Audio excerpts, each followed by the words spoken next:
All right, looks like we are live. What's going on, everybody? Is today your birthday? No, my birthday is gonna be in about 3 hours. I'm turning 33 on the 26th. So by midnight, I will be 33. Thanks for the donation, though, James. Let's see. Really serious and sad stuff. A number of you wrote to me about Roseanne Barr's interview with Piers Morgan. And again, there's this. Yo, Rich. Hello. I want to wish you a motherfucking happy ass fucking birthday, you absolute vegan. If you weren't vegan, you'd be just another fucking carnist retard. Do you ever think about how gay that would be? Shit. God fucking damn. That'd be gay. Yeah, that'd be pretty goddamn gay. Thanks for the donation. Non-vegans are fucking gay. Question of, we have someone who is very obviously mentally ill, and she is being put in a position to weigh in on political issues and give opinions. And is Piers Morgan doing something wrong by exploiting, in a sense, Roseanne Barr's very obvious mental illness? I don't know the answer. Take a listen to this. Piers Morgan invites Roseanne Barr on the show, presumably would give her an opportunity. You know, she said that her Holocaust. Yeah, dude, Dr. Disrespect is guilty as fuck. He literally self-snitched on himself. We're gonna watch the video in a minute. Denial statements were a joke, and she was offered the opportunity to kind of follow up on that, and it goes really poorly. Take a look at this. I'm curious why you don't think the election will actually happen. I mean, it's going to happen, isn't it? I don't think it will happen. I think that America is on the verge of something because it's just too divided. And, they keep trying to amp up the, trying to demonize half the population through the media. And I think they're doing that for a reason. Sup VG? The lead singer of Crazy Town has died yesterday. Can you sing this in his honor?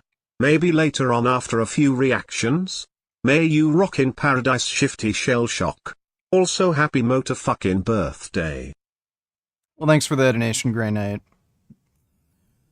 I don't know who the fuck the lead singer of Crazy Town is, and I've never even heard of Crazy Town, but I will sing this just for you.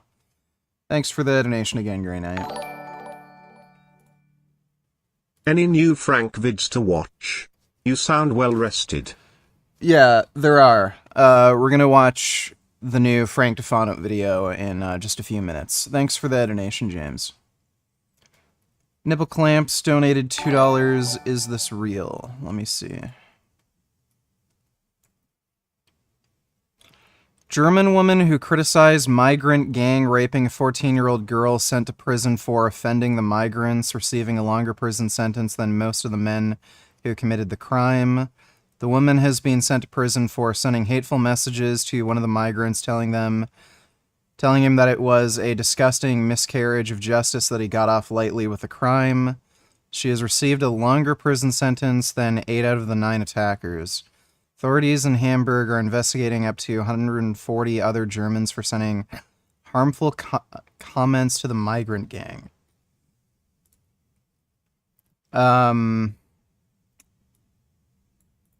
Let me search this and see if I can find a better...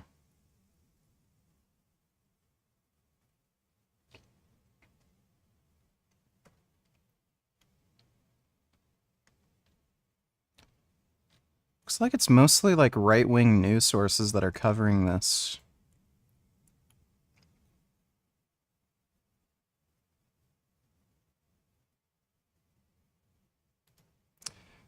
Looks like the story might actually be legit.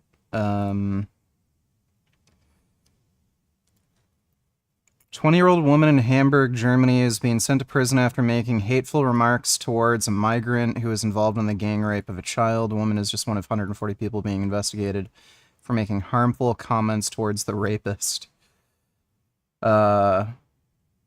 Involved multiple groups of migrant men independently attacking a 14-year-old girl in Hamburg Stand Park over the course of one night. The park had become a popular hangout spot for youth during COVID-19 lockdowns. The girl had been there drinking with her friends, but they became scattered after police swept the park and broke up the groups. Confused and alone, the girl was defenseless against the mob of 4 predators.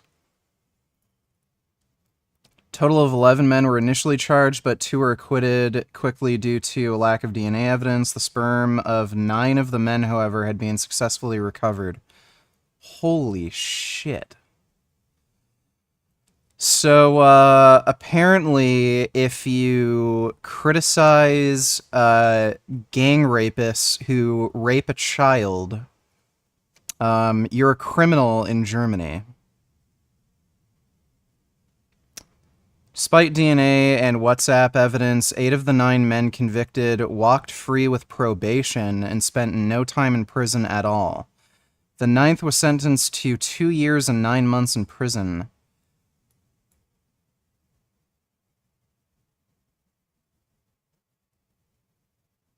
Dude, you know, I don't think I have an interest in living anywhere in Europe anymore.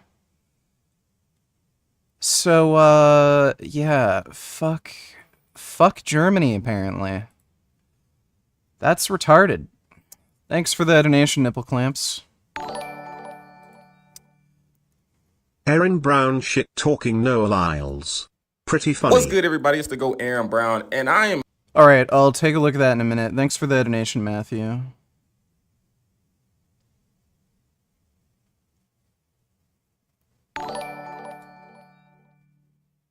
Is your bike working now? Are you still doing well after the shroom trip? No, still haven't fixed my bike. I'm gonna try replacing the spark plug wire, and I'm gonna take the ECU in to get diagnosed.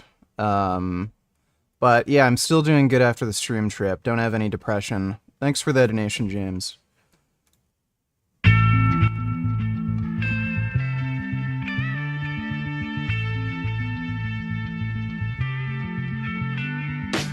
Come, my lady, come, my lady, you're my butterfly, sugar, baby. Come, my lady, come, my lady, you're my butterfly, sugar, baby.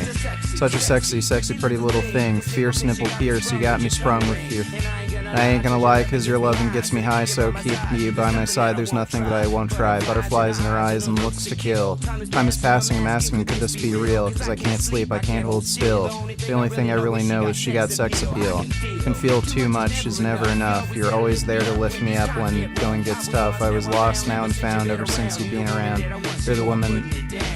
Come, my lady, come, my lady, you're my butterfly, sugar, baby. Come, my lady, you're my pretty baby, I'll make your legs shake, you make me go crazy. Come, my lady, come, my lady, you're my butterfly, sugar, baby. Come, my lady, pretty, I'll make your legs shake, you make me go crazy. I don't deserve you unless it's some kind of hidden message to show me, but to tell you the truth, I really never knew till I met you. See, I was lost and confused, knew a better life. Why do they fucking transition the fucking lyrics before they're over? Oh my god, that's annoying. Trapped on a short leash, paroled by police, so yo, what's happening now? I see the sun breaking down into dark clouds and a vision of you standing out in a crowd. So come, my lady, come, my lady, you're my butterfly, sugar, baby. Come, my lady, come, you're my pretty baby, I'll make your legs shake, you make me go crazy. Come, my lady, come, my lady, you're my butterfly, sugar, baby. Come, my lady, you're my pretty baby, I'll make sure your leg shakes, you're making me go crazy. Hey, sugar mama, come and dance with me. Smartest thing you ever did was take a chance with me, whatever tickles your fancy. Girl, it's me and you like Sid and Nancy. So sexy, almost evil, talking about butterflies in my head. I used to think happy endings were only in the books I read. But you made me feel alive, you filled that empty space with the love I used to chase, and as far as the butterfly, I hear a song and it's sealed with a kiss and a thank you, miss. Come dance with me, come and dance with me. Come and dance with me, so come and dance with me. Come my lady, come my lady, you're my butterfly, sugar baby. Come my lady, you're my pretty baby, I'll make sure your legs shake, you make me go crazy. Come my lady, come my lady, you're my butterfly, sugar baby. Come my lady, you're my lady, pretty baby, I'll make your legs shake, make me go crazy. Okay, whatever, I'm done. That's a shit song. Really bad. I'm here and I am coming to voice my concerns and my anger and my frustration. From what I just seen at the USA Olympic trials, we just seen the first round of the men's 100. Everybody looked all right. Kenny looked all right. Noah looked all right. Fred looked all right. Coleman, Courtney, Lindsay, everybody looked all right. But that's not what I'm here to talk about. I'm not here to talk about performances. I'm here to talk Got a about fucking Yu-Gi-Oh card. Noah Lyles and the shit he just did. After y'all watch this, watch what I just watched, there's no way we still supporting this shit. It's time for everybody to be through fucking with bro, because I'm through fucking with him. And after seeing him do what he did before the race, I was highly upset that he advanced to the next round. I was hoping that he went out there and something bad happened. I was hoping that he false started, or he came off the blocks and he failed and they didn't restart the race and they just made him, left him on the ground. Things of that nature, because he just pissed me off. It's clear and it's evident that Noah Lyles has autism. Like, there's no way around it. Like, he has autism. And not that I have anything against people with autism, because I feel like some of the coolest people on earth have autism. But Noah Lyles is ridiculous. You got to think about it. This man is about to be 27 years old this year. He's close to 30. And as a grown-ass man, why are you showing up to track meets, firstly, with your nails painted? Secondly, with beads in your hair, beads around your neck, and Pokemon cards in your uniform. Like, if he didn't run track and he wasn't fast, we would all be looking at him like, this guy's a weirdo. We down there need to keep our kids away. But since he runs tracks and he's fast, we support bro. Why is his tongue out his mouth? He's weird. And there is no way y'all looking at the same shit I'm Good looking at. evening, VG. I hope that you are doing great tonight. So, you singing this song reminded me of this clip from American Dad. The initial event sometimes helps snap the patient out of it. How long could this take? I don't know. I gave up 30 minutes ago. Ooh.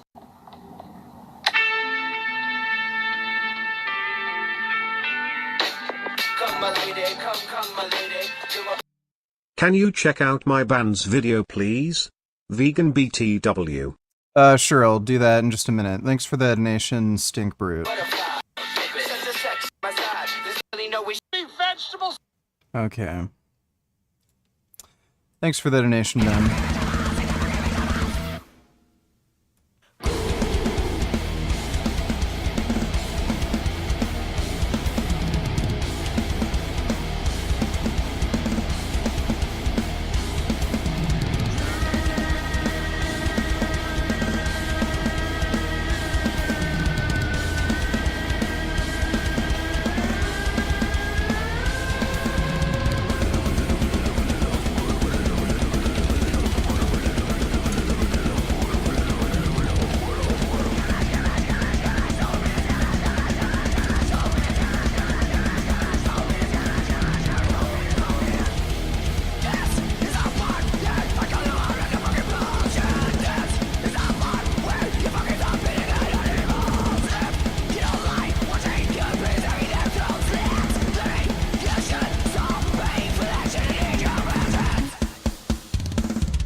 Oh my god.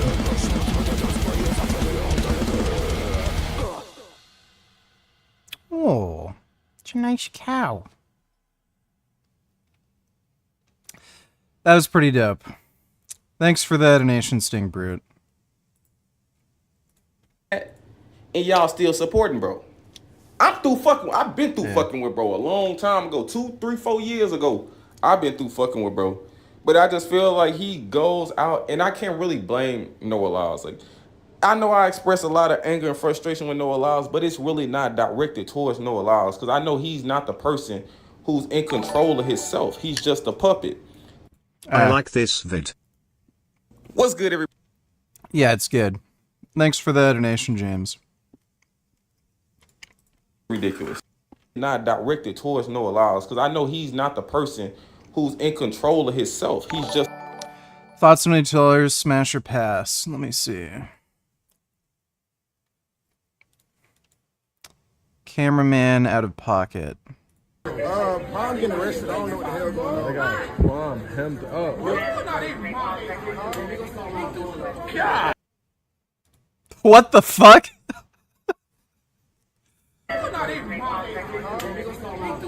God, die, y'all. God, die. Are they ODing on prom, bro? Dude, that is so weird. Die, y'all. I wouldn't smash, but it's really weird to see a fucking female cop that looks like that. That's funny. What would you pray for? I pray for peace and for our soldiers. We all be together and No arguments. no arguments. And how about for you personally? Is there anything you want in your life personally? If you could talk to God and He'll actually listen. It's a lot. It's a lot of things together. Yeah. I don't know what to put my words on. You know what? The good thing is, Hashem, it's not too much. You could ask for everything in the world. I think he listened to me, not just here. I think he listened to me all the time. Yeah. And Yeah, I'd smash both of them. They're fucking cute. Jewish girls are fucking hot, dude. Thoughts? Let me see.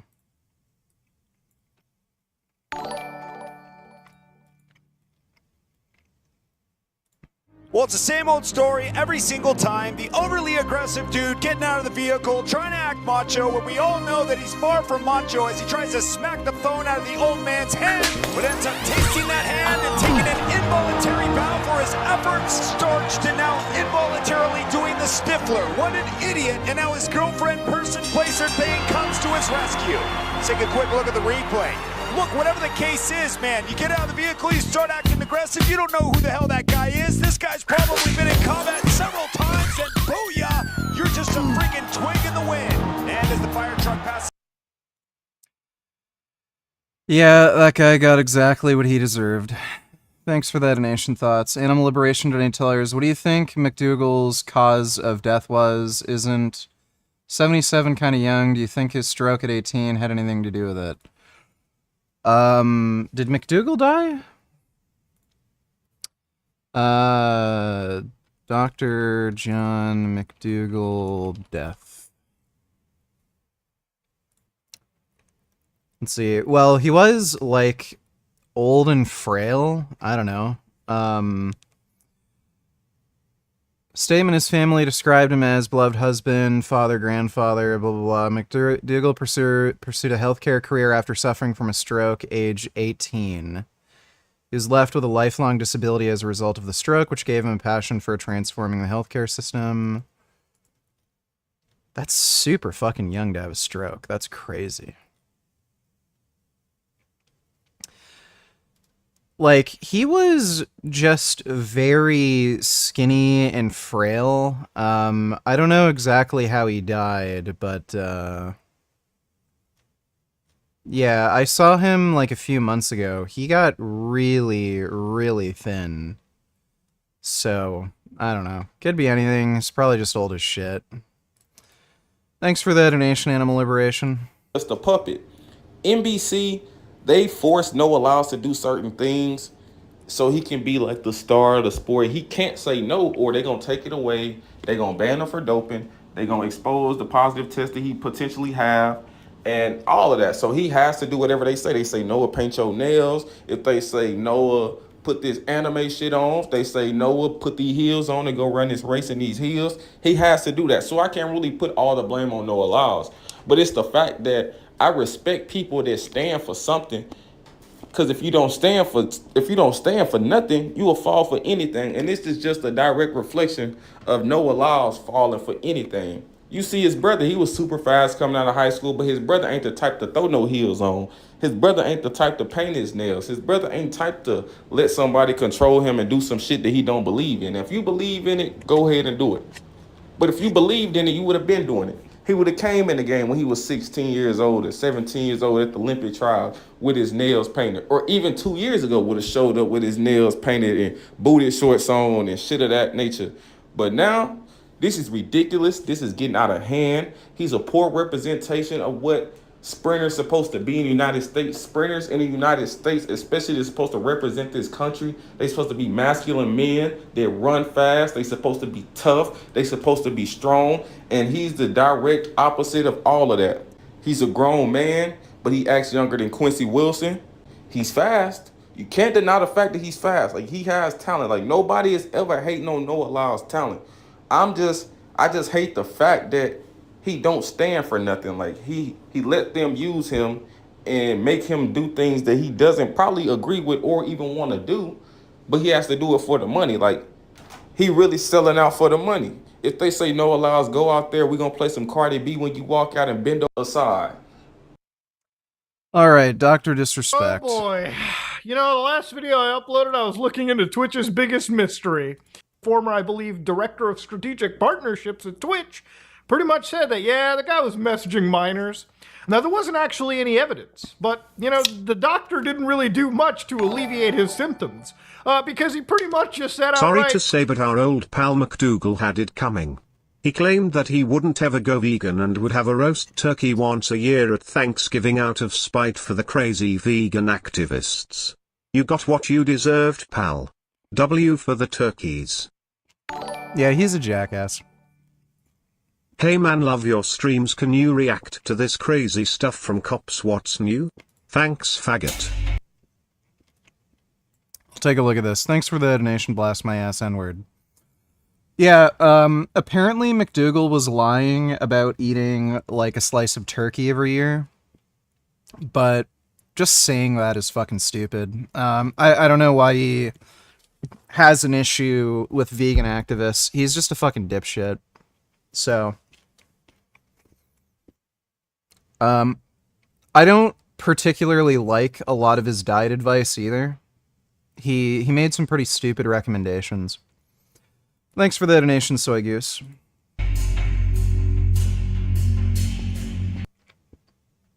Video shows how autistic teen died after 10 hours in Ohio jail.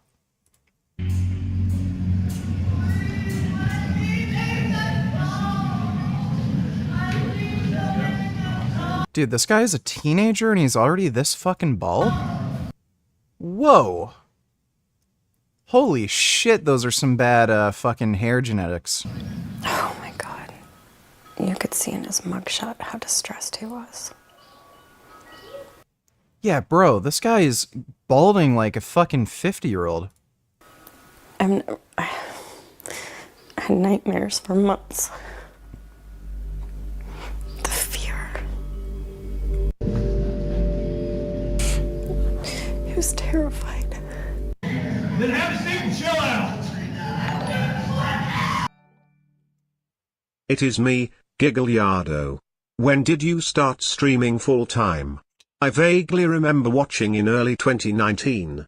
Do impression of a man named Richard Burgess who is fascinated by his microphone, but when he touches it he cries like a crybaby and then poops himself.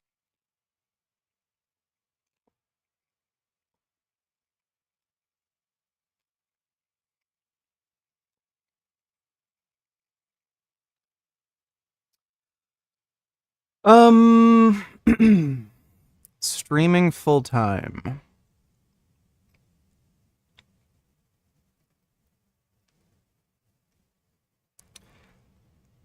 Want to say, yeah, probably 2019, 2020, something like that. It's only been a few years. An impression of a man named Richard Burgess who is fascinated by his microphone, but when he touches it, he cries like a baby, then poops himself.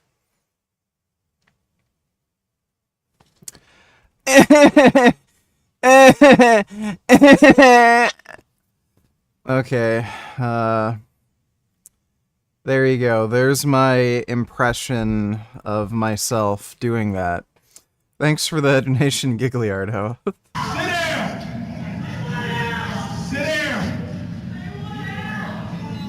He was 3 weeks away from turning 20. Update on the young man 16-year-old Quincy Wilson. He broke his own 400 meters high school record that he had set only a day prior in a time of 44.59. He also going to Paris, having qualified for the 4x4 relay pool. He even got a shout out from Deion Sanders. That's pretty cool. Yeah, good for him. Thanks for the donation, Matthew. He had Tourette's syndrome and he was autistic. He was a huge, huge sports fanatic. Wrestling, especially wrestling. He had WrestleMania birthday parties every year. These guys right here with this like. And he set it aside for Isaiah. Boy, he really was. He wanted everything to be better. He wanted things to be better for people with disabilities. He wanted people to be more accepting.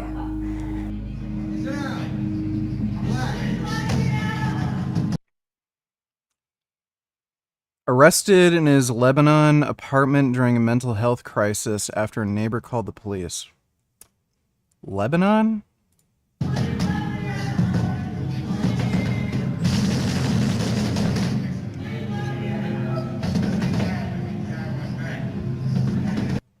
Officers found an outstanding year-old warrant from Montgomery County from a previous wellness call that Trammell and his family had no knowledge of, and he was taken to jail.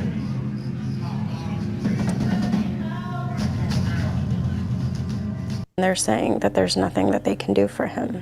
There's too much brain injury.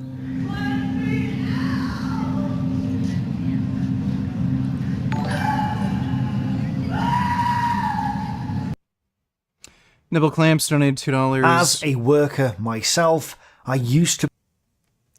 Hitler's socialism destroying the denialist counter-arguments.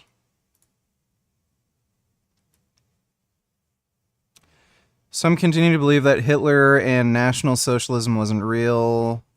Some believe that the totalitarian state of the Third Reich had no power at all and that the market was free.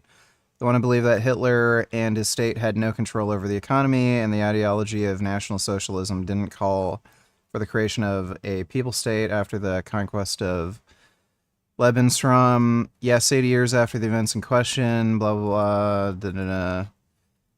I might take a look at that. The Nazi Party wasn't really socialist, and they absolutely hated communism. So, I don't know about this. Thanks for the donation, though, Nipple Clamps.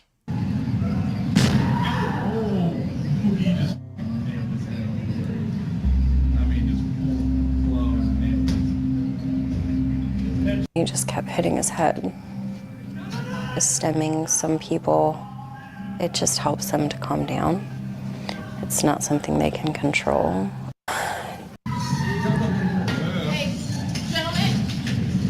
The more the stemming, the more irritated they get. He hated to be touched. Like me, my mom. Find.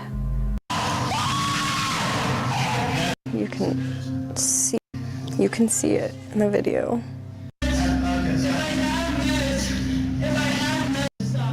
One person. Solar eclipse. Okay, that was a boring video. The cops didn't really do anything wrong. So, whatever. Look, no wrongdoing has been acknowledged. They paid me out in full, bro. Now, we all know legalese, right? Like, you've been around this channel long enough to know we know how to peek through the legal speak. And that, ladies and gentlemen, is the most legal speak I've ever heard. Now, when it comes to NDAs, I know I've signed a whole bunch of them throughout my time on YouTube and in the professional real world. And let me tell you something right now. There is no NDA in the world that says if you've been accused of talking to minors on the internet, you can't just sit on the internet and not defend yourself. You are allowed to 100% defend yourself. Now, as NDAs naturally expire, a lot of this information seems to be coming out. Now, did Dr. Disrespect speak to a minor? Yeah, according to him, he did. Let's actually read this, by the way, too, because I'm actually disgusted reading it. Like, I know that I'm making jokes right now, but the reason I'm making this video is not because this is an allegation. This is an actual serious, disgusting situation where I truly believe this scumbag needs to be banned off of the platforms that he's on, because I consider him to be a danger to people that are minors. So let's read this. Hello, I'd like to make a quick statement. Let's cut the BS. As you all know, there's no... I live in O. Lebanon is close to me. There were a series of articles about conditions in local jails. Even normal people have complained about jail conditions.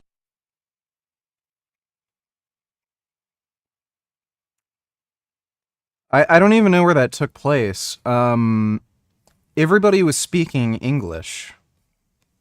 And the dude looked white, and his family looks white, so I don't think that was Lebanon. Thanks for the donation, though, James. Filter with me. I've always been upfront and real with you guys. You know, the guy that plays a character and speaks in legalese. Okay. I'm always willing to accept responsibility, which is why I'm here now. All right, let's go. Cool. Let's do it. So first and foremost, I want to apologize to everyone in my community, as well as those close to me, my team, and everyone at Midnight Society Game Studio.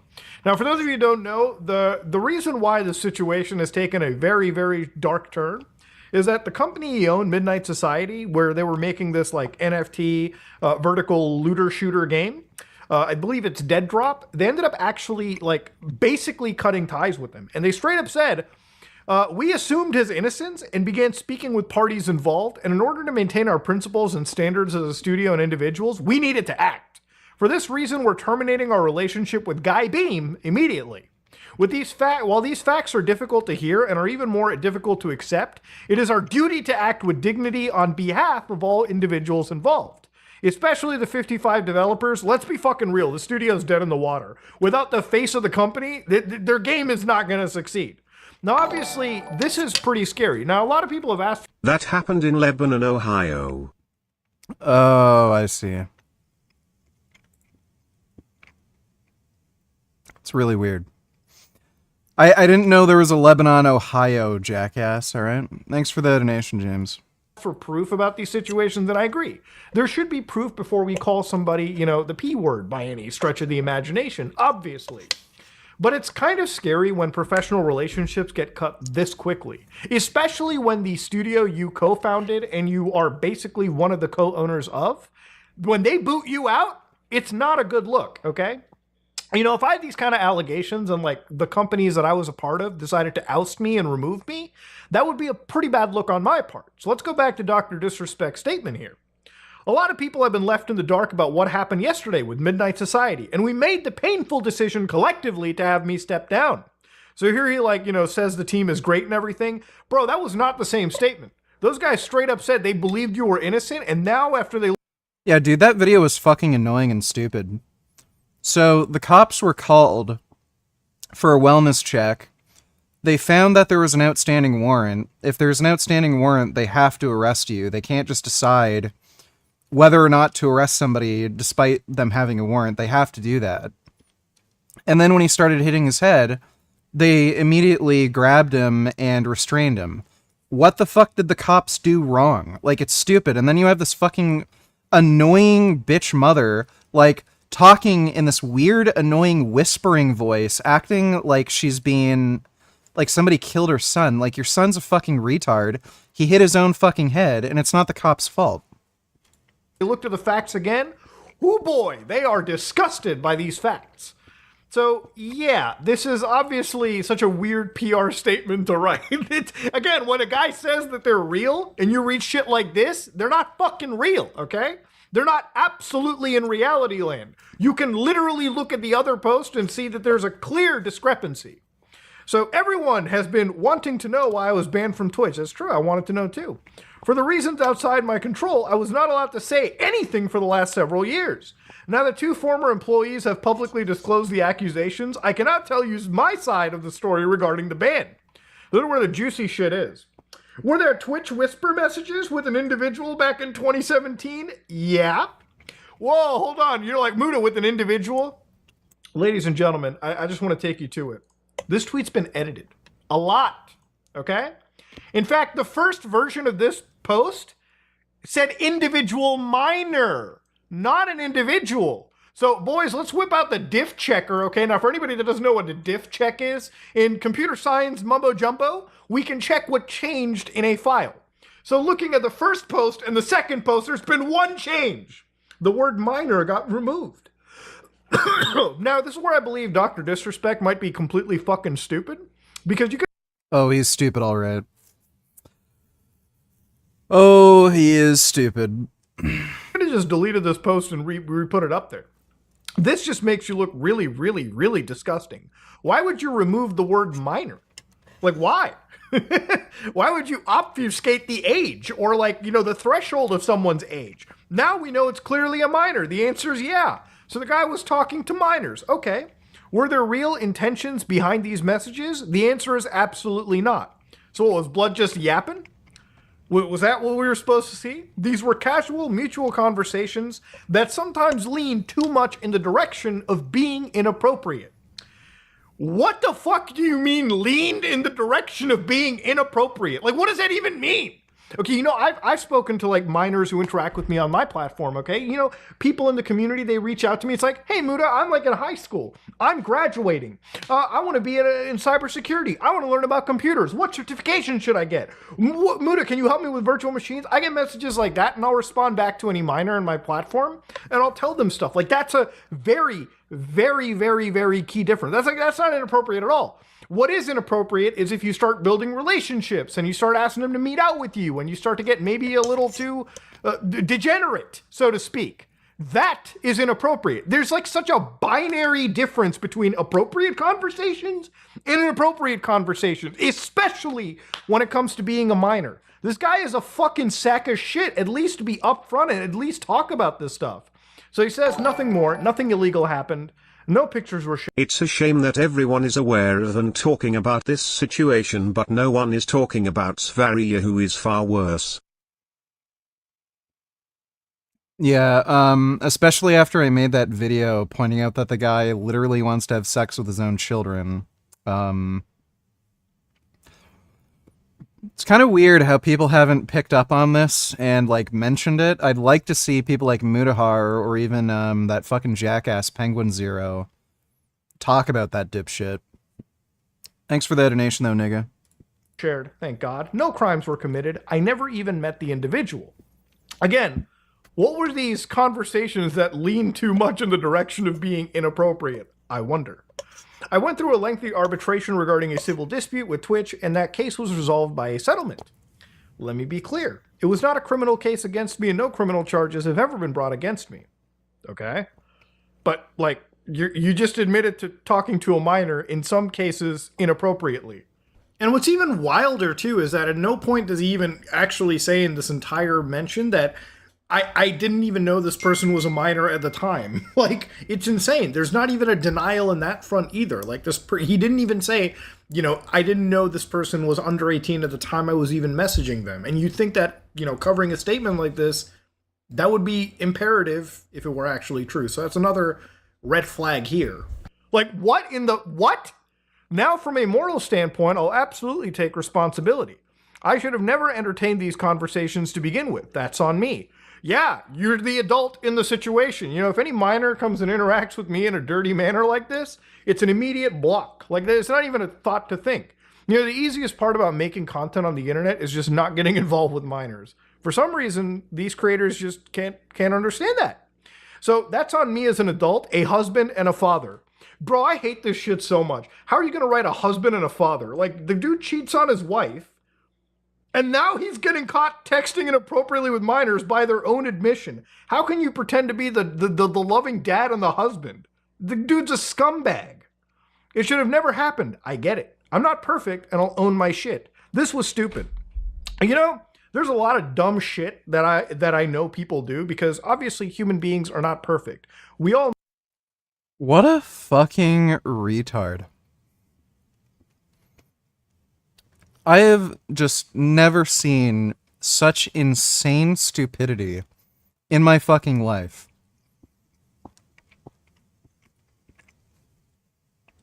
All these people had were pretty much just a baseless accusation. Like, it was literally just, trust me, bro. They didn't have any of these chat logs to actually prove anything they were saying. And then this fucking guy says, oh yeah, I was sexting a minor. Why would you do that? Dude, and I mean, like, saying, yeah, I messed up, everybody makes mistakes. Like, bro, you're sexting a fucking minor. That's not a mistake. That is a sick mind. There is something seriously fucking wrong with you if you think having sexual conversations as, like, a 35-year-old man is okay with somebody, like, under the age of 18. That is just nuts. People make dumb mistakes.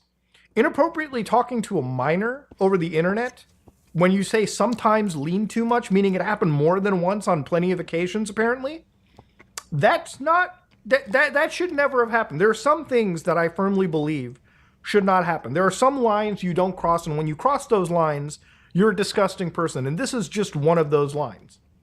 With all this said, don't get it mistaken. I've seen all the remarks and labels being thrown around so loosely. Social media is a destruction zone. I'm no predator or pedo. Are you kidding me?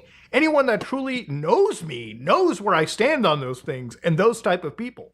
That's a different kind of disgust that I hate even talking about. Don't even label me as the worst of the worst. Bro, what you just described yourself as, it's already disgusting, okay? Now, I'm not going to go as far and say, you know, this guy's like the Epstein of, like, you know, Twitch gaming or something like that. But talking inappropriately to a minor? Bro, there's no coming back. Nipple Clamps, $22, react to this.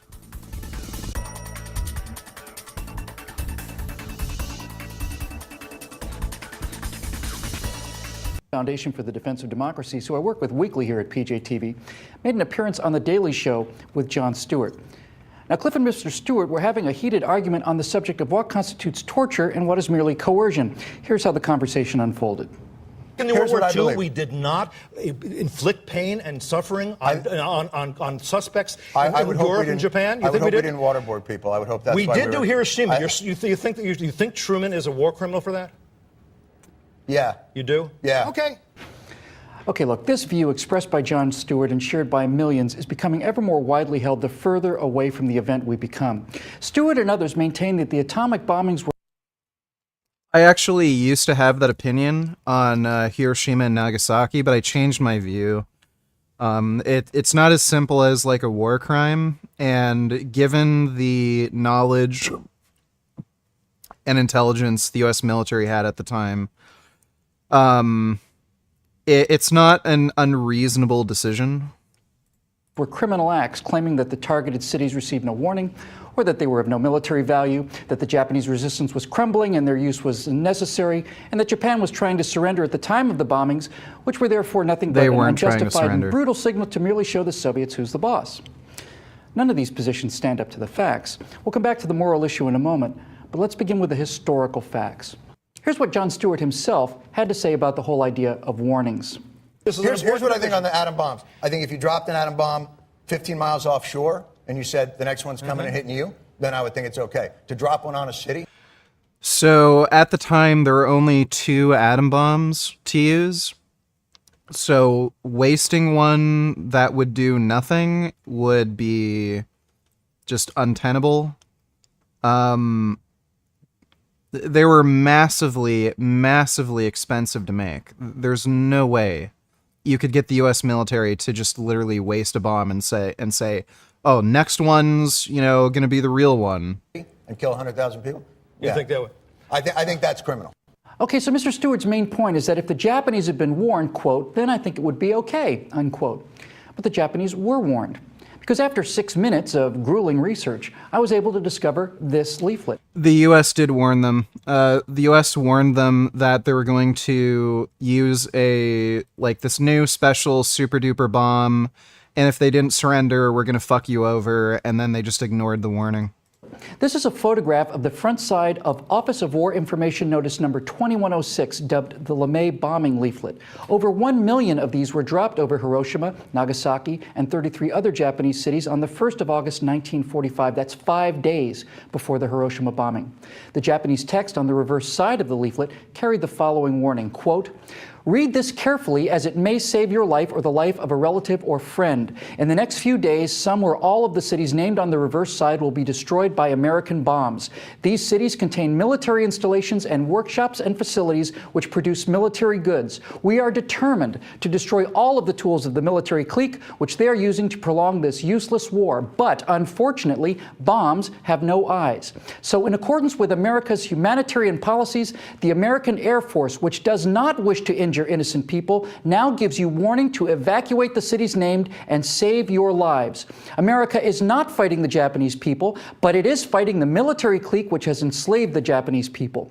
The peace which America will bring will free the people from the oppression of the military clique and mean the emergence of a new and better Japan. You can restore peace by demanding new and good leaders who will end the war. We cannot promise that only these cities will be among those attacked, but some or all of them will be. So heed these warnings and evacuate these cities immediately."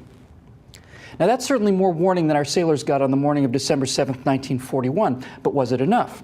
Well, John Stewart suggests that the appropriate thing to do would have been to drop the first bomb out at sea as a demonstration.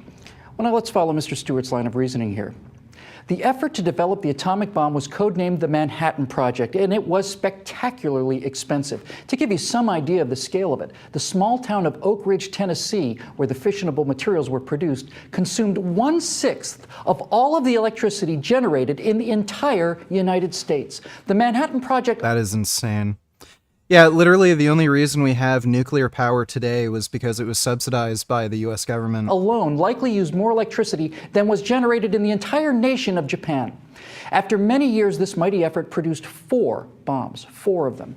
The world's first nuclear weapon, a plutonium device codenamed Gadget, was detonated over the United States of America just before 5:30 a.m. on July 16, 1945 at White Sands, New Mexico, in a test firing called Trinity. The Trinity bomb was extremely delicate and its reliability very much in question. It used an exquisitely timed series of conventional explosives to implode a plutonium core and reach criticality. Now, bomb number 3, called Fat Man, was of exactly this type, as I believe was the unnamed and unused bomb number 4. So the Manhattan Project scientists essentially wasted 25% of the total arsenal, that's the Gadget bomb, in the Trinity test in order to be certain that bombs number 3 and number 4 would actually work. The second bomb was called Little Boy. It was a uranium bullet type bomb, less efficient, but judged reliable enough so that it didn't need testing. So now let's pick up John Stewart's suggestion. We bet the entire farm, all of our best scientists, almost $30 billion of today's dollars for the bombs and almost that much again for the B-29s to carry them, and we've already detonated 25% of the results of that Manhattan Project on a test. Look, we dropped millions of warning leaflets in the days before the attacks, but John Stewart says he would only be satisfied if we had demonstrated the weapon. So, presumably, we send a message to the Imperial High Command that says, "Hey guys, how's it going? Listen, we've got this super weapon that we've been working on for 2 years, and even though you've killed hundreds of thousands of our sons and fathers ever since you sneak attacked us without warning back at Pearl Harbor, we wanted to show you what it can do. So, next Sunday morning, set up some lawn chairs looking out over the ocean. We'll tell you exactly where, and then right at noon precisely, we'll send one of these bombers out there to drop one of these wonder weapons.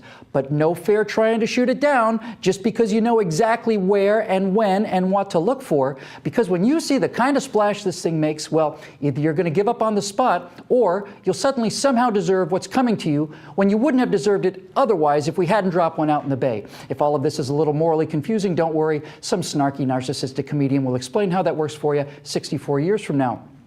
But look, the whole point is moot, and Jon Stewart knows it's moot. We know for a fact that dropping an atomic bomb 15 miles out to sea would not have caused the Japanese to surrender in order to avoid that fate. How do we know? Because we dropped one on an actual city, and they still did not surrender. And nor were they about to, contrary to what many would have. It was only until they dropped the second bomb that Japan surrendered. So, like, that's insanely stupid of him to fucking say that. Oh, drop it on the water. That would make them surrender. Like, they literally dropped it on a city and they didn't surrender. I believe. As the United States Navy and Marines approached the Japanese mainland, resistance and casualties increased, not decreased. Look, in 6 grinding months from August of 1942 to February of 1943, the Allies lost about 1,500 men killed at Guadalcanal. The first battle on Japanese soil, an uninhabited little speck called Iwo Jima, killed 7,000 men, not in 6 months, but in 5 brutal weeks. 4 days after the official end of the carnage on Iwo, Americans went ashore in Okinawa, even closer to the sacred soil of homeland Japan, and in 82 days, almost 13,000 Allied soldiers were killed. The United States Navy lost 34 ships, many of them to these new kamikaze attacks, which caused the United States Navy to lose more men in that one engagement, Okinawa, than in all of America's previous wars combined. Japanese resistance was not fading. It was becoming ever more fanatical. After Okinawa and before the atomic bombings, the father of the kamikaze attacks, Admiral Takejiro Onishi, declared, quote, "If we are prepared to sacrifice 20 million lives in kamikaze effort, victory will be ours." 20 million people is 100 times the number killed in the atomic attacks. This isn't an assertion, and it isn't speculation. These are the words directly from the military clique that ruled Imperial Japan. The Japanese battle plan was called Ketsu-go. It translates... Yeah, again, this is why I changed my stance on the nuclear bombing. The Japanese military were willing to sacrifice more lives than would be expected to be killed in the bombing, so why not just bomb? Roughly as decisive operation. On June 8, 1945, a little less than 1 month before the first atomic bomb was dropped, Emperor Hirohito declared Ketsu-go would be, quote, "the fundamental policy to be followed henceforth in the conduct of the war," unquote. It proclaimed that, quote, "Japan must fight to the finish and choose extinction rather than surrender," unquote. Again, we're not talking about the assertions of a comedy show host. We're talking about official policy statements from the God Emperor of Japan. Special attack weapons were being sanctioned, including additional kamikaze air and submarine. By the way, you know what's fucking hilarious? Let's see. World War II Emperor of Japan with British something. There's a photo of the Emperor of Japan when he was, yeah, here it is. Yeah, there was some like British commander or something that took a photo with the Emperor of Japan, and they did this to show that the Emperor of Japan's like a weak, skinny fucking pussy ass bitch, and you know, Western powers are like superior to the Japanese. But yeah, imagine taking orders from this little fucking like dipshit. What is he, like 5'5" or something? I don't understand how you can call this guy like a god emperor. Like your country is literally being run by a fucking weenie. Marine attacks. Children were being trained to carry backpacks of explosives and throw themselves under American tanks. Admiral Onishi went on to say that 32 million civilians were being trained in the use of primitive weapons, that'd be bamboo spears to you and me, in order to make a heroic last stand. Now, opposing Ketsu-go was the American plan for the invasion of the Japanese home islands, Operation Downfall. Phase 1 of Operation Downfall was called Operation Olympic. It would be the amphibious assault on the southern island of Kyushu with over 767,000 American troops, more than 4 times as many as were used in the D-Day invasion of Normandy in Europe. The core of the Japanese defense against Operation Olympic would come from the Imperial Army troops stationed in position to defend Kyushu. That army of 43,000 men was crowded in with various military installations, manufacturing facilities, and 280,000 civilians at the Army headquarters located in the heart of a modest city named Hiroshima. The bomb detonated directly over that army's parade grounds. Hiroshima was not, as some will tell you, a purely civilian target. Like all Japanese manufacturing centers, the munitions factories, the weapons depots, troops barracks, other military targets, all of this was dispersed among the civilian population. Now, at 8:16 a.m. on the morning of August 6th... Now, to be fair, if you look at the militant to civilian casualty ratios, I think in the bombing of Nagasaki and Hiroshima, it was like below 1. So way more civilians died compared to militants. But that's not also considering that actual military facilities or military manufacturing facilities weren't, a target. But we're talking about just, people. So militant to civilian casualties. 1945, a B-29 named Enola Gay dropped bomb... The Thy Only Path donated $2. Let me see. Hey everybody, these are my 2 ravens. They're not actually mine. I'm just taming them. But they live in a palm tree. They have roost in a palm tree about 100 feet from my house, and I've gotten them by feeding them every day. I've gotten them to come in and join me for meditations every morning on my balcony. They have 2 babies who they feed. And the babies don't come in, but they come very close. Anyway, that's the male in the back and the female in the front. There's definitely a legitimate argument that some military officials in Japan were nuts, but Emperor Hirohito wasn't a crazy like the rest, which is why the US was okay with him continuing to rule after World War II ended. Also, the US destroyed Japan before nukes. I don't know what you mean by that. Japan was still very much capable of waging war. And again, considering like the Japanese were willing to commit kamikaze attacks and shit, and they were committed to like fighting until the last man, with the knowledge the US had at the time, I think the bombing was a reasonable choice. Thanks for the donation though, Omni Vegan. And actually the male is there. I'm working on getting them to eat out of my hand. RFK Jr. is kind of a weird guy. Oh, what the hell? Oh, it's a Seen bat. this creature? Meet the hammer-headed bat, one of the biggest bats in the world. You might wonder, why this peculiar shape? The exaggerated hammer-shaped head of these bats is primarily used for echolocation and also plays a role in communication among members of their species, particularly during social interactions or attracting potential mates. But wait, there's more to this extraordinary creature. Not only does it possess a remarkable head, but it also boasts an impressive wingspan of up to a meter, making it the largest bat species in Africa. That's a nice bat. I like bats.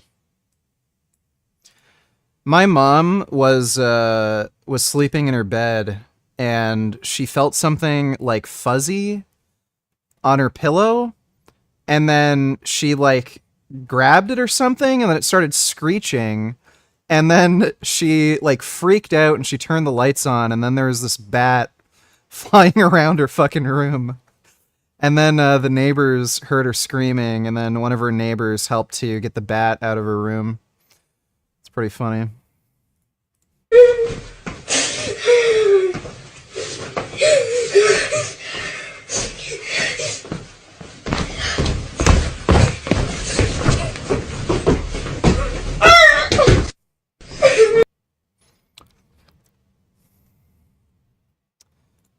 Okay, that's really weird. What type of mangus is this? Oh my god.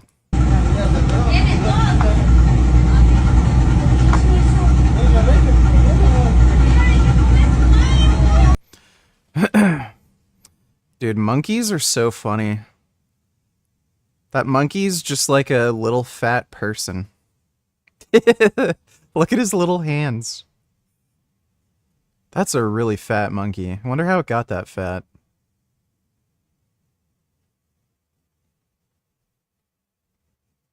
I kind of want that fat monkey.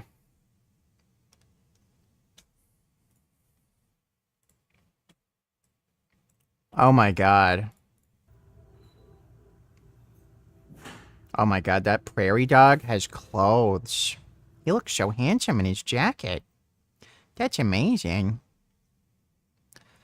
Oh my god. Whoa. That's amazing. Thanks for the donation, The Only Path. Are you a fan of TRT? Do you know anyone who is on it? Would you say it's the same as blasting gear? Would you ever do gear or TRT in the future? I'm considering it. I want my testosterone to be over 1000. So, TRT is just testosterone replacement therapy. It's not the same as blasting gear. Your TRT is a medical treatment just to get you to normal hormone levels, so it's not the same as taking like grams of gear for bodybuilding. I would do TRT if it was medically necessary, and I'm still considering whether or not to go on steroids. I might. The biggest thing for me is getting a safe, reliable supply of steroids. So that's the probably biggest factor that's preventing me from taking them. But I would do TRT if it was medically necessary. There's no reason to go on TRT just to arbitrarily raise your testosterone levels to over 1,000. If you have normal levels of testosterone, say you're at like 600-700 nanograms per deciliter, doing steroids to get your levels up to 1,000 or 1,200, it's not going to make a difference. You're not going to have an easier time building muscle. You're not going to become more jacked. You need to basically double your natural hormone concentrations in order to get any kind of real anabolic effect. So you might notice that you're a little, like you have a bit of an easier time getting leaner and maybe a slightly easier time holding on to muscle mass because with TRT, you do get higher free androgen levels because it lowers sex hormone binding globulin, and it also stays consistent, so it won't drop throughout the day and then increase.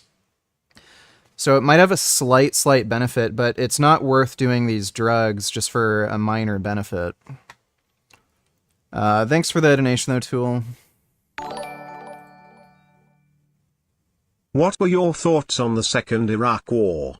Do you think capturing Saddam was worth it? Even when there was no WMDs were found? Not criticizing. The Second Iraq War was stupid. The pretense for the war with possible nuclear weapons was complete and utter horseshit. They literally had no evidence, and the US also had no real political strategy for after overthrowing Saddam Hussein, what they were going to do. So, yeah, the war was pointless and stupid, and they fucked up. Thanks for the donation, though, Enigma. React to this. Violent clashes broke out near a Los Angeles area synagogue yesterday morning after pro-Palestinian protesters scuffled with counter-protesters. Police in riot gear showed up to try to restore order, and as you can see, video online shows punches being thrown and people wrestled to the ground. That is a very disingenuous way of talking about this whole situation. So they were protesting in front of a synagogue, and then these pro-Palestinian protesters literally just attacked a bunch of Jewish people who were minding their own fucking business. And now they're trying to act like, oh, they're trying to mask the real purpose of the protest, and it was peaceful. these people went in front of a synagogue and just started attacking Jews. Pro-Palestinian protesters clashed with counter-protesters near a synagogue in Los Angeles on Sunday this past weekend. And while violence did break out, there were scuffles. What's being ignored is what was actually being protested. The protesters didn't show up to protest Jewish people at a synagogue. They showed up to protest Jewish people. They were protesting a very specific event. No. Now, CNN reports that the organization called My Israel Home was hosting an event at the Adas Torah Synagogue. Protesters who had a problem with illegal settlements in the West Bank being part of the sales were blocking the entrance to the synagogue. And here is a... When they say illegal settlements, it's a little retarded because a lot of these settlements are legal Jewish land ownership. That was land that was bought by Jewish landowners that was taken away after Jordan invaded the West Bank and then was returned to these Israeli landowners after Jordan left. Flyer of the event, which obviously alerted the protesters, enraged them, and led to them deciding to stage a protest in front of the synagogue. So it was obviously advertised by the Jewish Journal, as you saw from that flyer. But not a lot of talk about the violence of stealing Palestinian land, driving them out of their homes, and... Oh, okay, right. It's okay that these protesters attacked random Jewish people because Jews are evil and they're stealing Palestinian land. Got it. Fucking Young Turks is just brain rot. Thanks for the donation, Dodo. Skip to 2:30. You'd agree that this would be an appropriate response to finding a bat in your house late at night? Lol. Let me take a look. Lois. Okay, but what are you gonna do? Well, as everyone knows, bats watch a ton of Cinemax softcore porn, so that seems like the place to start. Aha! Welcome back to CNBC's Moneyline. Oh, come on, man. Nobody's buying that. You expect me to believe you own stocks? Bat Industries was up $2 a share today in heavy trading. Huh. Get back here! Damn it! Ah!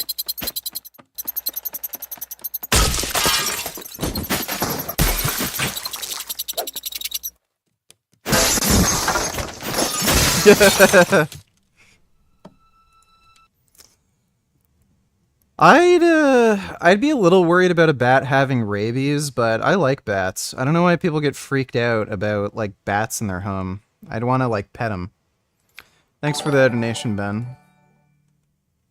Did you see the Julian Assange news? We're so cucked we let the twink off with a slap on the wrist. Did I miss all the doctor disrespect shit? SMH, SMH, SMH, SMH, SMS, HMS, HMS, HSM, TL, TL, TL, TL, TL, TL, TL, TL, TL. The Julian Assange shit was absolutely fucktarded. So he was getting tried for treason, even though he's not an American citizen, because he published classified documents that were leaked by Chelsea Manning. First of all, it's a good thing those documents got leaked. It was exposing U.S. war crimes. Chelsea Manning did try to go through legal channels to begin with to try to get some of these people prosecuted. Nobody gave a fuck, so then she leaked the documents. And then, yeah, she ended up getting put in jail for treason. And then Julian Assange posted it. I don't know why you would try to get him extradited and shit. It's fucking crazy. And the charges against him are completely fucking bullshit. I am glad that he was able to get a plea deal where basically he's not going to have any time served. But yeah, that whole thing was fucked. Thanks for the donation. Retard, and no, we're still gonna watch some of the Dr. Disrespect stuff. The Only Path donated $2. Happy birthday, VG. Did you get an Aaron P birthday cake? No, I did not. Hello, everybody. Please look at this picture of an owl that is being rained on. Thank you. That's a good owl. He puppy. Oh, wow. Oh my goodness. That's a really nice goat. Oh my god, that's a nice goat. Wow, so nice and friendly. I love goats. Goats are awesome.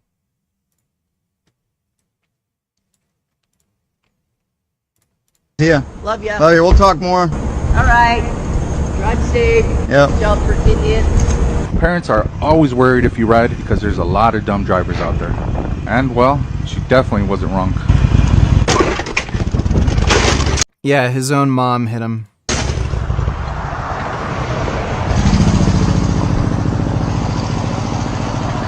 sorry. Oh my god. Oh my god, Jacob. Fuck me. Fuck, Mom. Fuck. I'm so sorry, Jacob. Oh, God damn it, Mom. I didn't even fucking. God damn, I didn't even see you. Oh my god. All right, see ya. Yeah, his own mom fucking crashed into him. I've seen that before. That's a good one.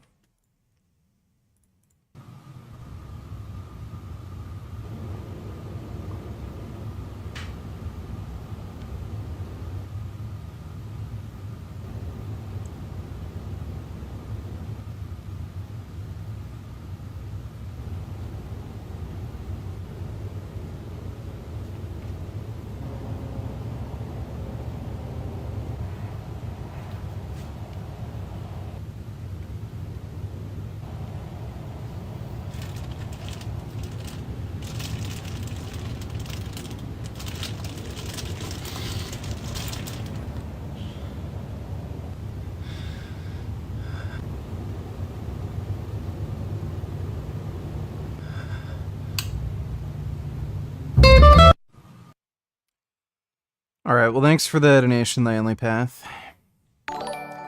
Sengoku donated $2. Social media platforms need to censor content like this for misinformation. Agree or disagree? Let me see.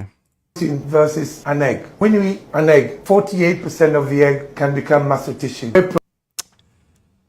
Protein is 16%. If you got a bar. What the fuck is he talking about? 48% of the egg can become muscle tissue. Only 16% of whey protein can become muscle tissue. What the fuck does he mean by that? That says 20 grams of protein. That's less useful for you than the egg. The egg is actually much better. You can look at the muscle protein synthetic response to whey protein or an egg. It's nearly identical. So, no. The bioavailability of the egg is so high. The bioavailability of whey protein is higher. That means your body can absorb the egg and use it. Apart from vitamin C, an egg contains almost every vitamin in there.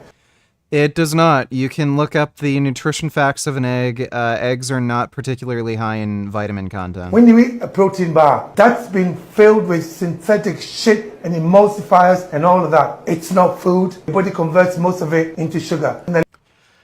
Yeah, so this is a guy who's taken steroids for like most of his life. So you didn't have a problem taking synthetic shit and injecting it into your ass, but apparently protein bars are garbage for you. But steroids, oh yeah, that's fine.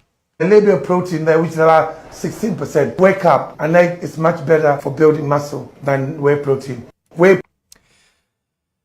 Yeah, I really wish Eddie Abu would get banned from social media. That guy is just a fucking lying jackass. Thanks for the donation, Sengoku. Grey Knight donated $2. Did you hear about this? This is fucked up. Let me see. Manhattan DA drops charges against Columbia University students arrested at anti-Israel protests. Yeah, I heard about that. Apparently the DA is corrupt and they have... It's pretty much just because of their political stance on Israel-Palestine. It's really retarded. It's just, yeah, it's just fucked. Manhattan DA drops charges against most Columbia University protesters. Dismissed case against 31 people largely due to lack of evidence. I don't know how that could possibly be true. They were at the scene of the protest. It was videotaped.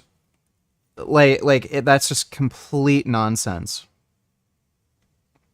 They were there. They were trespassing. At least charge them with trespassing. Like, it doesn't make any fucking sense. That's just complete bullshit. Thanks for the donation, though, Grey Knight. Interesting fact about bats: they have the highest rate of homosexuality among all animals, even higher than humans. That's interesting. I didn't know that. So, bats are gay. Thanks for the donation, Dodo.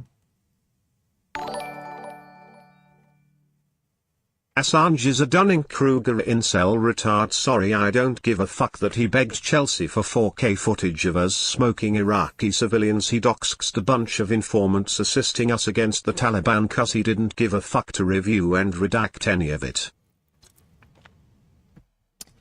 I didn't know about the doxing of informants. That was stupid. But again, publishing the video footage of Americans committing war crimes, I think that's perfectly reasonable. But yeah, doxing informants, that's fucking stupid. Thanks for the donation, retard. How soon before we get to Frank? Probably 10, 15-ish minutes, fairly soon. Thanks for the donation, James.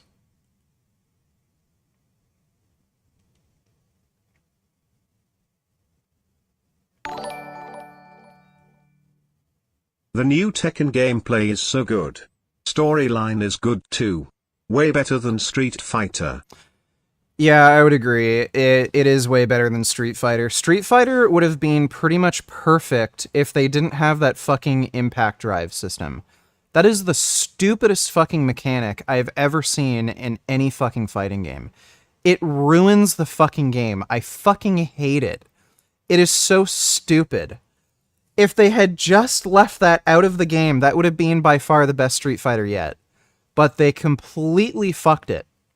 Thanks for the donation, Jin. Kidham donated $2. House suicide ending is so deep. Let me see.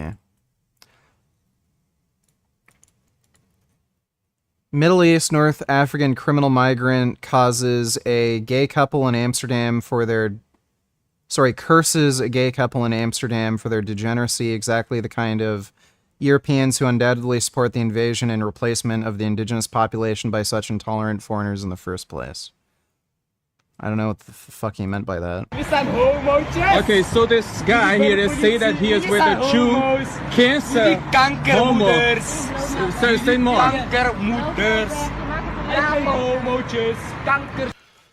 You know, I am in full support of gay people or trans people beating the fuck out of pieces of shit like this.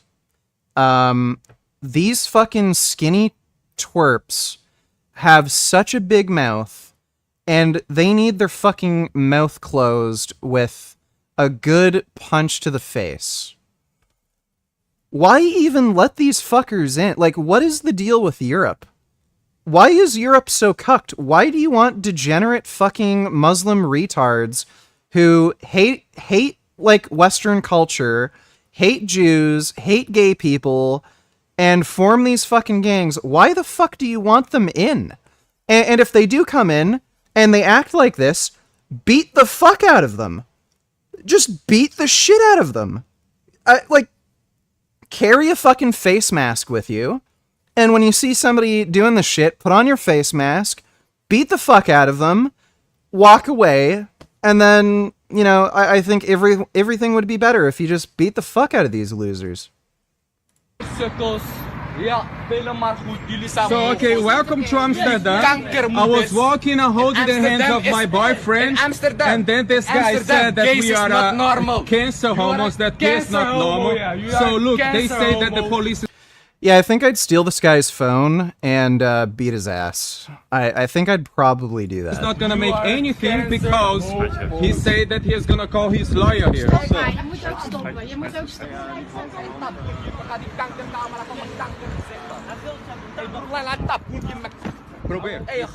Okay, yeah. Like, and by the way, the types of people who will do this in public are also the types of people who attack gay people. Like, they're the types of people who would stab you with a knife if they could get away with it. These people need to get the fucking shit beaten out of them. So they're too scared to do this shit in public. So, I'm here in Amsterdam. I was holding the hands of my boyfriend, and those homophobic guys, they made really like, they said that we are disgusting homos and that we would deserve to die of cancer. They said that we should die of cancer, and he now is aggressive.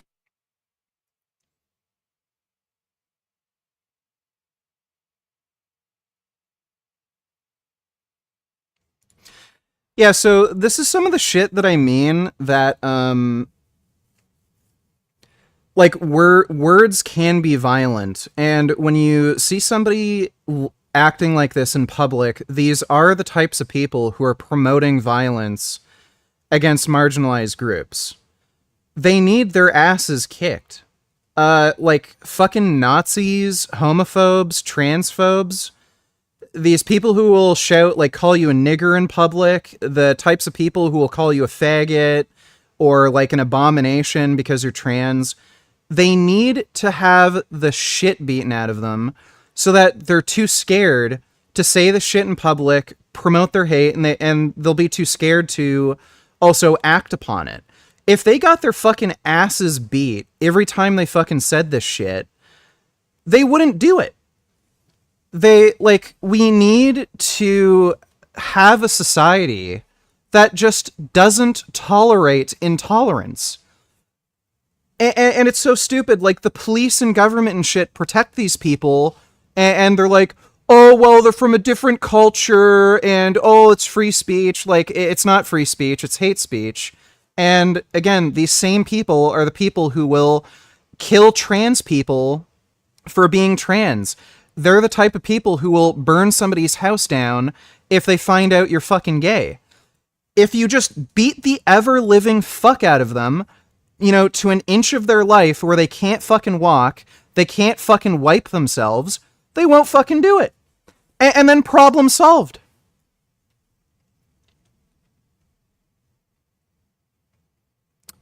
Let me see this next link.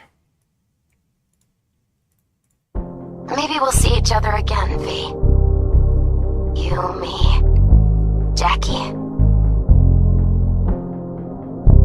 Until then, take care. We put all this, the pills, everything, to bed. It didn't just affect you. It hit your friends, too. Good night, V. If we don't try something, anything, we're both doomed. Exactly why we'll do one last thing. I can't do this! Suicidal. I heard what happened. Miss you, kid. Sweet, peaceful dreams. I don't think you knew just how many friends you really had. Yeah, I didn't choose the suicide ending in Cyberpunk, but that's cool. Cyberpunk was a great game. These thugs are just carjacking people in broad daylight in California now. Classic Shelby convertible driven by a white man, stopped in the street, stolen by black males. Let me see.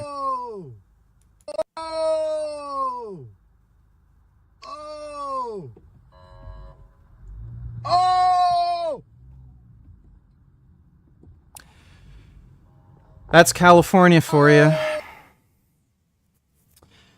Yeah, in California, they'll do everything to prevent you from carrying a firearm to protect yourself, and they'll just empower criminals to do this fucking shit. Crime is literally legal in fucking California. What would you do in this case? Well, I'd fucking shoot them if I had a gun. Thanks for the donation, though, Kidum. Should I be a politician? Democracy is great, but I can't stand retarded people that disagree with me. I also want to be liked, but if I become a politician I feel like people won't like me unless I force them to.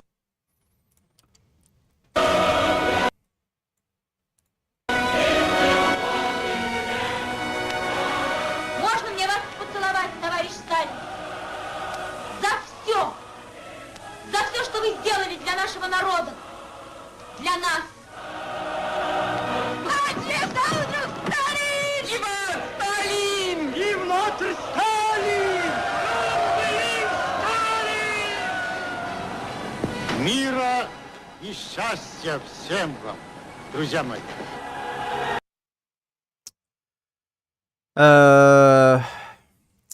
Yeah, how about no? Thanks for the donation, nipple clamps. Sengoku donated $2. A girl I was talking to compared dudes working out and going to the gym as equivalent as chicks wearing makeup. Is this a true equivalency? No. Exercise is something that requires, like, work and dedication and commitment, and you're making actual physical changes to your body, whereas makeup is literally just putting paint on your face to look different. Thanks for the donation, Sengoku. Anonymous donated $3. Today I'm going to be showing you the 10 different levels to push-ups. Starting with the very first level, the incline push-up. Because you're in an incline position, you're applying less weight, you can focus more on your form. The level 2, normal push-ups. Now we're going to increase the difficulty and move on to level 3, elevated push-ups. We're applying more weight, giving it a greater overload and helping you build more strength. Level 4, that's going to be archer push-ups. Doing this is going to allow you to apply more weight and resistance onto one arm. Level 5, explosive push-ups, by increasing the power and force to be able to push your body off the ground. Ready for the next level? Clapping push-ups are gonna... Things like clapping push-ups aren't really any more hypertrophic. Most of the hypertrophic benefit that you get from weight training or resistance training is from the eccentric portion of the lift. So you are, training power production when you do things like clapping push-ups, but in terms of hypertrophic effect, there's not really much difference. Require even more power because you're going to need to get up high enough to be able to clap before coming back down. Level 7, pseudo planche push-ups. Pushing from your waistline is going to apply way more body weight from a push-up position. Then you're ready to move on. 90-degree plus push-ups. It's pretty much a pseudo push-up, but when you come all the way down, you're holding your entire body weight. Level 9 is going to be planche push-up pumps. No kicking or jerking, just pure pushing strength. Level 10, full planche push-ups, and that's going to be all the levels from level 1 all the way to level... Yeah, I don't think I'd ever be able to do the planche push-ups just because of the way my body is weighted. Like, I'm too fucking tall and my legs are too heavy. I don't think I could ever do those. Thanks for that donation, Anonymous. Sengoku donated $2, also based. I mean, there's no reason to get triggered by this, it's just a fact. And it's important for women in the gym to understand this, especially if they're still a beginner. Different people have different body fat distributions, and some females just naturally store a higher percentage of fat around their glutes. And with modern gym clothing technology and the right posing and angles and all that good stuff, it can be pretty hard to tell what's what in terms of body fat versus actual muscle mass, especially when you're looking at things online. Point being, it's probably not the best idea to take glute training advice from fitness influencers based purely on how they look, especially if all they're doing is dancing around in their living room with a bunch of banded lightweight high rep pump exercises. In most cases, the women who truly build their glutes to a significant degree are the ones in the gym training heavy and intensely on the most basic but also the most challenging exercises. Squat variations, deadlift variations, hip thrusts, lunges, leg presses, and just doing that repetitively and progressively over a long-term period. Subscribe for more no BS fitness. Based. Thanks for the donation, Sengoku. Richard, please sing this song in your trademark monotone voice. It will really lift my mood. Slight volume warning. I'm also in full support of homophobic rapey migrants getting curb stomped. Hell yeah. Well, it's not just migrants. Anybody who's, like, homophobic, racist, crazy as fuck, they should get their asses beat. Again, there's a reason why gay and trans people get attacked, beaten up, murdered, have their houses burnt down and shit. It's because of people like that. So if we just beat their fucking asses where they're too afraid to do shit, they're not going to do shit. So yeah, they should get their asses beat. And I will sing that for you in just a minute. Thanks for the donation. Kiss my vegan penis. It's such asham you just can't not these nut jobs. It is. Thanks for the donation, Dodo.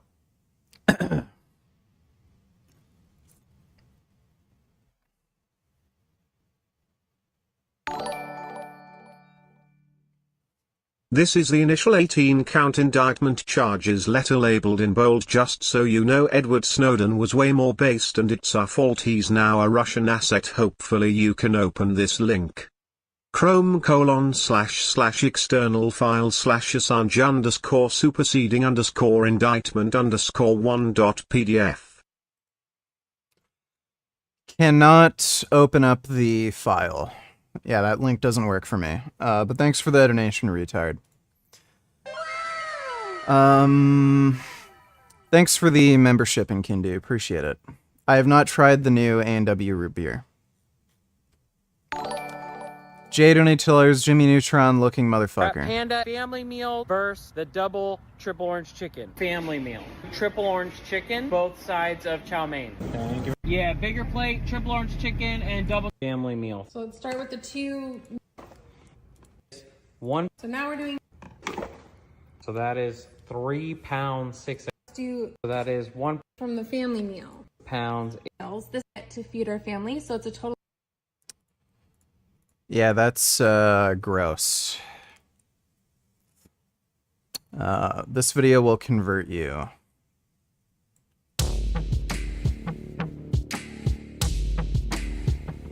Well, it's a part of my child development class, and yeah, I'm taking care of it. It's my week to take care of the doll. Frankie, do you think there's an afterlife? I, for one, don't think there's an afterlife. Doesn't that make life totally vain? Yeah, it makes a life a little depressing. Do you think you're a sinner? Yes. You've broken God's commandments? Yes, I have. Okay, now, if I said to you, Melissa, I've got 3 minutes to live, I'm dying, I think I'm going to end up in hell, how can I get to heaven? What would you say to me? Please pray to Jesus that he died for our sins. What's the purpose of existence? Is it just hedonism? Just be happy, enjoy yourself no matter what? I suppose make life in order like existence. He's just talking to idiot fucking normies. This is Ray Comfort, right?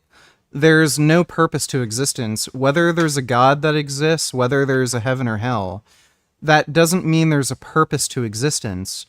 All you're demonstrating is that there may be an incentive for you to pray to a god or live a certain way so that you can get the benefit of a happy, peaceful afterlife, but that doesn't mean there's a meaning to anything. Like, this guy doesn't even understand what he's asking. Pretty much means is what you make of it. And yeah, you're right, to live life in the moment. So if it makes you happy, do it? Yeah, pretty much. Rape? Oh, no. Not pedophilia? Not that happy. There are limits, of course. I mean, well, then that's... So where's the limit? Should you just fornicate with as many girls as you can find? No, that's so there's him. Okay, well, Ray Comfort's an idiot. I think Modern Day Debate tried to set me up in a debate with Ray Comfort before, but that fell through. He didn't have an interest in debating me.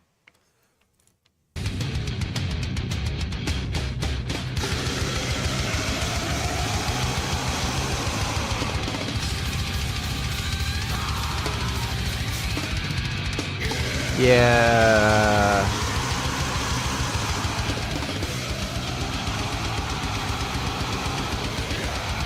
Yeah, come on.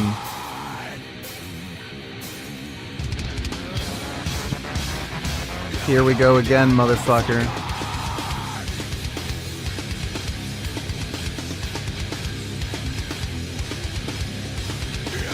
Yeah.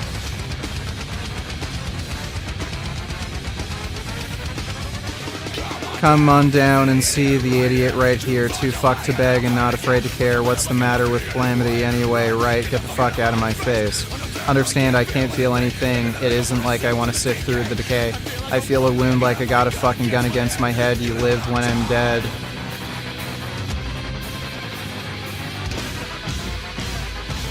One more time, motherfucker.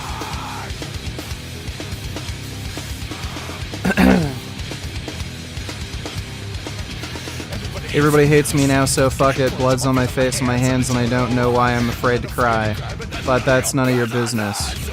Whose life is it? Get it, see it, feel it, eat it, spin it around so I can spit in its face. I want to leave without a trace, because I don't want to die in this place.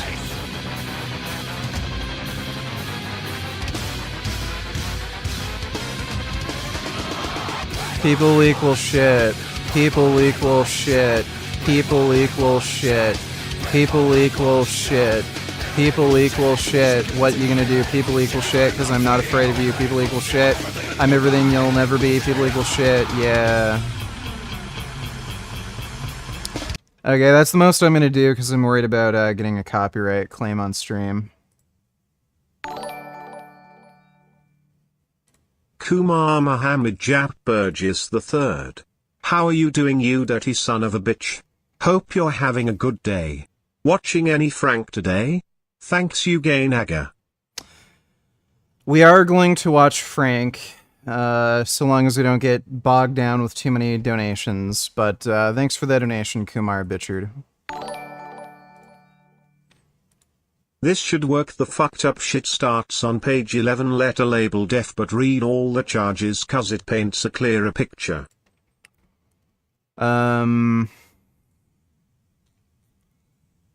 Page 11.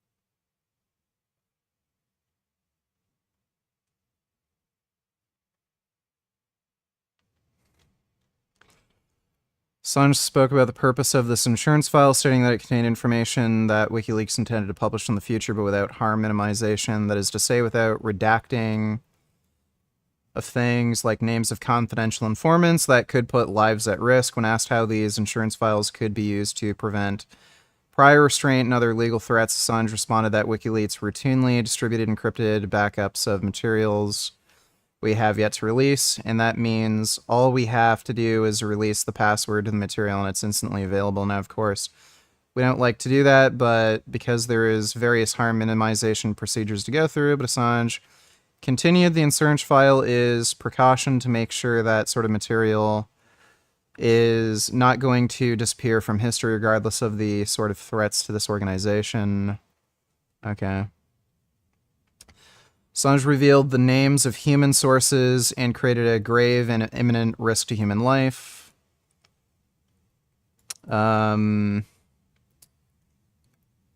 Classified up to the secret level that he had obtained from Manning as described in paragraphs 12, 21, 27, including approximately 75,000 Afghanistan war-related significant activity reports, 400,000 Iraq war-related significant activity reports, 800 Guantanamo Bay detainee assessment briefs, and 250,000 U.S. Department of State cables. Significant activity reports from the Afghanistan and Iraq wars that Assange published included the names of local Afghans and Iraqis who had provided information to the U.S. and coalition forces. Okay, so I kind of understand why he would have gotten charged. He absolutely should have gotten charged with disclosing some of this unredacted information. Because he leaked the names of informants. That's insanely stupid.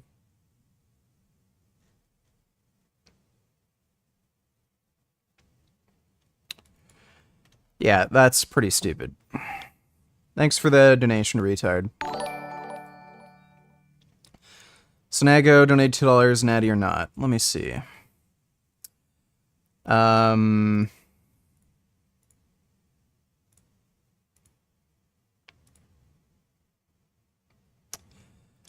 I would say, in all likelihood, he is probably not natty. Probably. He looks a lot like, what's his name? Obalor? Something Obalor? Yeah, I would say he's probably not natty. It can be harder to tell with black people, because there's, like, so many black dudes who are just fucking ridiculously jacked, but, I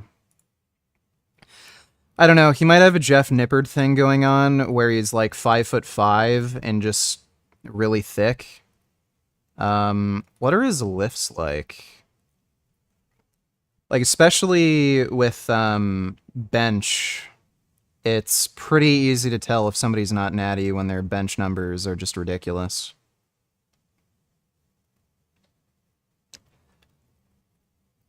This guy, trains really weird.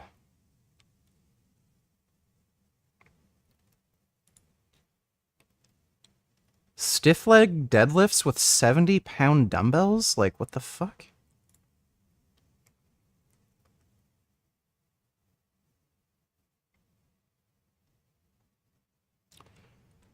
Five, 10 to 15 with 80 pounds.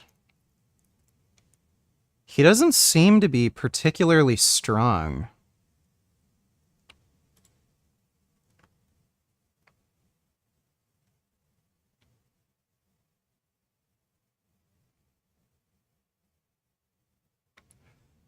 Is he just like... Dude, this is super light. Like, my mom could do this. I don't know if he's just fucking with people. Because these are literally baby weights. Dude, 60 pounds. Like, this is something that I curl with one arm. Yeah, you know what? If this is him, like, actually having a workout, I think he might be a lot smaller than he looks like on camera. And he might be like 5'5", 170 pounds, but just because of his proportions, he looks super jacked. Like, benching like 10 to 15 reps with 80-pound dumbbells, that is not strong at all. He has a good taste in motorcycles. It's a nice Indian.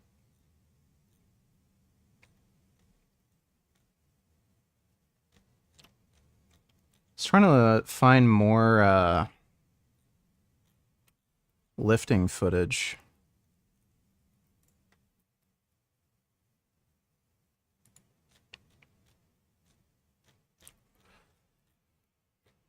Yeah, he might actually be natty.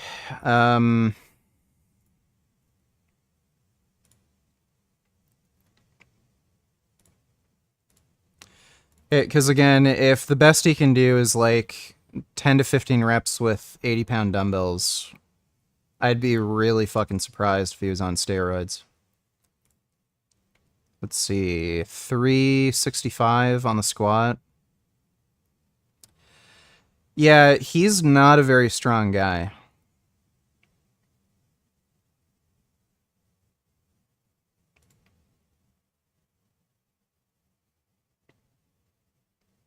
I don't know what the fuck he's doing there.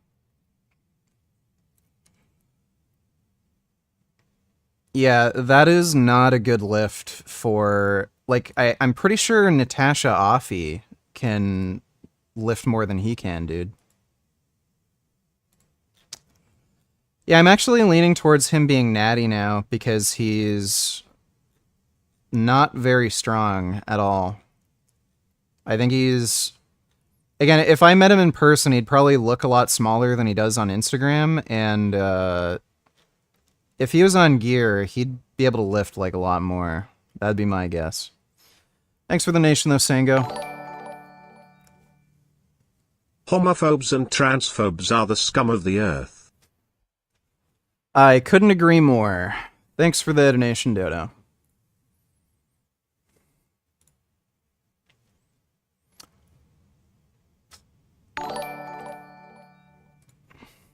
I'm ready for my nightly gaping, sire. I need my gaping before I go to bed. It boosts melatonin. my master. All right, I'll gape your tight little asshole after stream. Thanks for the donation, Verdant Jedi. Retard donated $2.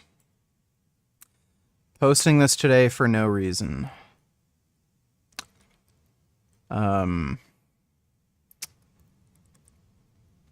What the fuck is this? Is he using a towel as a diaper? The fuck? Yeah, Hassan is very weak for somebody his size. Very, very weak, and he's pretty bad at lifting. Think the heaviest I've ever done with incline dumbbell press was 110 pounds for like 8 reps. So, Hassan is not a strong dude. Thanks for the donation, though, retard. How does that cheating pedophile have an audience? It must just be retarded children. He has 0 redeeming qualities. Never liked him. Fuck that weirdo. Hope he gets cancelled for real this time. Yeah, I never liked Dr. Disrespect. Even if he does get canceled, he's still a millionaire. He has enough money to retire for the rest of his life, so it's not really going to do much, unfortunately. Thanks for the donation, though. Fuck Dr. Dickhead. Number 2, Little Boy, which exploded with the force of about 15,000 tons of TNT. Now, we've all grown up under the shadow of hydrogen weapons, H-bombs, but these are thousands of times more powerful than the fission bomb that was dropped on Hiroshima. If you detonated the Little Boy Hiroshima bomb in the center of Los Angeles airport, the fatal blast radius remains inside the airport boundary. But it did produce horrific damage to these wood and paper structures. 70,000 people were killed almost instantly, and perhaps another 70,000 would later succumb to burns, injuries, and radiation. But the Japanese did not surrender. August 7th passed with no word from the Imperial High Command, as did August 8th. Meanwhile, American B-29s continued their firebombing of Japanese targets. And then on the morning of August 9th, another B-29 boxcar took off with Fat Man bomb number 3, a higher yield, less reliable plutonium bomb-like gadget. The Japanese city of Kokura was the primary target, but clouds obscured that city, so boxcar diverted to the secondary, which was Nagasaki. It too was overcast, but a brief hole in the cloud cover was enough to give the bombardier an aim point. Fat Man exploded with a force equal to about 22,000 tons of TNT, about half again that of Little Boy, detonating precisely halfway between the Mitsubishi Steel and Arms Works, a munitions plant, and the Mitsubishi Urakami Ordnance Works, which manufactured torpedoes for the Imperial Japanese Navy. Total deaths at Nagasaki were lower. About 80,000 people would die from immediate or long-term effects. And still, the Japanese did not surrender, and still the conventional bombings continued. August 9th passed, August 10th, August 11th. The 4th bomb was being readied, and it started to appear that the Air Force would have to begin conserving atomic bombs for use during the invasion. You see, even after the 2nd bomb was dropped, Emperor Hirohito was hearing from his advisors that Japan still had 32 million people prepared to give their lives for their emperor. With luck, we will repel the invaders before they land, said General Yoshihiro Umesu, with the ruins of Hiroshima and Nagasaki still smoldering across their country. Japan would have eventually surrendered without the atomic bombs.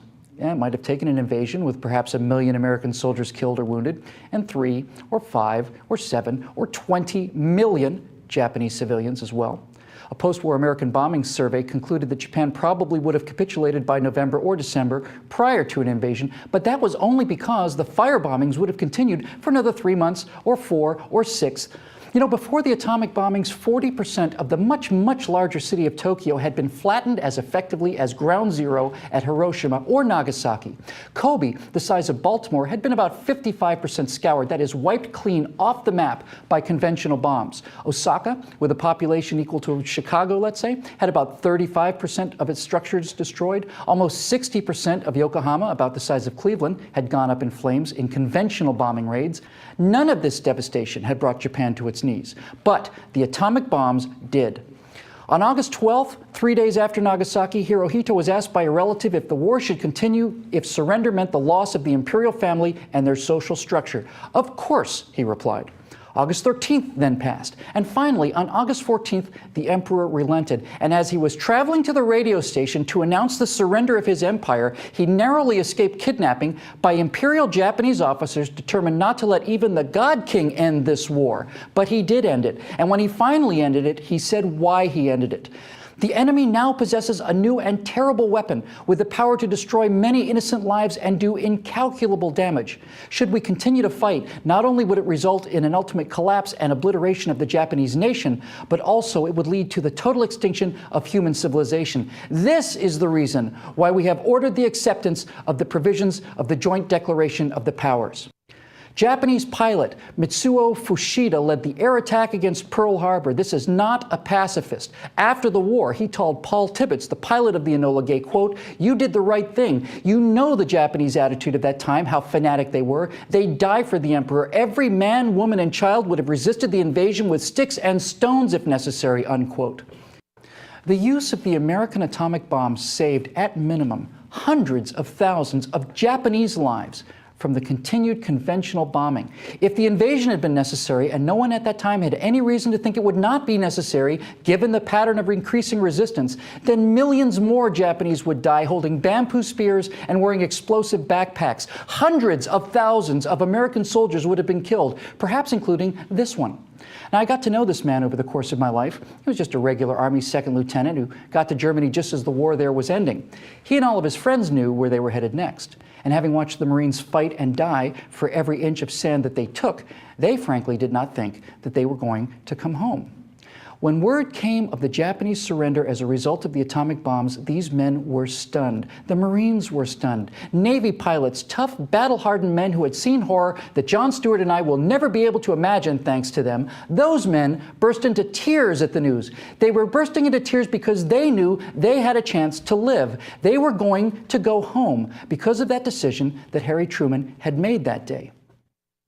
This man would go home and he would marry this woman. They'd have 4 children, and some of those children would have children. The oldest one would play Little League baseball, and he'd go to high school and make some movies, and finally that little boy would be sitting in this chair because Harry Truman gave his father a chance to come home. Jon Stewart wants to call Harry Truman a war criminal?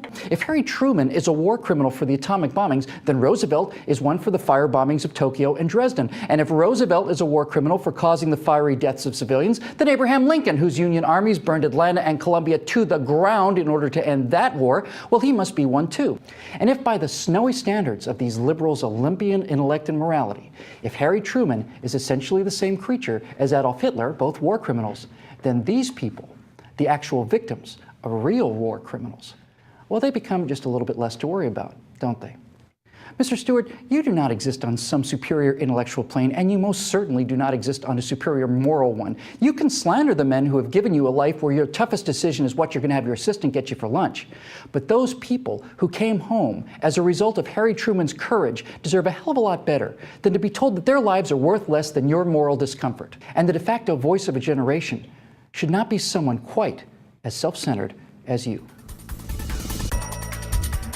That was a sick burn. Yeah, Jon Stewart's a fucking moron.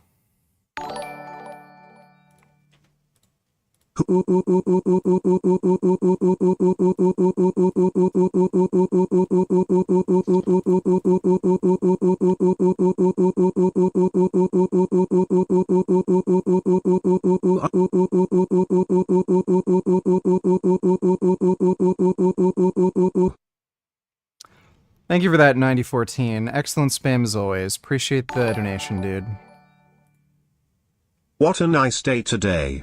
Is there a more perfect time to play Capture the Flag, Master? I don't know if we're going to play Capture the Flag. No guarantees. But thanks for the donation, some ordinary faggots. Voldemort donated $2. Would you describe her as thick, curvy, chubby, or overweight? You didn't give me a link. If you give me a link, I can take a look. Thanks for the donation, Voldemort.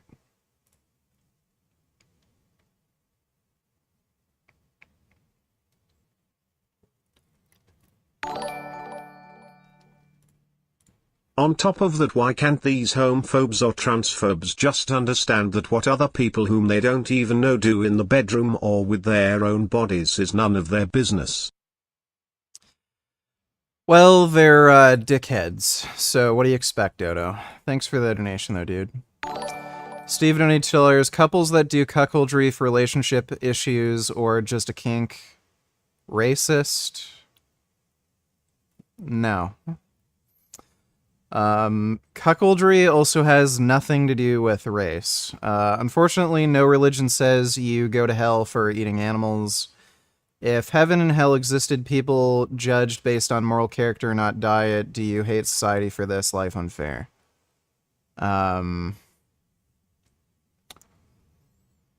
Those are really weird questions that I can't really answer. There's a lot of reasons to hate society, not just eating animals, but yeah, no shit, life is unfair. Thanks for that donation, Steve. Voldemort donated $2. Let me see.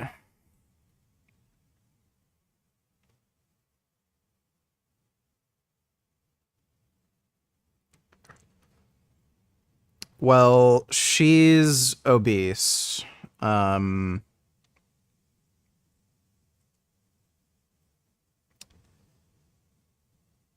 like she's clearly overweight. She calls herself Fit Jazz. Like, it's good that she exercises, but, I mean, she is overweight. Clearly. Thanks for the donation, Voldemort. Let's take a quick Frank Tufano break. Let's just watch his shorts first. This week on Frankie's Free Range Meat, we have our local, fresh, never frozen ground beef back in stock, along with our 1 pound thick cut ribeyes at the most affordable price online. We've also restocked our grass-fed pastrami with organic spice rub. Yeah, I wonder how rotten this shit is with his refrigeration issues. Sliced thin, now in 8-ounce portions. Fully restocked on raw grass-fed butter.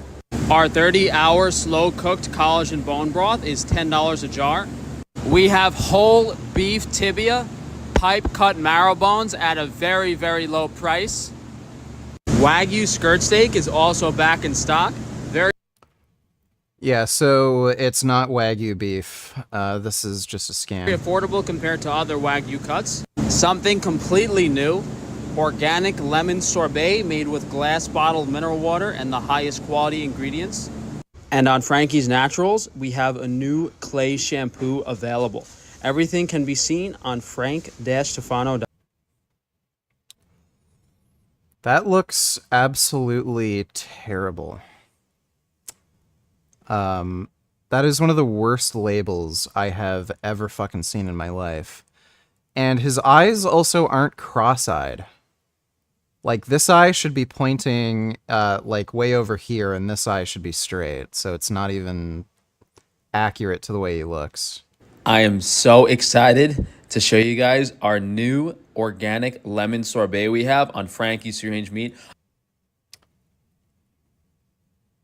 Is that all you get?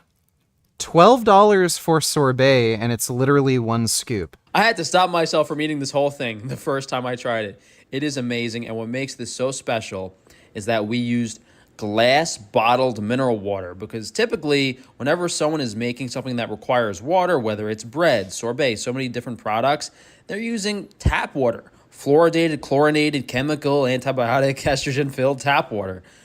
And not only are we using glass bottled Mountain Valley mineral water, I actually have some here.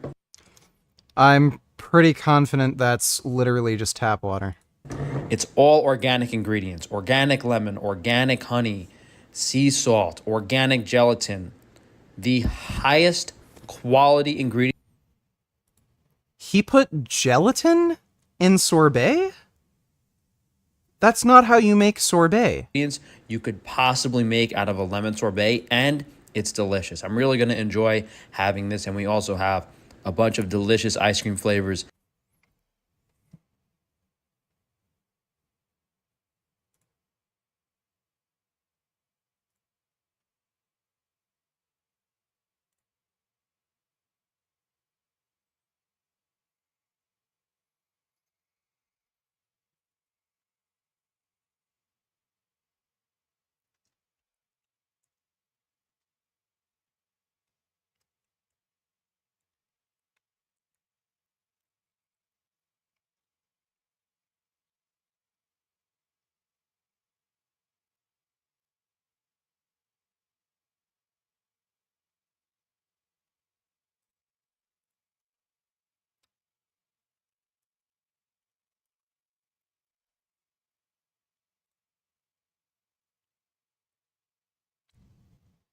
Okay, it might not What's actually up? be tap water. Any vids on your channel you'd recommend for new vegans?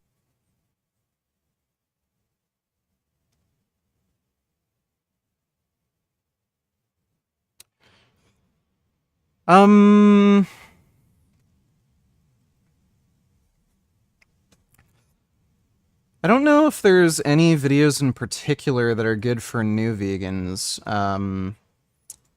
You can look at, like, my day of eating videos, I guess. Those are still up. Yeah, you can check out my day of eating videos. I also have workout vlogs where I show how I train and eat, so... And I do have some recipe videos, too, that you might like. So I'd look at some of those, maybe. Thanks for the donation, Will Crockett. Hope that helps. There's so much unnecessary gay sex scenes in The Boys Season 4, you're going to love it. Well, that's good to hear. You know how I'm a big fan of gay sex. Thanks for the donation, Horny Vegan Runner. Do reaction to the Elliot Rodger case. Is that the guy who killed a bunch of girls because he was an incel? Yeah. This is like really fucking old news, dude. Unless you want me to watch one particular video, like I'm not really gonna bother. Everybody already knows about this, and we've already watched content on stream about it. Thanks for the donation, though, Darren. Dame right there, dickheads, they deserve to be shoot. Couldn't agree more, Dodo. Thanks for the donation, dude. Guys, our latest product on Frankie's Naturals is clay shampoo. I think they could have done a better job with my hairline, just like I could have done a better job putting this label on, but that's why I took it home as my sample. All organic ingredients, using glass bottled mineral water to avoid the fluoride and chlorine, white clay, shea butter, jojoba oil, however you want to say it, neem oil, acerola cherry, and just a little bit of guar gum to bind everything together. No scents, unscented. This is probably the least inflammatory clay shampoo on the market. I mean, I even have another one here that I was using. June 23rd was the 39 years anniversary of the Kanishka bombing, which killed 300 Canadians. It was committed by Sikh extremists. See what happened at the memorial service. Do you think Canada is effed? I've never even heard of this. Get out of here, mourning family members of victims of the 1985 Air India bombing, Canada's deadliest terror attack. React to Khalistan separatists who came to stand in solidarity with them. Members of Sikhs for Justice, an organization whose leader previously made threats towards Air India, showed up with Khalistan flags to pray for the victims. They held a press conference and distributed brochures to the family members, irritating them on a very special day. This pathetic victim's family member outcried. This has nothing to do with Khalistan. We're here for the specific reason. One attendee protested at the Khalistani presence. My husband lost his whole family. One attendee told to police, who confronted her for telling the activist to get out. Where were you for the last 39 years? Were you sleeping? Another questioned. These Sikh separatists are out of their fucking minds. This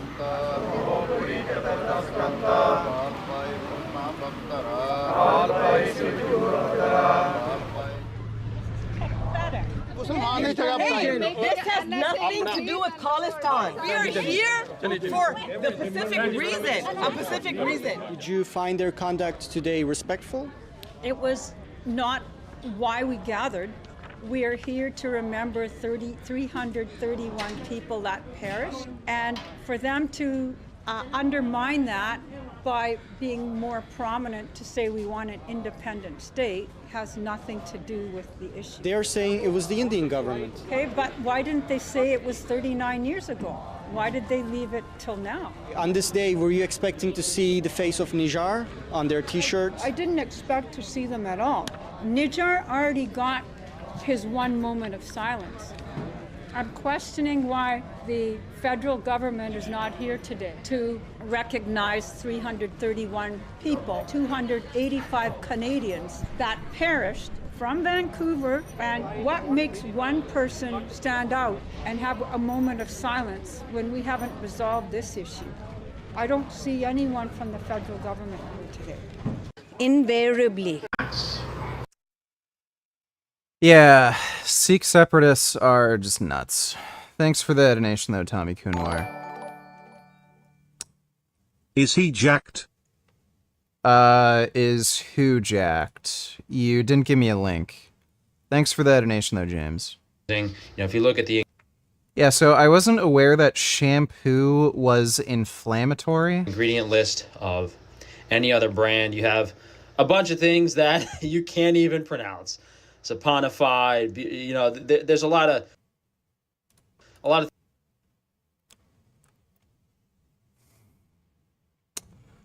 Saponified cocos.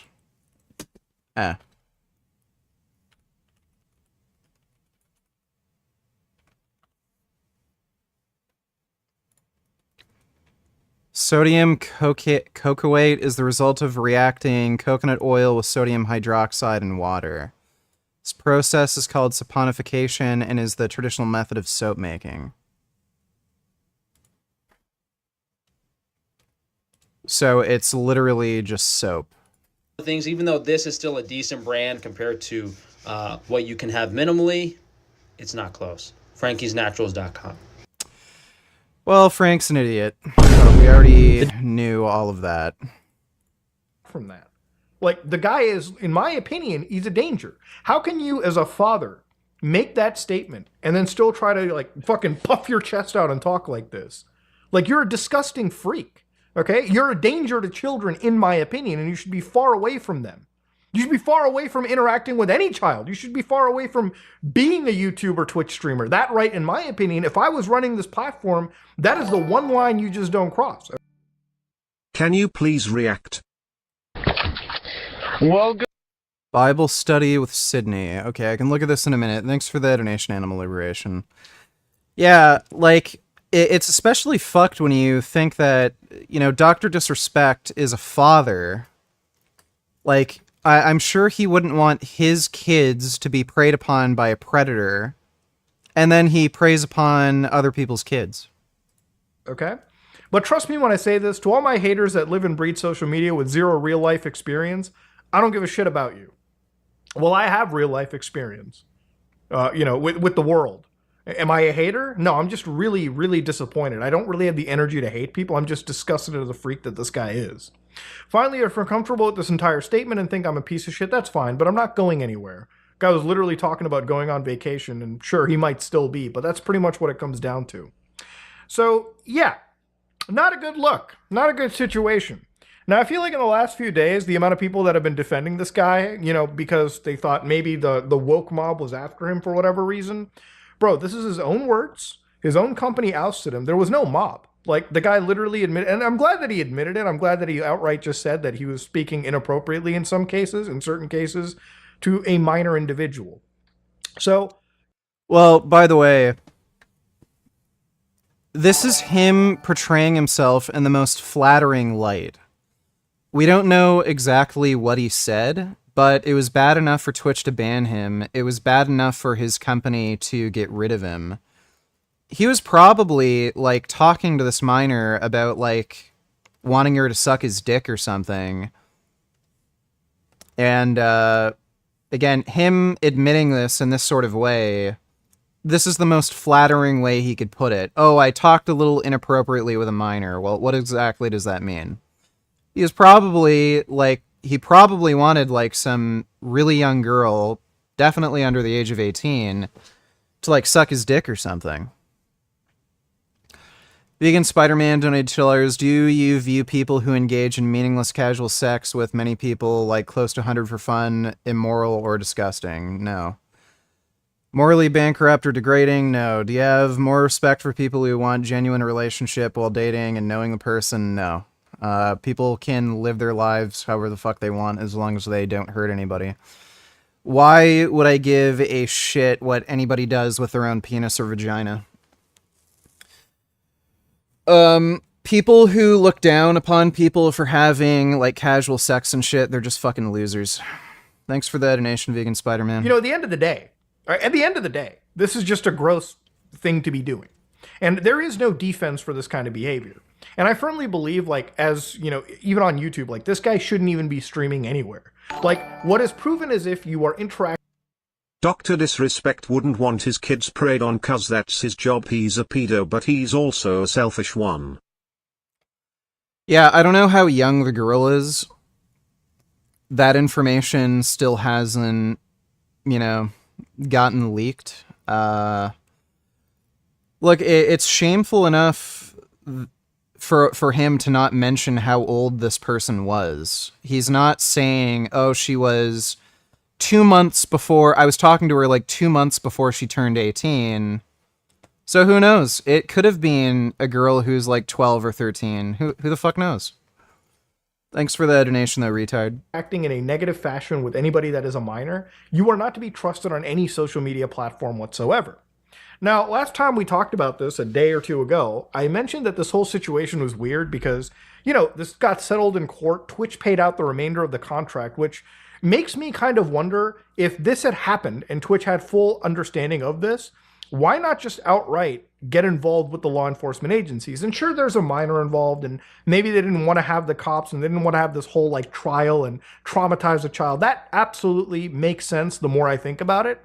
But to understand, I really feel like in the last 4 years, if this was common knowledge and understanding, you know, protecting a victim is one thing. But realistically, what Twitch did and what like this whole case did was actually protect, you know, in my opinion, a bad person. This guy got to be on YouTube and make millions of dollars and build an even bigger fan base and interact with God knows what else, right? Like maybe he was talking to another person that might have been a minor. We don't know. He admitted to this instance. And, you know, statistically, it's not always just the one incident, right? At least that's my personal perception. I have no, you know, I have no proof to say that this happened more than this one instance. But again, I don't trust this guy. And I think like for a lot of these court cases to be settled, I think ultimately they protected this guy for 4 years. This guy basically got to operate for 4 years until finally these NDAs started drying up and this whole situation just started getting leaked out. Now, I think that there's way more down the pipeline. I think by Saturday, by Sunday, this whole situation will become one of the biggest things in media, like gaming history. But, you know, ultimately I have a lot of questions for Twitch. I have a lot of questions for Amazon. Won't be surprised if we find out the girl's like 13 or something. If this situation played out the same way, if these inappropriate messages happened and a minor was exposed, how much guilt falls onto Twitch? And ultimately, like, there's got to be guilt that's shared between the platform holder keeping this silent, you know? I wonder why Twitch and Discord, you know, while they banned him at the time years ago, why this wasn't maybe relayed to other social media services, you know? When EDP got banned, it wasn't just a ban off of YouTube, it was a ban on TikTok, it was a ban off everything for having these kind of allegations towards him. You know, when Alex Jones got banned pretty much systemically on every single app within like a day, you know, it was because these guys talked to each other. So I'm wondering why. Yeah, I have no idea why Twitch would protect this guy when he was sexting minors. It's really weird. Amazon and Twitch, I get it, NDAs, gag orders, but if you truly felt that there was this, you know, really scary situation with this guy messaging what appeared to be a minor, an individual minor, in a seemingly inappropriate manner at times, you should have relayed this to other sites. Like, this is just disgusting behavior. Like, again, I could imagine if Dr. Disrespect came out about this and he was talking to a girl who was like 17 and a half. Like, okay, she was turning 18 in like 6 months or something. He probably would have mentioned, all right, this girl was almost 18. She was like 17 in 6 months. And I was kind of like in a stupid headspace, not thinking. If that were the case, he probably would have defended himself like that. But this chick was probably at an age where that sort of thing is completely indefensible, where like this girl might be like 15 or something. So, yeah, hopefully it comes out and more of this gets exposed. Good morning, you no-good, worthless fucking heathens. Are you ready for your Bible study? So we can praise Jesus?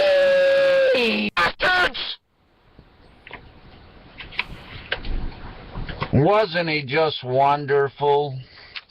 Well, let's do our Bible study, and we'll do it like they do. And these big churches, they're not fucking forest or what the fuck ever. Wherever this fucking bear come from, do they have bears in that neck of the woods? Goddamn book, they'll say, well... Yeah, that video sucks. Where's the fucking Frank Tufano video? Did I close it?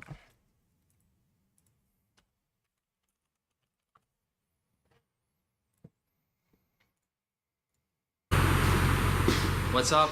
How are you guys this week? You hear that rain coming down? It's really pouring outside. Most of you probably saw that video Saturday with the freezer nightmare. We're still sorting things out.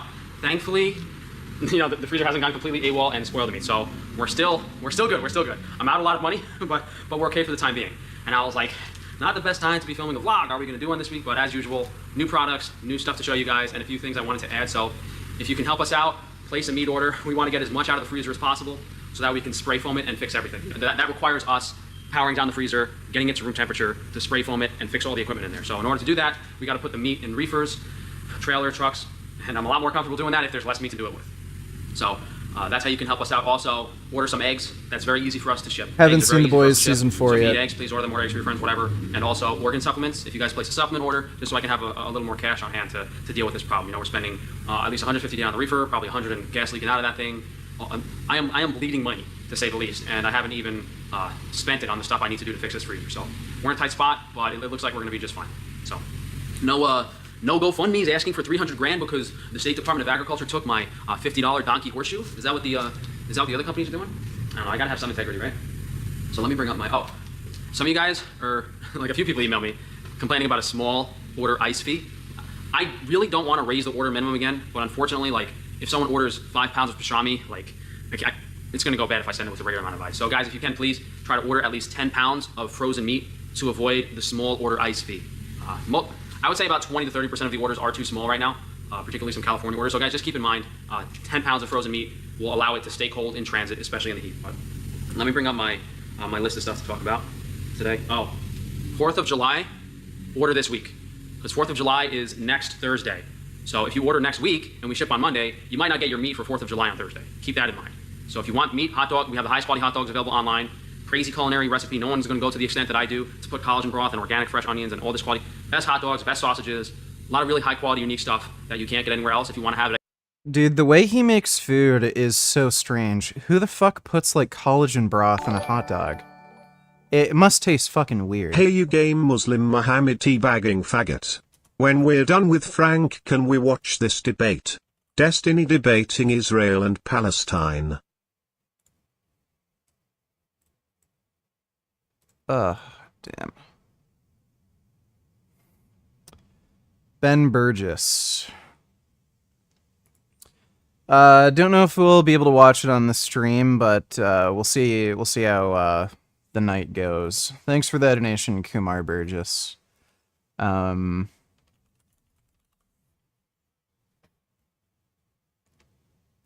What the fuck?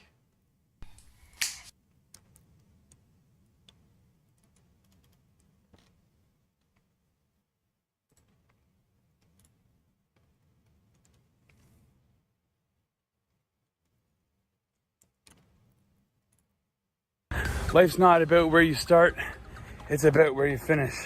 I feel like today's finally the day. I thought of shooting this video 100 different ways. I've actually been filming the last 2.5 years, but I just got to upload something. We got to get the ball rolling, so nothing fancy, but I'm back and I'm so excited to see you guys again.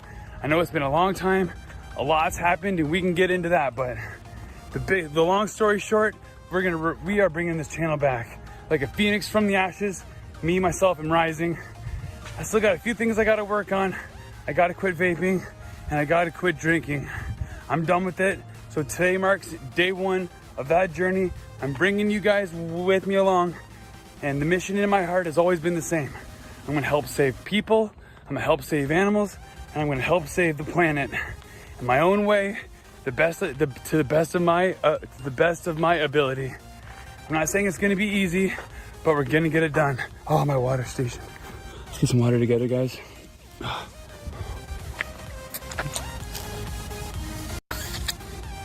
It's like 32 degrees out here today. It's hot. And, oh yeah, we just finished our first half marathon. There's a little bug on his neck there. First half marathon. I love running now. One thing I've been exploring with addiction is that you can't just stop doing something. You have to replace it with something else. So for me, it's running. I love running. I've been enjoying it. It's been a lot of fun. Just pushing myself. He is selling actual animal bones?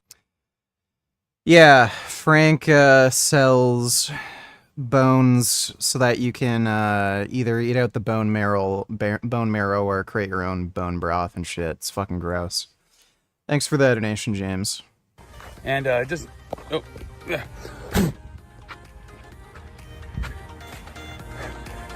I love running. Well, running itself actually sucks, but if you want to be a better runner, you got to be a better person, and that's what I love. And finishing that half marathon, getting my medal just felt absolutely amazing. So, excuse me. Okay. In a couple months, we're going to be training for our full marathon. Is this light twin retarded or just dumb?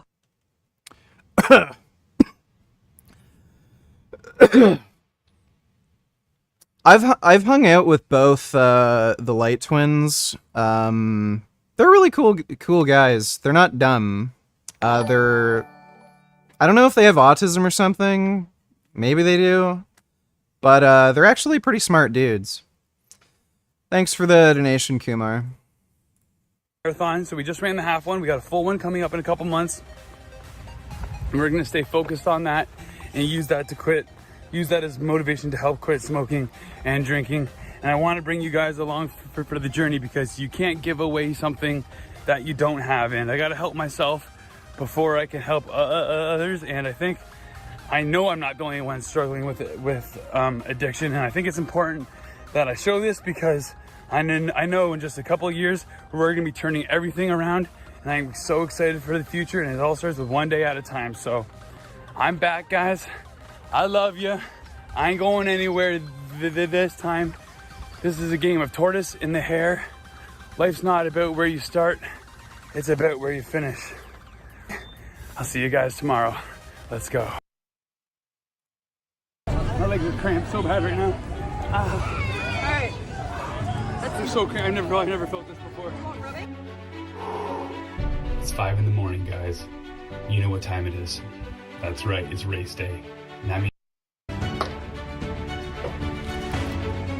And not only is it healthy, it's tasty as fuck.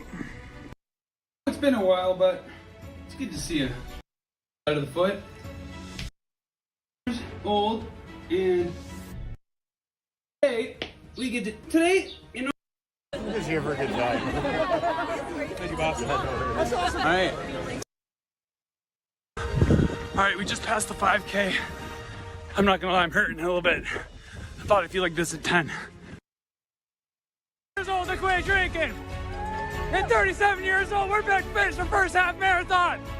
Let's go, baby! Woo! Bring it! I don't know, I just need a minute. All right. Yeah, take a minute. Take your time. Walk it off. Walk it off. Gotta cool down. There's a massage table over here, Henry. Yeah, dude, go to the... They have free massage. My fucking legs. We did it, guys. My fucking legs. I never felt this before. I never ran further than 10K before. It feels so good to be lying down right now. Things I changed, so many things I've learned.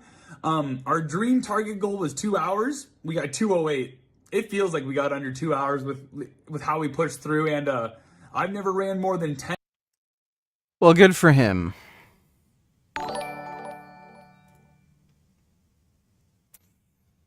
Art of Dying Donatello's anti-white page is wild. Go through it.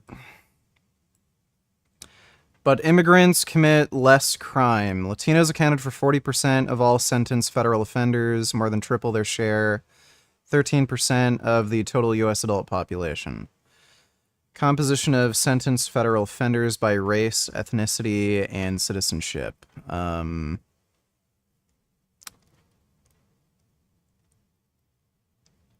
This is 2007. Brown, U.S. citizen.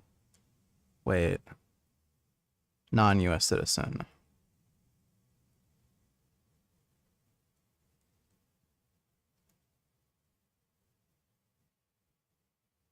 Oh, okay, I see. These colors are messing with me because when I see brown, I'm thinking minority. And then when I see like beige, I think white person. But then they have a category for Hispanic, white, black. Okay. So... Okay, Hispanics commit a lot of crime, apparently. Percentages may not total due to rounding. The category other is excluded. Pew Hispanic Center Analysis of United States Sentencing. So, this is of federal offenses.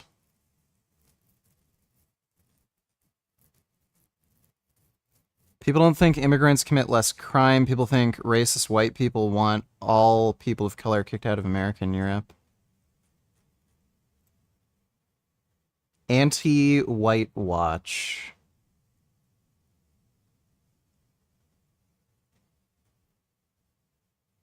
Oh, okay, so is this criticizing, the woke anti-right?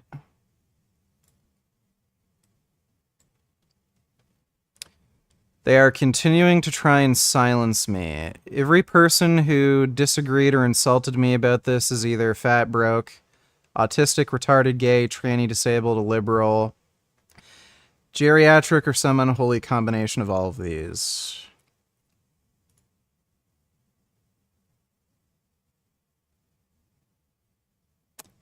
Visibility limited. This post may violate X's rules against hateful conduct.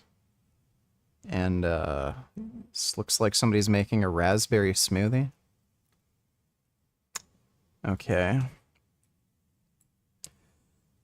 Look at those eyes, dead inside, barely conscious, serotonergic.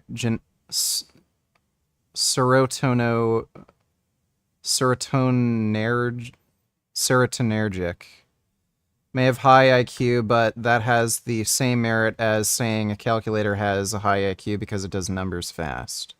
It's not what IQ is. No creativity or life, pure bug soul, will never amount to anything beyond a cog in the machine. What? Teachers are there for the whole class. Pedal. Most gifted, certainly, but the least gifted are just as important. Student 17 with a higher IQ than Albert Einstein and Stephen Hawking, who is taking 28 A levels, calls for more support for gifted pupils as she admits teachers struggle to keep up with her. Usually when I hear shit like student has higher IQ level than Einstein or Stephen Hawking, it's always bullshit, and these people have practiced taking IQ tests. So you can artificially increase your IQ test score by just practicing the test. That's what that weirdo did. The guy who always brags about being able to bench 500 pounds, who made that like theory of everything, that's what he did. But yeah, this dude is racist as fuck. So apparently because this woman's Indian, she's garbage. Thanks for the donation, though, Art of Dying. I'm Billy, honey, donate $2. I'm sorry, BG. I'm surrounded by sycophants and fucking imbeciles. It's just that you make a lot of really great points, sir. Deep.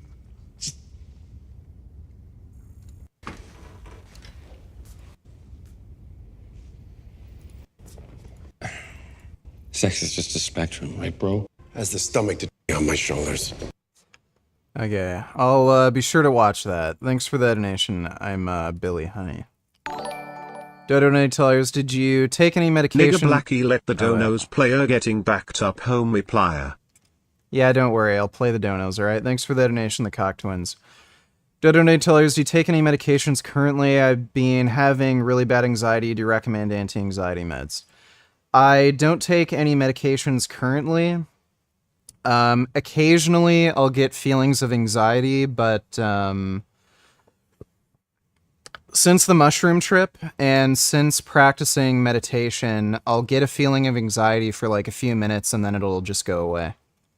So I'm not on any meds. I've been feeling really good.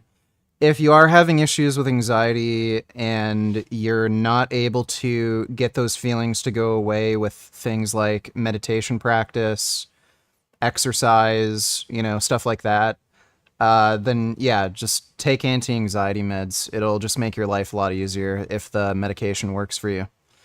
Thanks for the donation, Dodo. Thoughts on cool sculpting? Also based. Also, now, would you nature's smash? a numbers game. Let me take a look at this. So there are beneficial compounds that, in some balance, may outweigh the negative effects of the hydrazines, the agarotines in these mushrooms, but that jury is still out, so to speak. What are the negative benefit or the negative effects of this? This is an explosive area of conversation, and that puts my life in danger. So I reserve the right not to answer your question. Whoa. I didn't expect that. It puts your life in danger talking about portobello mushrooms? He's looking at me silently. I will respectfully move on. Thank you. So anybody who's interested, just Google that.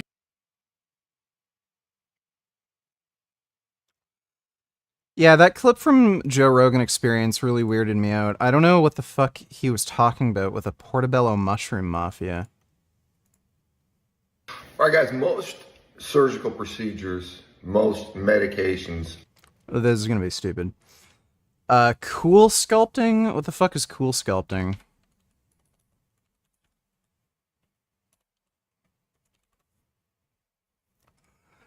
Oh, this. Yeah, this does absolutely nothing. There's this idea that you can freeze fat cells and have them die off and get metabolized.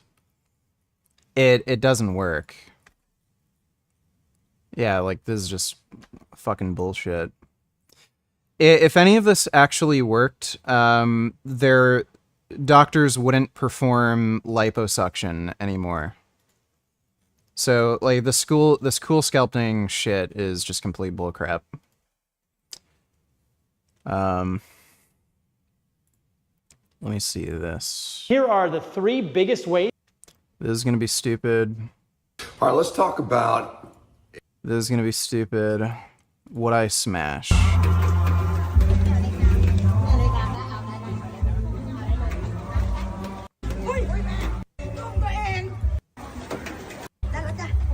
No, I wouldn't smash.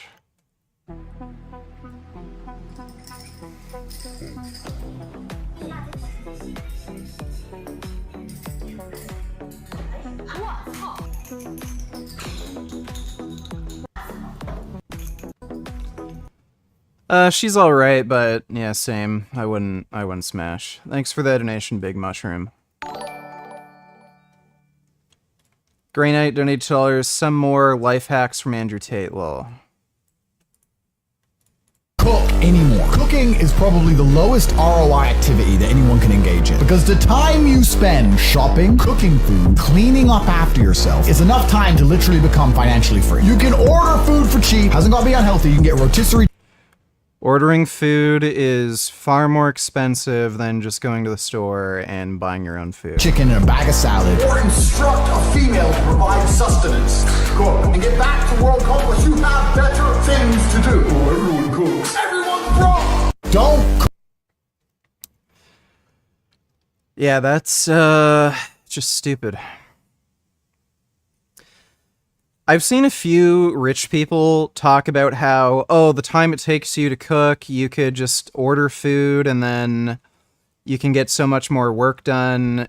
The only reason they're ordering food is because they have the wealth to do it. They can hire a personal chef, they can order pre-made meals, shit like that. And it's just more convenient for them because they have the money to do it. For an average person, no, make your own food. It's dumb. Are actually unnecessary. Why do I say that? Well, first of all, the reason most people come to those things is due to, just letting a disease progress and progress and progress and never have actually treated it correctly, right? So, most of the heart attacks, most of the joint replacements, anything, you can name anything. Richard's frozen sperm cells donated $2. Richard, if you had to make a guess, what do you think your IQ is, and what do you think Dr. Avi's IQ is? I have no idea. Dr. Avi is an extremely, extremely smart dude, though. So I would imagine it would be very high. But I have no idea what my IQ is. Thanks for the donation, Richard's frozen sperm cells. Gallbladder removals have all occurred because we just don't know how to treat with lifestyle in the correct ways. And why is that? Is it physicians are just money-grubbing bad guys that just want to make as much money off of procedures and profits? Well, yeah, I mean, there's some that do that. I mean, to be honest, there are. But really, the system is set up in a way to not do lifestyle, right? We have, think about all the resources that a physician has, like me as an orthopedic surgeon, to replace someone's joint per se. I mean, I've got a team of radiology. I've got a guy that'll stand around in a lead apron for 3 hours while I'm operating on somebody. There are operating rooms that cost $200 a minute to run. There's an entire recovery room. There are multi-million-dollar facilities. There's labs. There's all this resources dumped into this to make this a viable option, and not to mention the fact that I get paid very nicely to operate on whatever this or that. That is how the system is set up. Now, if I were to, whenever anybody says shit like this, they're just so incredibly fucking ignorant. Doctors could prescribe lifestyle treatment and say, okay, go on this diet, exercise this much, and then, this will cure your diabetes if you lose like 100 pounds and start exercising. Good luck with adherence. I don't think you'll find a person alive today that doesn't know alcohol is bad for them, cigarettes are bad for them, donuts, cookies, ice cream, potato chips, like all these people know that sort of food is bad for them. But they're eating it anyway. There's a combination of genetic and like social factors that are making people, adhere to these bad habits. And the idea that you can just tell somebody, okay, go on this diet, exercise this much, and then, you'll be cured if you just follow these steps. You're never going to have a large portion of people adhere to that sort of thing. That's why shit like medication and surgery absolutely is necessary. It's great, to promote healthy lifestyle and tell people to exercise, teach them to eat right. There are a certain amount of people who will adhere to those things, but anybody going to the doctor for help for congestive heart disease, diabetes, shit like that in all likelihood, 99.9% of the fucking time, they are never going to adhere to a lifestyle treatment. say, hey, I want to do a lifestyle procedure on somebody. I want to, let's fix this person's diet, exercise, sleep, all that stuff. What do I get? At best, you might get some registered dietitian that you might be able to send them if insurance will pay for it. Most often they won't. And the registered dietitian is going to give them crappy advice anyway. So that's what we're set up. So that's absolutely not true. Insurance companies absolutely love lifestyle medicine. If they can send somebody to a dietitian who they only have to pay, I don't know, like $80 an hour for like a consultation, and then maybe another like $300 for like a meal plan or something. Insurance companies would much prefer that over paying tens of thousands of dollars for bariatric surgery, tens of thousands of dollars for like a numerate number of medications, tens of thousands for like, you know, a stent or like bypass or any of this shit. What's his name? Fuck. Dean Ornish. He's actually made, he has like a lifestyle clinic, and he has a number of insurance companies that have signed on to his lifestyle dietary treatment thing. Insurance companies would much prefer people go to lifestyle treatment because it's just fucking cheaper. The problem is they won't fucking do it. Like, people won't adhere to the fucking treatment. Against. We got a whole system that bends over backwards. Millions and millions, not millions, billions of dollars of resources are put into the system to get you into those procedures, and it's very profitable, right? But we don't have that for lifestyle. Can you imagine if we even spent a 10% fraction of providing good support, good nutrition, maybe even paid for the nutrition for some people? You know, I mean, these things are things that would really make a difference and save. It wouldn't make any difference because nobody would adhere to it. You know, obviously a lot of money, but more importantly, it would save people from all the suffering and the unnecessary and needless procedures that occur every day in the United States. So, just to put things into perspective, there's a really great documentary. I can't remember the name, but they were looking at obesity in Hawaii, and they were looking at Polynesian communities. Polynesians are super unhealthy. They eat a terrible diet. They have way higher rates of diabetes and obesity compared to most Americans. They preferentially eat really, really fatty cuts of meat. They also eat a lot of sugary processed foods. This woman who was the interviewer in this documentary, she was interviewing a woman who was going blind because of her diabetes. Her eyesight was literally going away because blood flow wasn't going to her eyes. She was saying she literally cannot lose weight. Even though she's going blind, she said her doctor prescribed her a diet. So, lifestyle medicine intervention. Her doctor said, look, here's a diet plan. You need to lose this amount of weight to treat your diabetes, or else you're going to go blind. She literally said, despite going blind, she just couldn't adhere to the diet. So when you're talking about people literally willing to go blind because they're so addicted to this, like, really shitty, super fatty, processed food, red meat, you think these people are going to be helped with lifestyle intervention? You're a fucking idiot. This is why drugs like Ozempic exist. It's because people just don't adhere to fucking lifestyle medicine, you fucking moron.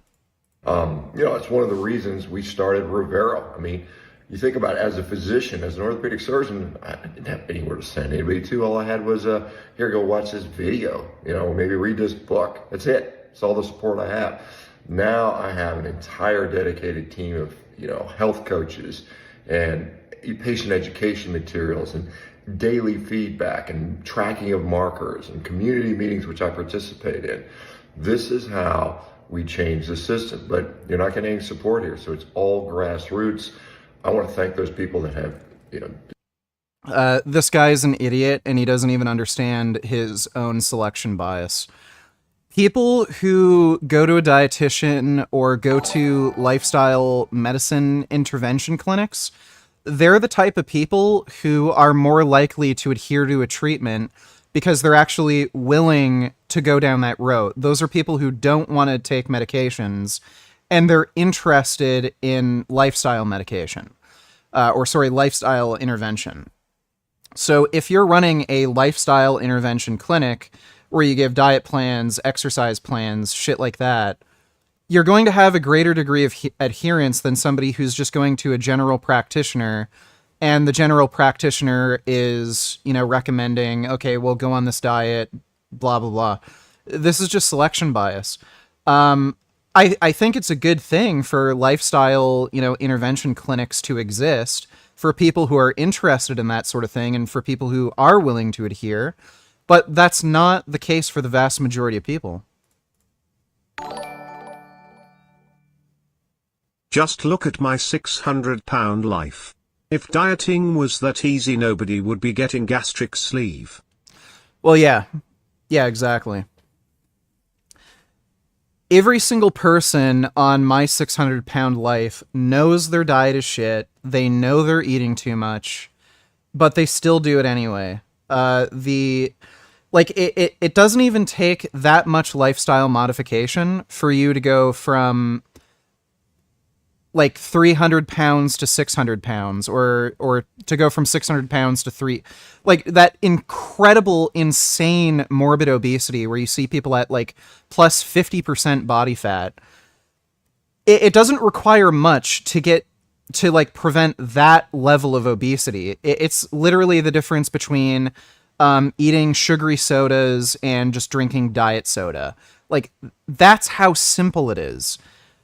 They can't even do that. They need a gastric sleeve.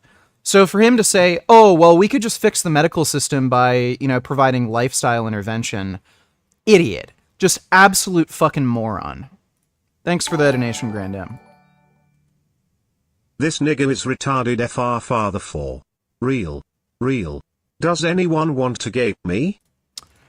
I'm sure there's somebody in chat who wants to gape you. Just be patient. Thanks for the donation, Boop, Com, Billy Honey. Just, have been willing to sign up for Rivero and be part of this transformative.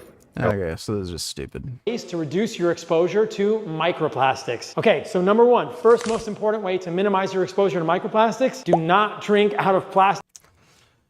The best way to limit your exposure to microplastics is to not eat meat. The animals we eat are exposed to many of the same environmental pollutants we're exposed to. So this is just a reality of bioaccumulation. If you have an organism consuming shit like microplastics, those microplastics are going to accumulate in the organism, and if you eat that organism, you're going to be exposed to much more microplastics than you would if you were getting those microplastics from a primary source like bottled water. So the best way to avoid microplastic exposure is to not eat meat. Plastic water bottles. What do I do instead of bottled water? I have a reverse osmosis filter in my house. It just sits on my countertop. This will remove all the microplastics, and then I remineralize this reverse osmosis water with a microplastic-free sea salt. Number two, you guys have probably seen me do this before. When you cut like this on a plastic cutting board, small pieces of plastic from the cutting board are going to end up in your food. Those small pieces of plastic, those microplastics, you are eating them when you are using a plastic cutting board. All right, number three, and you may not be aware of this, you should rinse your dishes and dry them before you use them. Yes, it's extra work, but there's a significant amount of microplastics that accumulate. Doesn't everybody do that? That's just what a normal fucking person does. Just from being indoors. Polyester furniture, polyester clothing, all these things put microplastic dust into the air of your home, and that dust ends up on your dishes. So humans consume significant amounts of microplastics just from the dishes that you use if you don't rinse them. So this isn't bad advice, but he is missing the bigger picture. You can look at the accumulation of microplastics and plastic-related pollutants like phthalates in meat.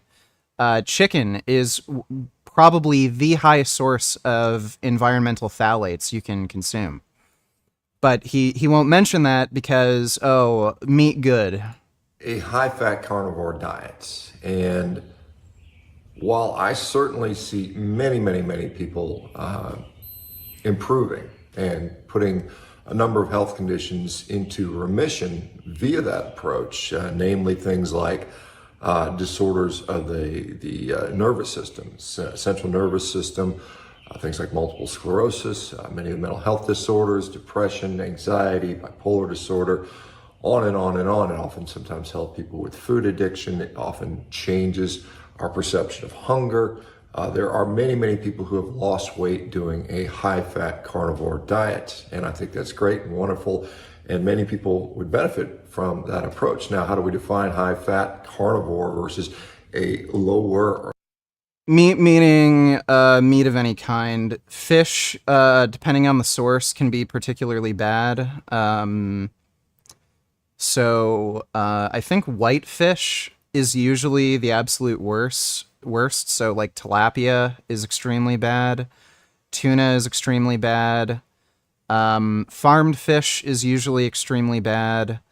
But both beef and chicken, they are also contaminated with these environmental pollutants. So it's all bad. It's all a significant source of things like phthalates.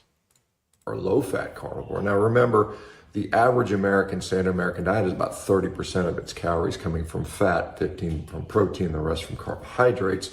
The average carnivore is probably between 60 and 80% fat by calorie because carbohydrates aren't in the diet anymore. And I think a lot of people, will go with the very high-fat version, one, because lots of energy. You feel good when you have a lot of energy on board. There's no doubt about it. And as I mentioned before, there are a lot of conditions that this specifically is extremely efficacious for. I would highly recommend that for many, many conditions. Now, what a lot of people will see is, and I see a lot of people that pursue higher fat carnivore diets, while many of them lose weight, many of them don't really attain a physique that perhaps would be considered very lean in many cases. You don't see as many. I mean, there's obviously exceptions, but the Wonder if it has anything to do with fat being extremely energy dense and it being harder to control your calories. majority of people obtain a less obese physique, but they don't become extremely muscular, and that probably is because of an under appreciation of protein. Perhaps maybe they don't want to, maybe they don't work out as hard, and there's certainly that. Not everybody, I get it, not everybody wants to get strong and big and fast and be an athlete. I certainly get that. Now, having said that, are there benefits from a lower fat approach? And when I mean lower fat approach, you might be 50, 60% of your calories coming from protein or fat, depending upon which way you go. Which is clearly lower than the high-fat carnivore diet. And I think, I know for myself personally, again, this is my personal reflection, that as I will lean out, I do better when I reduce the fat a little bit, Yeah, big surprise. Yeah, I heard John McDougall died. I'm not a particularly big fan of his. A lot of his nutrition advice was kind of stupid. Like, he was talking about how he's questioning whether vegans should supplement with B12. That was massively idiotic. I think he even recommended against vitamin D supplementation and told people to just go outside and get sunlight. That's remarkably fucking stupid. He was saying that there's no such thing as calcium deficiency when there absolutely is. People who consume very low levels of calcium have lower bone mineral density and they're at higher risk of fractures. Some of his recommendation around protein intake was also stupid. There's absolutely no reason to limit your protein intake. Especially as you're aging, your body becomes more anabolically resistant and you're more prone to losing muscle mass. I kind of understand where he was coming from when he was recommending low-fat, oil-free diets. He didn't personally think there's an issue with consuming oil like olive oil. He said publicly that the reason he recommends zero-oil diets is because he has so many clients that have issues with caloric control where they'll drizzle like a ton of fucking olive oil on their food and then they wouldn't be able to lose weight. I get what he was saying there, but I think you should give scientifically accurate advice. He should have just said, if you're having issues with weight management, you should cut oil out of your diet. If you don't have issues with weight management, then yeah, like include some overt fats in your diet, like nuts, seeds, and some oils. Son Goku donated $2. Let me see. who are not addicted to sugar. A super popular philosophy in the wellness industry is that sugar is addicting. This derives from the theory that sugar consumption elicits similar neurobiological activity as drug use. When you take a hit of sugar, it lights up the same part of the brain as when an addict takes a hit of whatever their drug of choice is. The fallacy there is that that part of the brain lights up when we do anything pleasurable. That same part of the brain lights up when we have sex. It lights up when we pet puppies. And there's stronger evidence that suggests binge behavior, specifically when it comes to sugar, is more prevalent when we restrict access to it. When there is intermittent access to it, we are much more likely to overeat sugar. If you are constantly craving sugar, it is far less likely that you are addicted to it and far more likely that there are just nutrient deficiencies elsewhere. So if this is... I don't agree with that.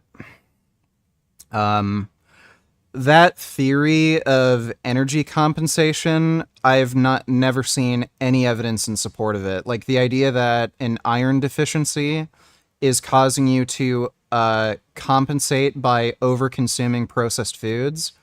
I've never seen any evidence in support of that. Is you, I would urge you to log an entire day of eating and evaluate two things. Protein intake. Are you consuming 0.8 to 1 gram of protein per pound of body weight? And 2, fiber. 25 to 35 grams a day is a great starting point for most people. And I find that a lot of people underconsume fiber. So odds are you're not a fucking sugar addict.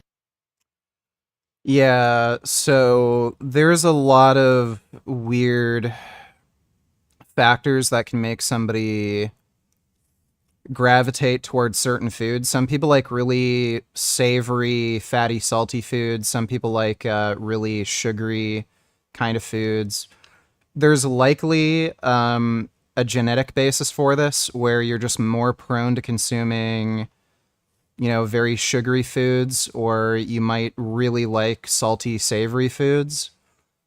That's probably a genetic thing. And I mean, it just tastes good. You're kind of biologically wired to go for really sugary or really fatty, salty foods because, again, throughout our evolutionary history, we kind of developed this urge to eat these very calorie-dense sources of food to prevent starvation. So if you have access to things like chocolate bars, you're kind of just biologically wired to preferentially eat those things as opposed to broccoli. And it's just a matter of changing your food habits.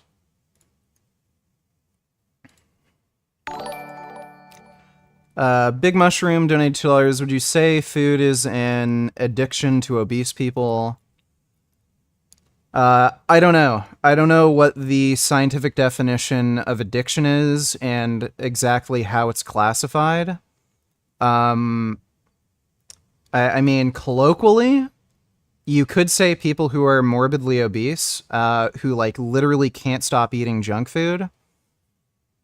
I think it's reasonable, at least colloquially, to call it an addiction if they're doing something that's so detrimental to themselves and they realize it, but they just can't stop doing it. I think it's reasonable to call it an addiction, at least colloquially. Since it's hard for them to stop, and industries have made food taste saltier, greasier, sweeter. Yeah, like, maybe. Thanks for the donation, Big Mushroom. Hunter Toby donated $2. Clip of Destiny being confronted by a vegan in a recent AMA. He just memes to avoid the topic now. It's so scummy. Let me see. There's anything wrong with just killing animals, like just because you want to? I mean, we already do that, don't we? Socially? Yeah, but it seems like most people, when they actually think about it, they actually are going to have issues with it usually. Probably. Well, then they can make it illegal, but personally, I don't give a fuck about it, so. Well, why don't you care about animals? Because I eat them. So if you didn't eat them, you would care? So you're just saying that you'd say that you don't care because it'd be inconvenient because you have to stop eating them? I think if I had like an ethical foundation where I valued the lives of animals, I think that I would probably care a lot if dogs were being killed, but I don't, and I eat animals. He does care. He's just lying. We've seen how he treats animals especially cats. He's very nice to cats. So the Do idea you of even being value worried the about- lives of humans? I do value the lives of humans, yeah. Why do you value the lives of humans? Because they're so much better and superior to animals. We rule all of them. Do you think that because Americans are superior to non-Americans, it'd be okay for Americans to eat non-Americans then? Yes. Like, just kill them? Especially British people.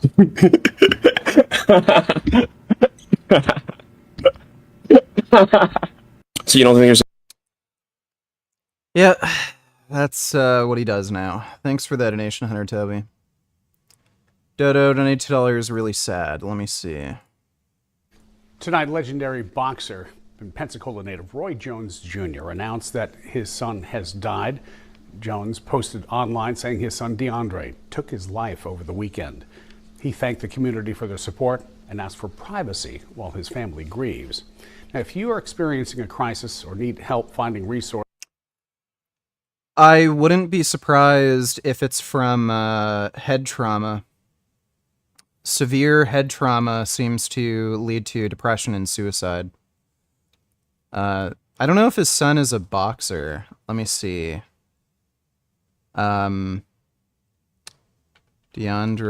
Jones boxing.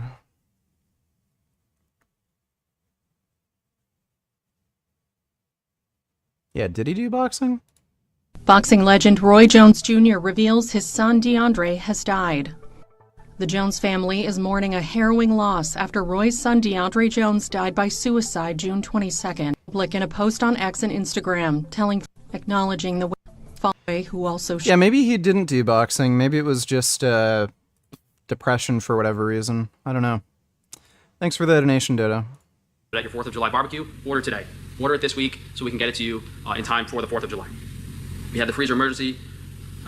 As I hear that reefer running, I'm thinking of dollars falling out of my pocket.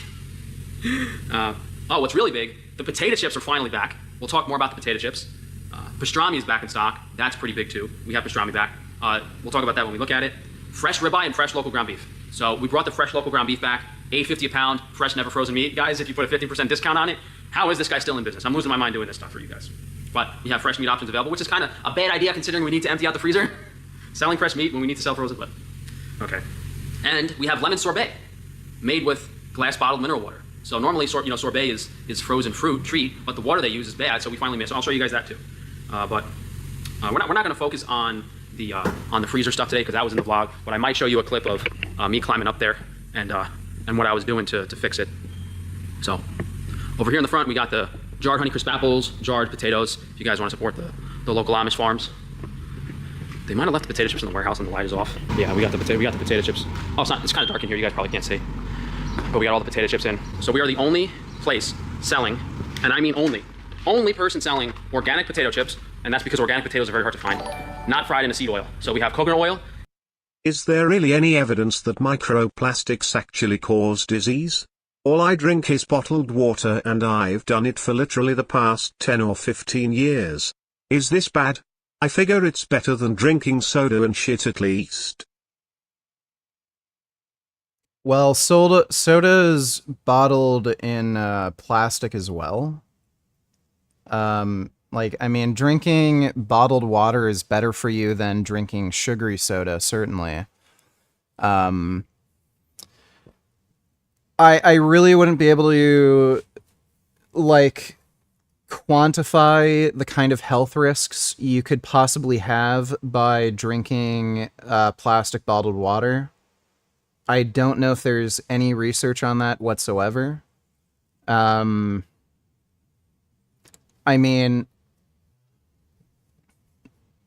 Yeah, sure. We know that plastic exposure is a problem, and if you could eliminate your use of plastic bottled water, that'd probably be better for you. It would eliminate a potential risk, but I wouldn't be able to quantify the kind of health concern that it would cause. So if you drink plastic bottled water over the course of 20 years, what is your elevated risk of cancer, diabetes, neurodegenerative disease? I don't know. I don't know if any research on that exists, but probably a better idea to eliminate plastic bottled water if you can.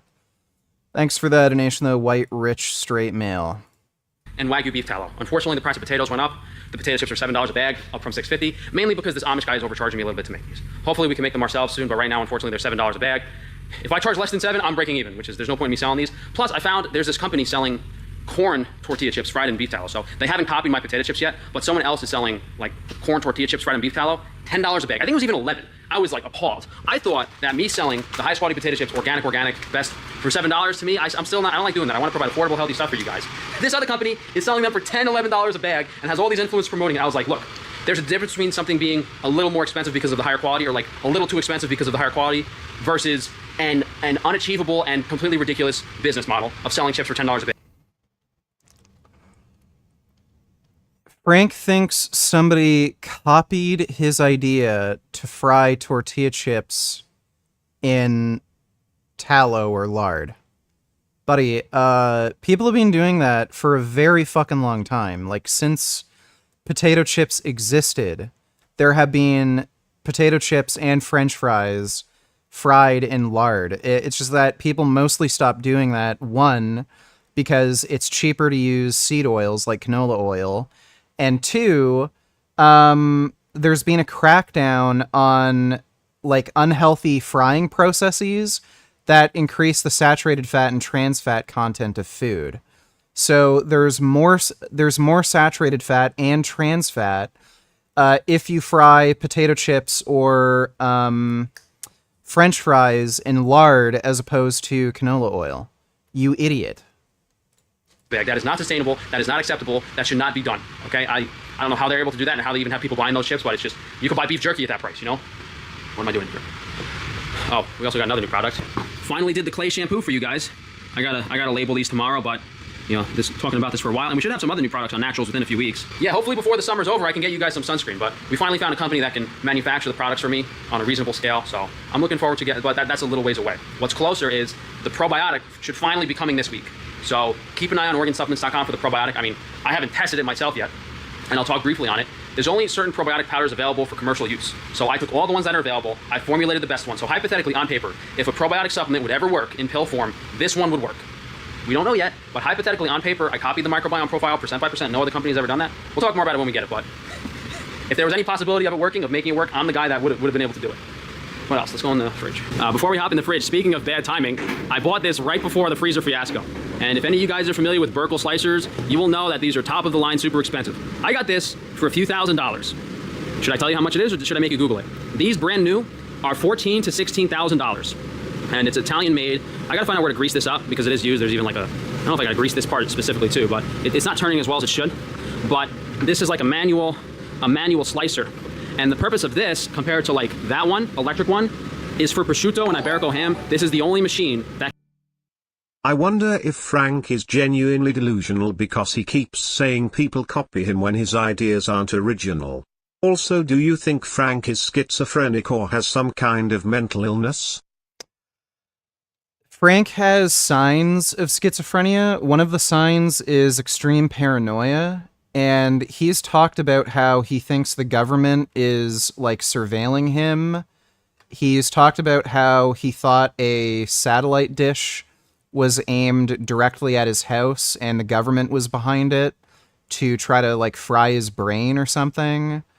So he definitely has warning signs of schizophrenia. He certainly suffers from narcissism, which I'm pretty sure is considered a mental illness. But he definitely has signs of schizophrenia. He may develop it later in life, but he has some of the early warning signs. He's also extremely prone to believing crazy conspiracy theories, like he believes in the Illuminati. He thinks like Jews are running the world. He is extremely anti-Semitic. And yeah, he is genuinely delusional. He certainly is delusional. Thanks for the donation, though, Johnny Bravo. Under Evanescence donated $2. Flip through at anti-whitewash posts on Twitter. It's so jarring to me how his page is up Someone tells you they're a stoner, smoke weed regularly, and 420 friendly is it a turnoff for you. Yeah, I personally wouldn't want to date a girl who's like a pothead. That's just me personally. Like, if somebody smokes weed occasionally, that's fine, but if they're like an actual stoner pothead, I would preferentially not date them. Blacks need 320 years to catch up to whites, according to a research group. Do we want these people to be the burden of our children, grandchildren, great-grandchildren in perpetuity? Just say no to the white men's burden. It is not our job to babysit civilization invalids. By the way, you cannot bridge biologically rooted differences in average cognitive abilities in 1,000 years, let alone 300.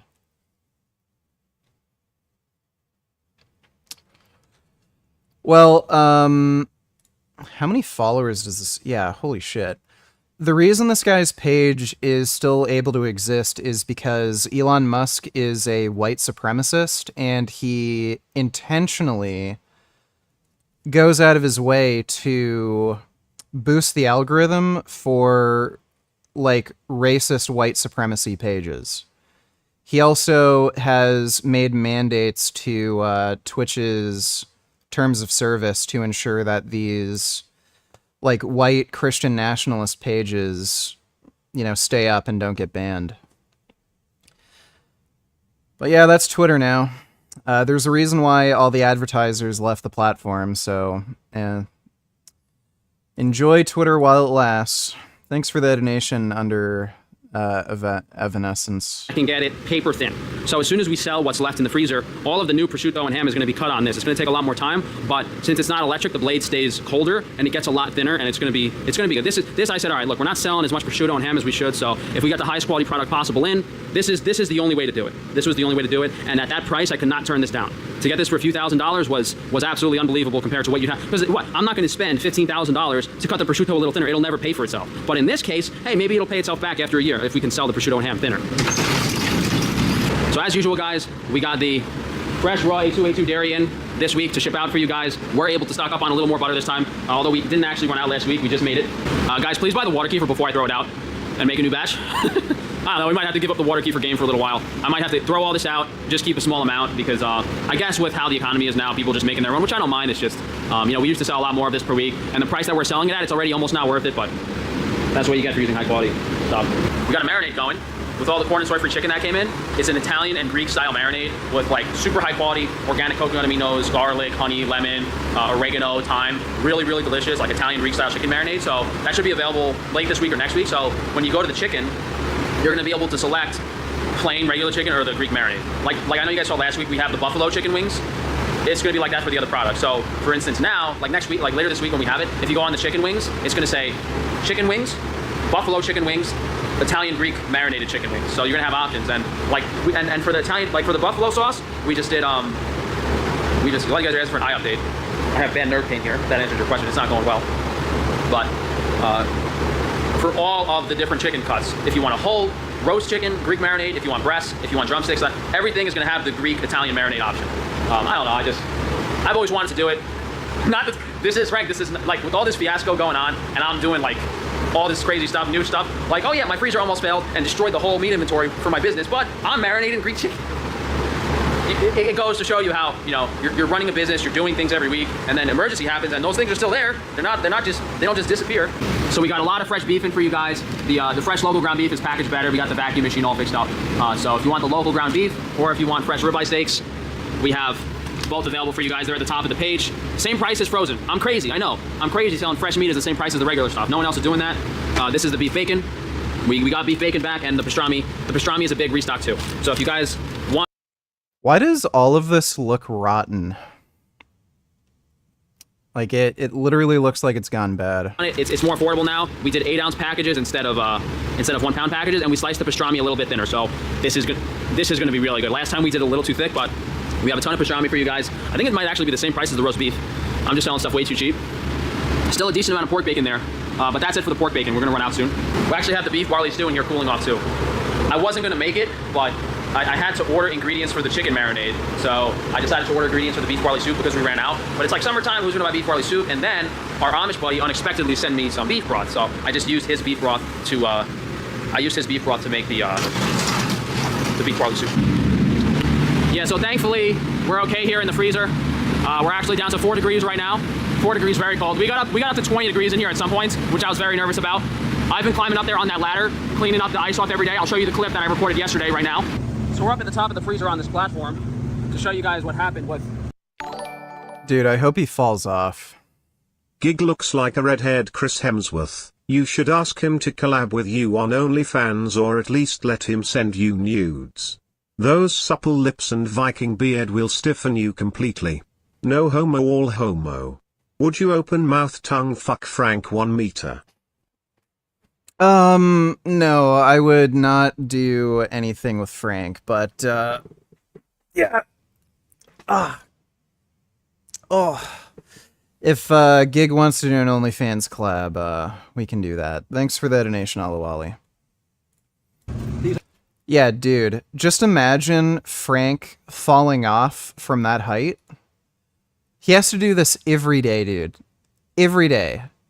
It's like, come on, it's gotta happen. He's gotta be stupid and fall. I'd love to see him fall like 20 feet. Yesterday right now. So we're up at the top of the freezer on this platform to show you... Yeah, this dude's gonna fall. It's gonna happen. I'm calling it here. He's gonna fall, land right on his head, and die. Guys, what happened with these evaporators. So the ice is blocking airflow right now. So we need to melt all this ice. I was using a torch yesterday, but we ran out of gas. So I brought up, we're gonna try some really hot water with some de-icer and see if that works in this pump sprayer. If not, we'll get some more gas and finish the job off next week. I de-iced all of this one yesterday. Oh no, this one on the right I de-iced, which isn't good because now the ice is back. That's not good, but at least it's been running. So we're gonna try to get the rest of the ice off again, get all the ice off of that one, and hopefully it's okay. But the only thing I have in here to show you, because I don't know where everything is, because we put everything on pallets to be ready to get it out of here onto a reefer. Like I literally have no clue where anything is. My guys do, because my guys are the ones that organize this stuff. We have all the collagen bone broth available, 30-hour, $10 a jar, very affordable price. That's the lemon sorbet. That's the lemon sorbet. New container. Really, really happy. This is how all the ice cream is going to be from now on. We're switching to these paper containers instead of those. And if you guys want to help me out more, buy the ice cream, because the ice cream is riskier to transport than the meat. So if you do want to buy ice cream, buy it now. I was going to give some of it away, but I'm already going broke, guys. And then we just, I think it's just Wagyu skirt steak is restocked in here for now. Yeah, I was only in there for like a minute and it's already fogging up like crazy. Lesson learned, use the phone. So I'm a little worried because that ghetto unit that we're using just to kind of save the freezer, one of the two evaporator fans stopped blowing, which just happened now. So I'm guessing maybe a breaker blew or something on the electric. So I might go on the roof and look at the electric panel and see if the breaker's blown, but this is way above my pay grade. I don't know how to fix any of this shit. So yeah, after I film this vlog, I'm gonna just go on the roof and see if anything's off up there. That's like painfully obvious that even I would be able to figure out. We also should be getting in the new collagen powder, collagen peptide powder this week. So we'll have the collagen powder for sale on Organ Supplements, and we're going to do our collagen bars. That's the. I mean, there's a lot of things that we're doing that I'm looking forward to, but that might be the biggest one. Dude, this is fogging up so much. It's insane. It was barely in there. Before I read some reviews, let me give you guys a little taste of what I'm dealing with. And I don't normally name companies or stuff, but because I don't care enough. But this HVAC service, K&D Factory, this guy comes, doesn't want to diagnose the broken unit, and the unit that just went down that I needed to get up to save the meat, he said, oh, it overheated. I'll just clean off the coils and that's it. Didn't diagnose that either. So they basically charged me $708 for cleaning the coils, which took the guy maybe an hour of his time. And he did not look or think to check that there was half a foot of ice on the evaporators blocking the airflow. So this is getting, I put it on my credit card for a reason, is getting charged back 100%. I told him on the phone last week, look, I'll give you $150. I think that's reasonable, but your guy came, he refused to diagnose one unit, he misdiagnosed the other unit, and he just sprayed some water on the coils. So if I'll give him $150, $200. Even that I think is unreasonable. But $700, I should drive over there and steal some fence posts or some grass or something from their fucking property. Holy shit, dude! This is what I'm dealing with. You gotta be. It's hard to be smart with this. It's hard. You don't know how to do. You gotta know apparently how to do everything yourself, not get screwed. Look. If that was $700 and he fixed it, if it was $2,000 and he fixed it and it's working, I don't have to worry about. No, I had another guy over 3 hours after he came. Unbelievable. And I have a lot of reviews to read, but like, any of you guys actually watch me sit here and read reviews for 10 minutes straight? Dude, it's so hilarious. Frank complains about people scamming him with chargebacks, and then he's openly admitted to filing a chargeback. Like, What a fucking clown. And that kind of hard to believe. So let me know in the comments if you guys actually want me to like to read these reviews for 10 or 15 minutes, or if you want me to like just pick a few good ones just for a minute or two and do that. Yeah, so we covered pretty much everything. I'm excited about the new products we got. The potato chips back, lemon sorbet, pastrami's back. So always pecan A2 ice cream. Just to die for it. I've been drinking water kefir with every meal these past few weeks. And flavorful ground turkey are things that I had to convince these manufacturers to do for me and pay extra doing special things. Therefore, should I apply these out of business any day now? Don't hesitate, this stuff rocks. So the reason I started my businesses is because of my knowledge of health and nutrition, which I applied to my products. So anyone else that owns these other companies does not have that knowledge. And therefore, when they formulate and create their products, they're not doing special things. And I'll say, and it's really crazy to me, especially if you look at like organ supplements, the formulas on those products and the ingredients are things that I had to convince these manufacturers to do for me and pay extra for because no one else did that. Because my understanding of ingredients and nutrition allowed me to dictate what goes into it and what the dosage should be. So when you're buying like that stuff from organ supplements or my like tooth powder from Frankie's Naturals, there's no other tooth powder on the market that has those ingredients and like minerals in that high of an amount and those vitamin powders because no one else is doing that. A cosmetic manufacturer is not going to have the understanding of how much vitamin D to put in a toothpaste. It's not going to happen. 5-star review for the lip balm. What an idiot. Yeah, these big multinational companies that have, decades of expertise in making toothpaste are not going to make as good of a toothpaste as Frank. Stuff really works and really does last complex. Take it daily. I've tried over a dozen of these in the fridge and finally mind. But yeah, hopefully a few more weeks. This whole freezer nightmare is a thing of the past, and I'm going to make sure to put myself in a comfortable situation where, regardless of what happens moving forward, we'll never be in this situation again. And look, I knew one freezer unit was bad and it needed to be replaced, and I was ready to do the work to replace it. But the second unit failed too, and it's basically like all hell broke loose. But the HVAC stuff always goes wrong when it's hot out. And I mean, yeah, if I knew this, I guess it wouldn't have been. I mean, what really happened was I spent like $15,000 of my own money trying to fix this thing, and it got to the point where I have to open up an insurance claim because I can't afford to fix this anymore. And then basically, right when I opened the insurance claim is when the other unit failed, and then shit really started going wrong. So we'll see how it works out. I've been paying insurance for 3 years and have never filed one claim. So it's about as honest as it gets. Well, I mean, yeah, I'd be worried if if something catastrophic, I guess insurance companies have something where like they have insurance to pay out on big things, but the real catastrophic stuff, like I can't imagine, like your whole building burns down, millions of dollars, like I wouldn't trust an insurance company with that. You might be really fucking screwed, but I don't think anything like that's gonna happen. Anyway, thank you guys for joining frank-tufano.com. I said it in. That's interesting. I wonder if he's gonna try setting his own building on fire so that he can take out an insurance claim and not have to pay off like any debt. I think I've said it in the past few videos and shorts. If there was 1 week for you guys to help me out, it's this week. Go on organ supplements, buy some kratom, get fried, and feel happy. Yeah. In order of priority about how you guys can help me out, the eggs are very easy to ship. Organ supplements is like a good margin and it's separate. I can do that myself. And then just help me get some meat out of the freezer. But we're getting a ton of orders in. This might be the busiest week we've had because of this. So if we can get as much meat out of that freezer as possible, and then as soon as we get this new unit installed and running, which might take 2 weeks or so, hopefully, because my HVAC guy's going on vacation 4th of July, but it might be very difficult to get a new unit in.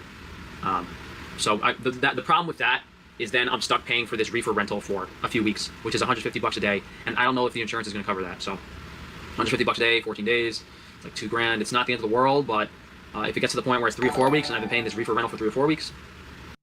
Happy birthday to one of the most iconic people ever. Thank you, Stefania. Really appreciate that. And yeah, it's 12 a.m., so I am officially 33 years old. But thanks for the big donation, Stefania. Appreciate it. Do you want me to twerk, by the way? Because it's $50 for a twerk. Whatever. I'll just do a celebratory twerk since you paid $50.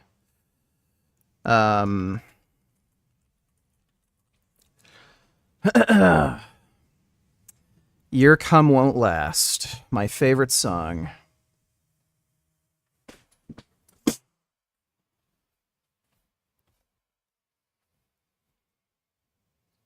All right.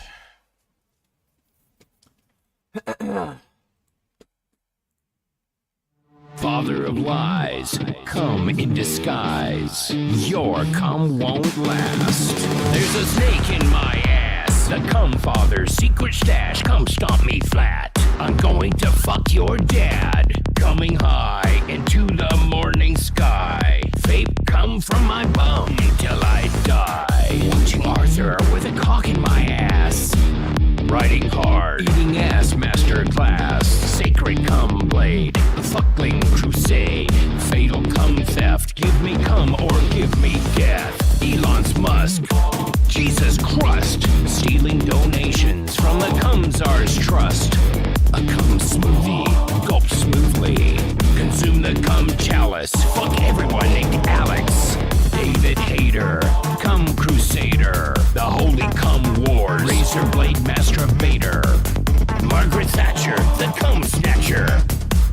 Father drowned, going down on that cum clown. Prolapse pounding, toothpick sounding. Cum baking, my nipple pussy is aching. Cum fooler, semen drooler. Forbidden cum spice, your shitbox looks nice. Life is a cage, and death is the key. All your cum are belong to me. Normalize crying over spilled cum. Making cum angels with my son. I fucked a fairy in half. How many holes does a human have? My butt and cunny are in agony. Castration in the sky, your penis will fly. Scrotum chambers, semen sailors. Mommy's current.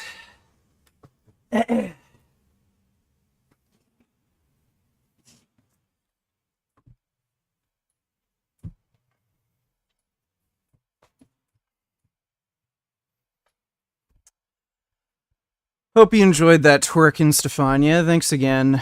And I do have a nude video of me twerking on OnlyFans if you want it.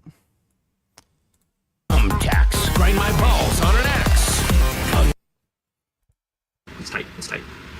I might just buy some used reefer trailers, which are around $10,000 right now instead, and just but the problem with that is I would need a forklift. I need to buy a gas forklift too to put them on there. But that's probably a good investment because then if the power ever goes out, that's our backup. So there's a few things in the works that I'm trying to do to situate myself so this can never happen again. But right now we're still kind of in the middle of it. That fan just went out that I got to go look at. So I'll see you guys. Hopefully I can do some videos this week. It's been very stressful. I'd like to. Well, Frank is still an idiot, but that's not a surprise to any of us. The Dr. Disrespect situation around his ban has been one of the biggest internet mysteries over the past few years, and a few days ago, a Twitch employee posted on like a Friday night. They must have been bored out of their mind, maybe a little bit high. They were chowing down on some Chipotle, and they ended up basically tweeting out the idea that Dr. Disrespect had sexted a minor, and that's why he was banned. Now, a lot of journalists corroborated the story, but there was no direct evidence that the public had. Well, today, Bloomberg published an article about this, where they basically said that they talked to 3 independent sources and said he was guilty, but we still were basically left in the dark about this entire situation, and we as the public didn't have any direct proof of Doc doing anything wrong. It was just all of these people behind closed doors saying this happened, saying that happened, but we're not being given any direct confirmation. Well, today, Dr. Disrespect made a statement on Well, I'll send it to you right now, Stefania. Twitter, where he admitted to all of it. So, it's over. Here's a statement. It opens with, the Twitch ban. Hello, I'd like to make a statement. Let's cut the bullshit. As you know, there's no filter with me. Wow, Mr. Badass over here. I definitely agree, you seemingly have no filter. I've always been upfront and real with you guys on anything that I can be upfront about, and I'm always willing to accept responsibility, which is why I'm here now. First and foremost, I do want to apologize to everyone in my community, as well as those close to me, my team, and everyone at Midnight Society Game Studio. A lot of people have been left in the dark about what happened yesterday with Midnight Society and I, and we made the painful decision collectively to have me step down. He's framing this as if they made the painful decision collectively, but the game studio was like, look, we assumed his innocence, we looked into it, and it turns out that we cannot work with this guy. Like, whatever he did is too controversial, too bad. They didn't provide any proof at the time, which once again is one of the biggest problems here as far as people speculating if it's real or not. But this framing that it's like a mutual decision is like, I mean, maybe you were willing to step down because you knew what you did, but like, Jesus Christ. Our team is full of incredibly talented and good people that have high career ambitions and families, and I never want to jeopardize the culture we have carefully crafted. Everyone has been wanting to know why I was banned from Twitch, but for reasons outside of my control, I was not allowed to say anything for the last several years. Now that 2 former Twitch Twitch employees have publicly disclosed the accusations, I can now tell you my side of the story regarding the ban. Were there Twitch whisper messages with an individual minor back in 2017? The answer is yes. It's over. Like, he said it in plain text. Like, so this is why he wouldn't publicly say anything in regards to the specifics of the situation. Yeah, no shit. Before he was... I don't even know why he would, like, he was off the hook.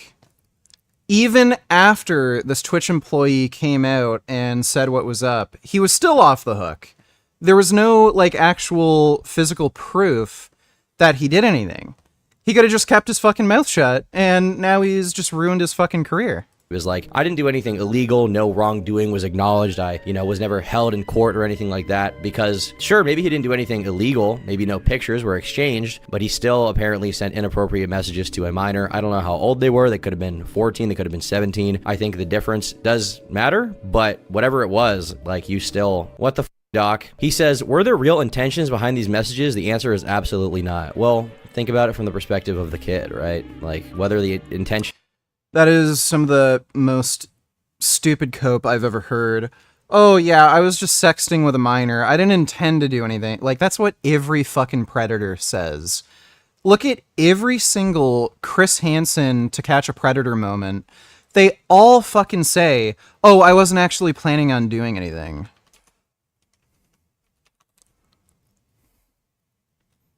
Let me see.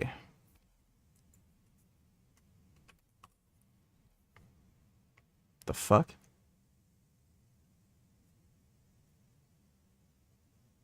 Why am I getting a fucking suicide? National Eating Disorder Information Center. What? When I search TCAP, I'm getting a fucking eating disorder hotline? Why? Okay.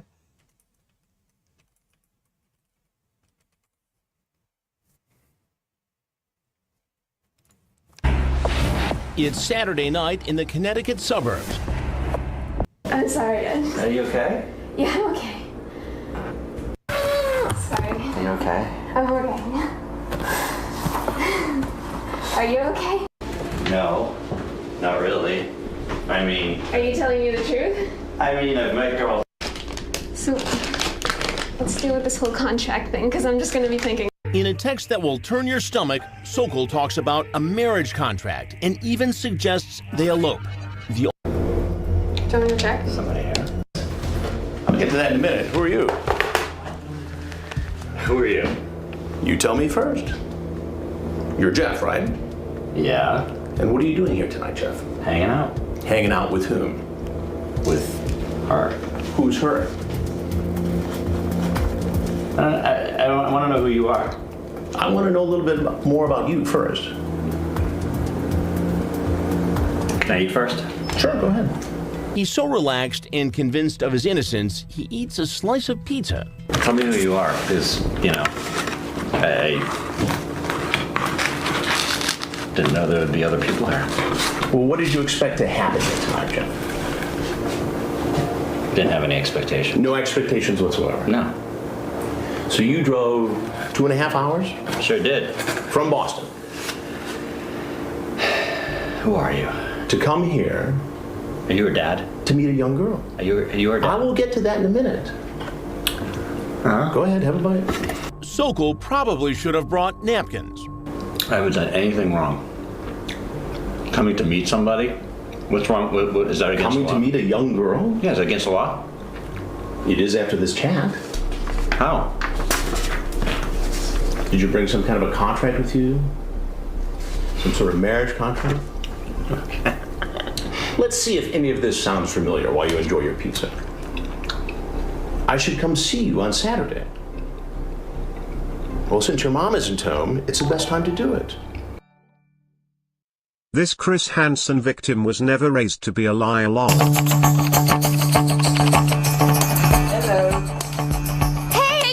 I'll be right there. Someone he thought was a young teenage girl, it would be comical. What's going on? I don't know. I just was talking to her and she said come down and visit her. I have a compulsion. Was this the guy who was still living with his mother at age 48? Just with for younger women. Just meeting them. I've met about a dozen of them online. Did you ever get in trouble for it? Well, I got in trouble because I met a girl in Michigan. And how old was that girl? 17. And what trouble did you get in there? Well, her grandfather wanted me to try to charge me with something. They couldn't do anything. So they arrested me for trying for possessing child pornography because I had nude pictures of her on my computer. They ended up dropping the charges. I see. And how did you get the naked pictures of the teenage girl? I met her in Michigan, and I took them. You took the pictures of the girl? Mm-hmm. Morrison just laid it all out there. Not only does he admit what he's doing that night, he tells me he's got a history of doing this sort of thing. You forgot to pay for some candy at the grocery store. I came to meet her because she told me that she was bored. And I said, well, do you want me to come down and meet you? And she said, sure, come on down. So I said, okay. That was it. I know it's wrong. I shouldn't have done it. I knew I shouldn't have done it. Why'd you do it then? I don't know. Just because when people sweet talk me, I fall. In Donald Morrison's mind, he truly thinks that if a young teenage girl says it's okay to have sex, it's okay. You say, if you are ready for sex, I'll give it to you, but I have erectile dysfunction. Won't get real hard. Sure sounds like you were preparing for a sex act. I was preparing for it because she said that, I said, if you saw what I said, if you want it, I will give it to you, but I'm not going to force anything that you don't want. These people are sick. I would, but only if you want me to. You say, I can't. Vegan Communist $20. Jack Conroy, aka the Cranky Vegan, posted a new video on the importance of intersectionality in the movement. Thank you, Cranky Vegan. Cranky Vegan isn't vegan, and he's just a fucking manipulative dipshit. Here's how I ruined the animal rights movement in under 90 seconds. So there's a small group of people in the animal rights movement who think anyone who cares about and talks about anything other than animal rights is actually ruining the movement. Let me show you how I have given up on the animal rights movement to push the agenda of other movements. I've been working on this for almost 30 years and it's finally happening. Just ignore these first few posts up here. They're about my 29 years of doing animal rights activism and about how my Patreon has donated over $160,000 to animal sanctuaries. Okay, not these posts down here about animal rights victories, but oh wait, down here, a post about how sad I am about that thousands of children have been killed in Palestine. And this one here, a post about George Floyd and how he was murdered by the police. And then ignore all these other posts about animal activism and animals. It's boring stuff. But right here, here's a post about how the city of Philadelphia literally bombed the home of Black Power activists. Happy birthday, bro. Started watching this debate this morning. Interested to hear you review it at some point. Of Christ, so what is the greater story? Was Jesus actually vegan? Am I supposed to watch at this timestamp or the entire video? This is super long, so I don't know if we're going to have time to watch any of this tonight, but we can review that on a later stream. Thanks for the donation, Jack. Activists. They were also doing animal rights activism way back in the 70s, so I'm not quite sure how to classify that one. Then a whole bunch of stuff about veganism and animal rights stuff, including James Adams. So this isn't intersectionality. Just because you have other political interests that you post about, that doesn't make you an intersectionalist. This guy doesn't even know what intersectionalism is. And that's how I ruined the animal rights movement. Yeah, the Cranky Vegan's just an absolute fucking moron. Like a genuine fucktard dude. Can't go to jail. My life would be ruined. Right. Could be locked up for 20 years. Yep. And then you say, do you trim your blank? Okay. Now you know that this girl is 13, right? Wasn't sure. She's told you. How old are you? You might as well just tell me, because I can find out like that. Who are you? Can you tell me who you are first? I will tell you that in a minute. Because, now you're making me nervous and... You're 44 years old, right? Mm-hmm. Right? As a 44-year-old guy, I shouldn't be talking to 13-year-old girls like this. Yet I want to. What am I supposed to make of that?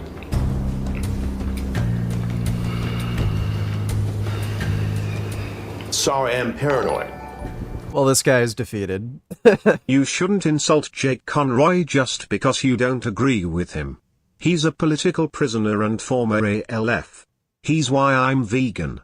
He rescued hundreds of animals and teaching the next gen his ways to carry on animal liberation. How many did you rescued? Did he really? That's hard to believe. A lot of the fucking shit he says contradicts the idea of veganism. Like, from my understanding, he's in support of, like, wild animal suffering and shit. I don't think he even believes that animals should be given human rights and people should be, like, jailed or imprisoned or killed if necessary to stop animals from being killed. And he's just a fucking slimy, disgusting jackass who, at every opportunity he has, he tries to slander other activists. The guy is just fucking cancer. Thanks for the donation, though, Jessica. For meeting me? No, potentially having sex. But that is where the breaking the law comes from. Right. Punishable up to 20 years. Did you bring condoms with you tonight? Well, they plan on having sex. Do you have them in your car? No. I'm gonna... So, see what I mean? Every single fucking child predator, when they're caught, they say, oh, I wasn't planning on doing anything. It was just all talk. I was just joking around. I was just, it was just a fantasy, but I was just joking around. And then here you have Dr. Disrespect sexting a minor, planning on meeting up with her, and then saying, oh, I wasn't planning on doing anything. That's exactly what fucking predators say when they get caught. Were real, whether there were real intentions or not. Like, they could have gotten super f***ed up from this situation. They could have potentially been traumatized by this interaction. These were casual, mutual conversations that sometimes leaned too much in the direction of being inappropriate, but nothing more. Like, once again, like, he's not really being specific about what was said. Was he like, suck my dick? Or was it like, oh my god, you're so cute? Like, what kind of conversation was this? He's unwilling to give He's unwilling to give specifics because he was saying nasty fucking shit. That's why. This page is doing great work exposing fascists in the movement, and it seems that you in it. Damn, Richard I never knew you were a fascist. Oh, it's a fucking pro-Palestine page. Why is Wayne Shung interviewing a Zionist? Uh-huh. Yep.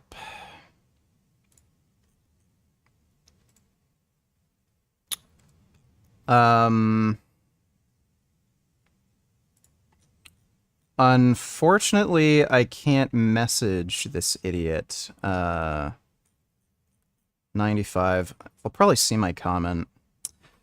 If you want to debate me on Zionism, Israel, or the Israel, yeah, / Israel, Palestine, or any of my other political views, feel free to message me and we can set up a debate. Pretty cowardly to just accuse people of being fascists, but not actually engage in a debate discussion where you can actually understand their viewpoint. Yeah, whatever. I'll just post that. Thanks for the donation, Free Palestine from IDF. Sweet Angel of Mercy donated $2. Didn't you say that sometimes preachers who advocate against child rape and anti-predators are actually pedophiles themselves? Can you discuss more about this? Skip to 425. This makes vegans look bad. I don't know what you mean by this kid's gross. I don't know what you mean by discuss that more. So you can actually look at charitability and how it associates with crime. Some of the biggest criminals that hold a lot of personal guilt are the most charitable people. So a lot of people who are pedophiles themselves, or have sexual attraction to children, or have actually acted upon any of those impulses, they're very likely to donate to children's charities or be outspoken against child abuse as a means of making up for their guilt. And I've already seen this clip. This clip is being taken out of context, and it's fucking stupid. August the Duck is a fucking moron.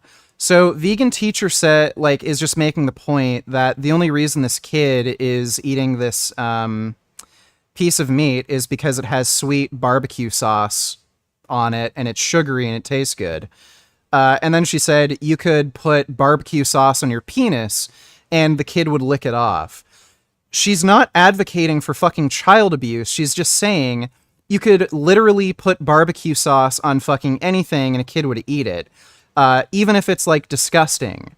So it's just idiotic. She's not making vegans look bad. People are just turning their fucking brain cells off whenever they talk about that vegan teacher because they're fucking morons and they can't make a single argument against her. So they result to making baseless, stupid personal attacks.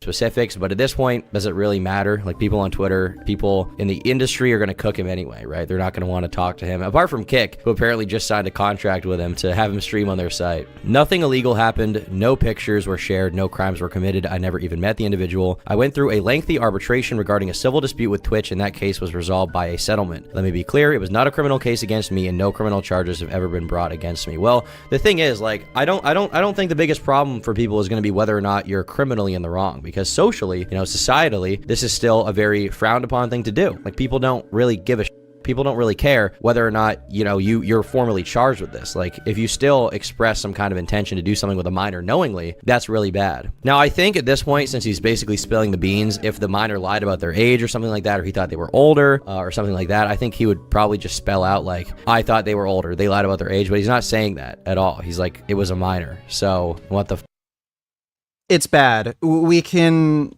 surmise that the conversation was really bad. If this chick was, 17 years and 6 months old, he would have said something like, okay, she was just about to turn 18. I wasn't really thinking clearly. I made a mistake. My bad. If he had just said something to the effect of, oh, wow, you're really cute. If you were of legal age, I'd definitely date you, but, you're too young. But yeah, if you were older, or if you were like a year older, I'd definitely date you. Like, if it were something as innocent of that, he would have said it. So he was definitely talking to a girl who was well under the age of 18. And he was definitely sending nasty messages talking about how he wants her to slobber all over his dick. Otherwise, he would have tried to minimize, the impact of these allegations by putting it into this sort of context. And also, TTT777 Joey. Yes, I love your kitty, Joey. Joey's a sweet boy. This is back in 2017, so this is 3 years before his ban, and it seems like it basically caught up to him later on. Now, from a moral standpoint, I'll absolutely take responsibility. I should have never entertained these conversations to begin with. You got that right. That's on me. That's on me as an adult, a husband, and a father. It should have never happened. I get it. I'm not perfect, and I'll own my shit. This was stupid. I mean, it wasn't just stupid. Like, you inappropriately messaged a fucking kid, apparently. Like, what the It wasn't. I feel like that's downplaying it just a little bit.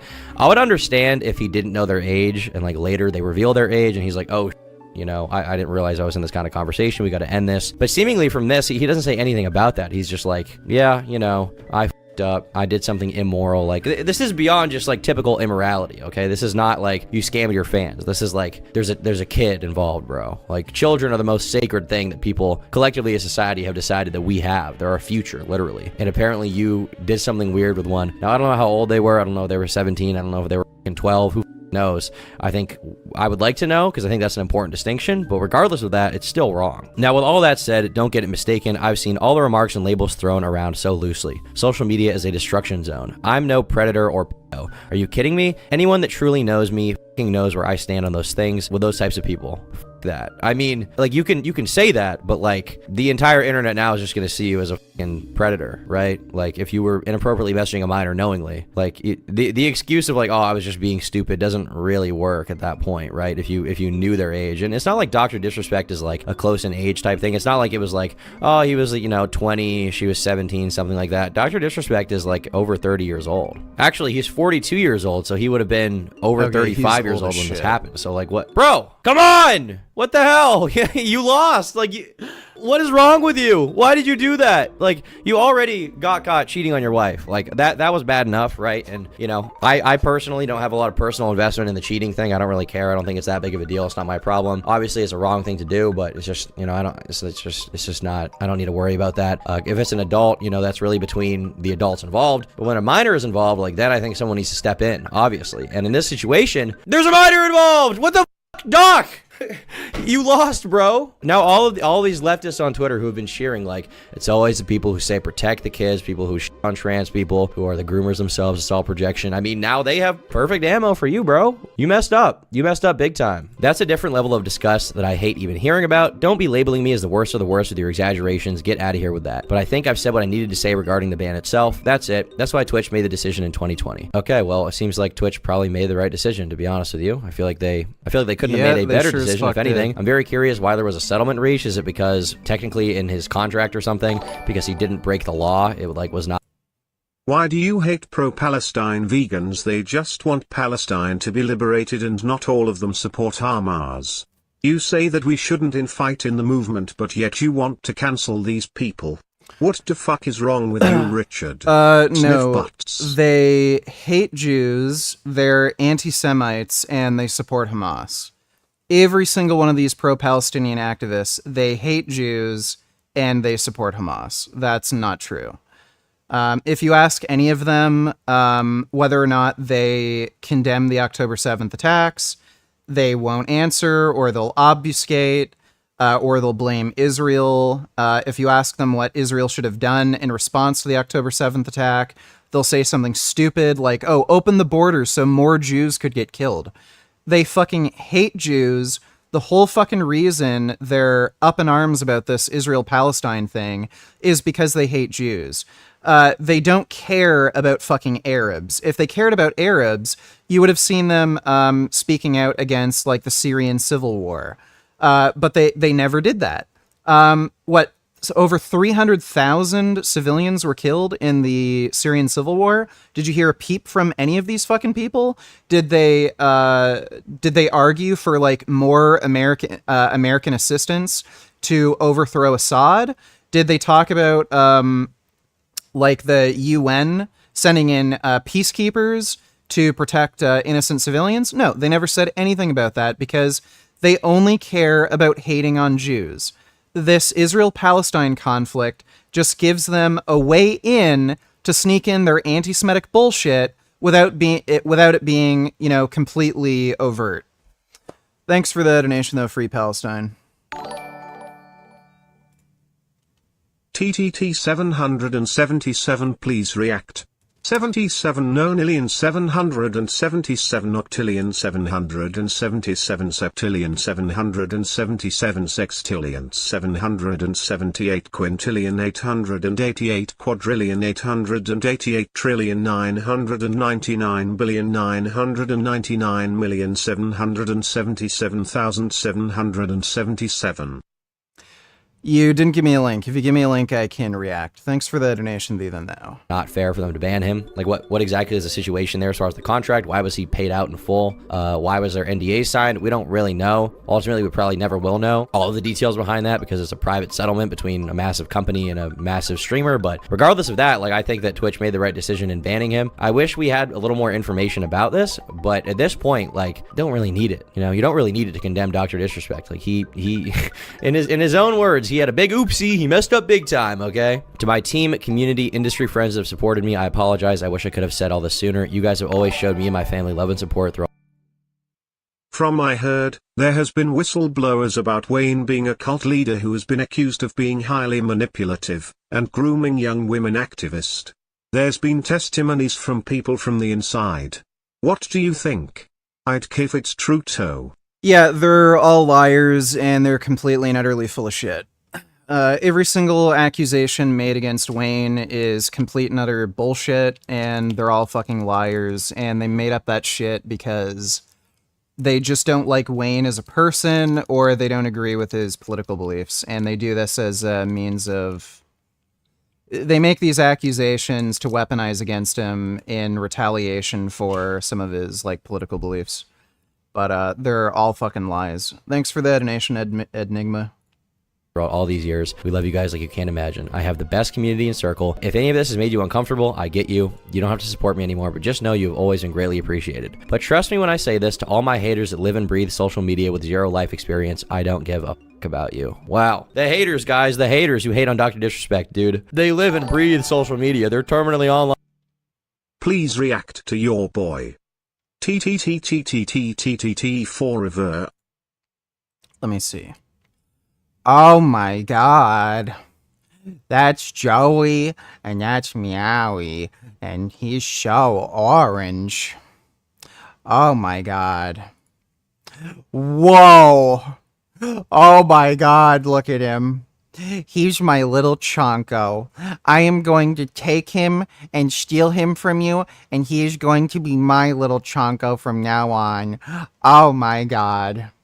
Joey is so special. Just look at him. Thanks for the donation, Leave Them Now. You have really adorable kitties. Line losers because they don't like the fact that you messaged a minor. What? What? How is this real? Finally, if you're uncomfortable with the entire statement and think I'm a piece of shit, that's fine, but I'm not going anywhere. I'm not the same guy that made that mistake all those years ago. I'm taking an extended vacation with my family, as mentioned on stream, and I'm coming back with a heavy weight off my shoulders. They want me to disappear. Yeah, right. I feel like it's over for you, bro. I feel like it's absolutely over. Like there's no defense anymore. There's no plausible deniability really that we can say, right? There's no like I'm literally the wait for the evidence meme, right? I'm literally that guy. I'm the guy who's like, wait, let's wait for the evidence. Let's wait until we see what's actually said. Let's wait until we have, definitive proof. And in the end, Dr. Disrespect is the one who came out and was like, I did it. He's guilty. What else can you say? Like, he's literally guilty. Like, he's guilty. He's fucking guilty. He did it, like, outright. Like, apparently it wasn't even a situation where they lied about their age or something like that. At least he didn't say that.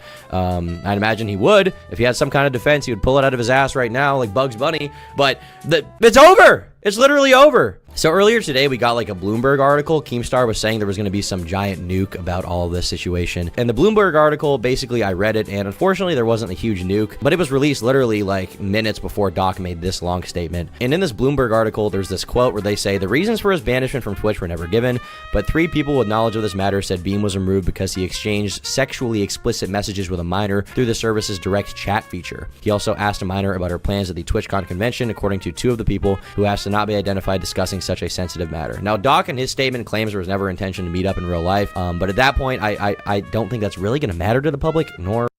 Well, he's lying. Again, every Predator says this. They all say, I had no plans of actually meeting her or having sex. It's just a typical lie. Should it really? Because at the end of the day, he had these messages seemingly knowingly with a minor. He did that. I don't know who's really going to support him at this point. Like, what kind of person is going to watch Dr. Disrespect? If you watch him at this point, you just have to be coping, basically, right? You have to be completely coping about all of this. And the biggest problem with these allegations the entire time was that nobody from the inside would actually provide evidence. They wouldn't confirm it. It was all like, oh, I heard this, I know this is true, but I don't have evidence. I can't release it. That kind of situation. And now, Dr. Disrespect is the one who is cooking his entire career, frying himself live on Twitter in real time. It's over. Like, it's so Jover. It's so Jover. Goodbye, Dr. Disrespect. Nice not knowing you, I guess, bro. Yeah, that guy's a creep. All right.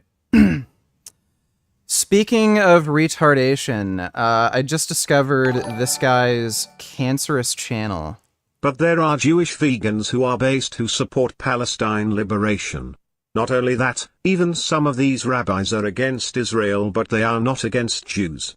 There is a difference between the two. No, there's not.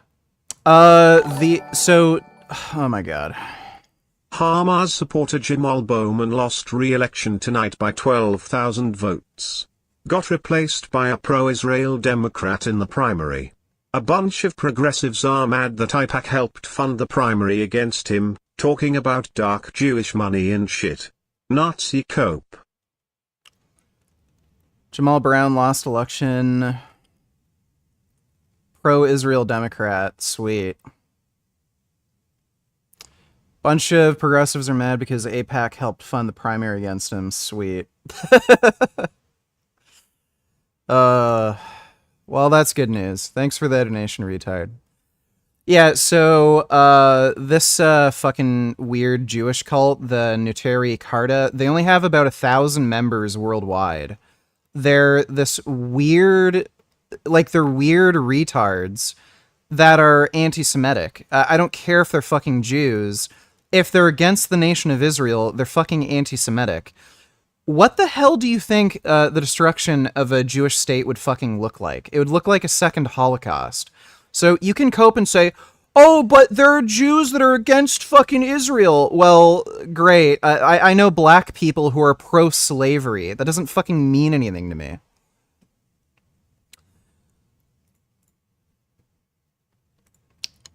So, yeah, this guy, no lab coat required. He has some retarded health and fitness channel where he basically promotes meat eating, and I found Documenting the anthropological. this retarded gym.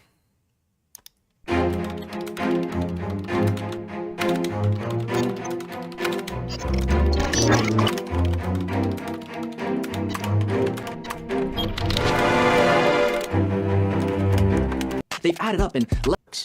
America is a meat-eating nation, but for some reason we've grown increasingly more hesitant to pick up our knives and our forks. Expose after expose, claim after claim. They've added up and left a taste of confusion, if not guilt, in the average American. And what if I told you that this is not by accident, but that we can trace America's attitudes towards meat to a few... Nice sound mixing, dude. It's great when the music is as loud, if not louder, than your voice.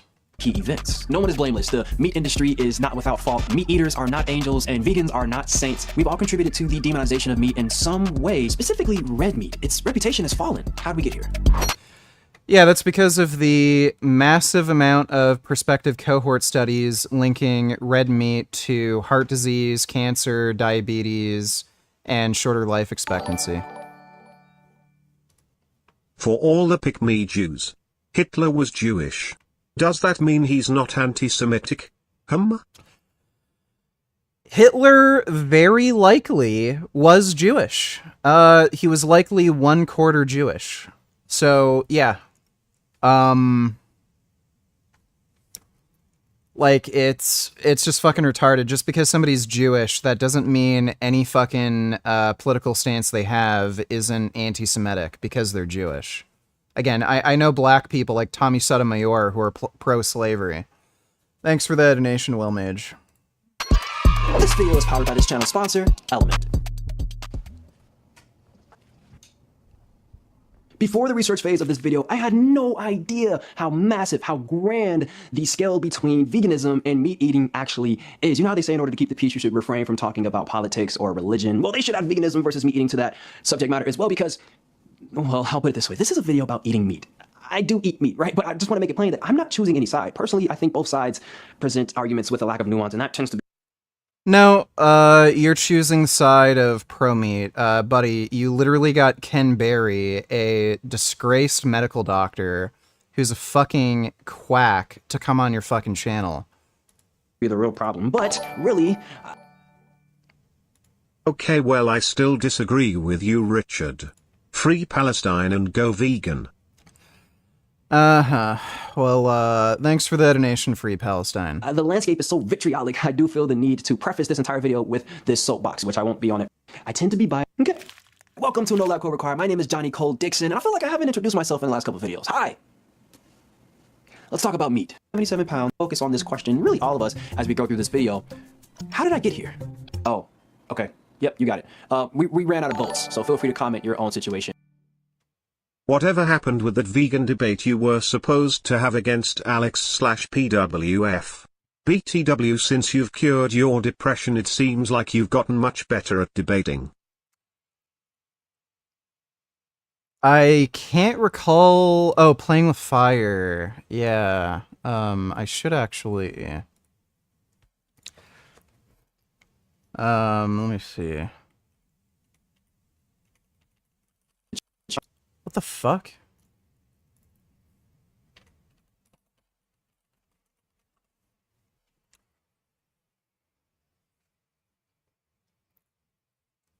What's up, guys?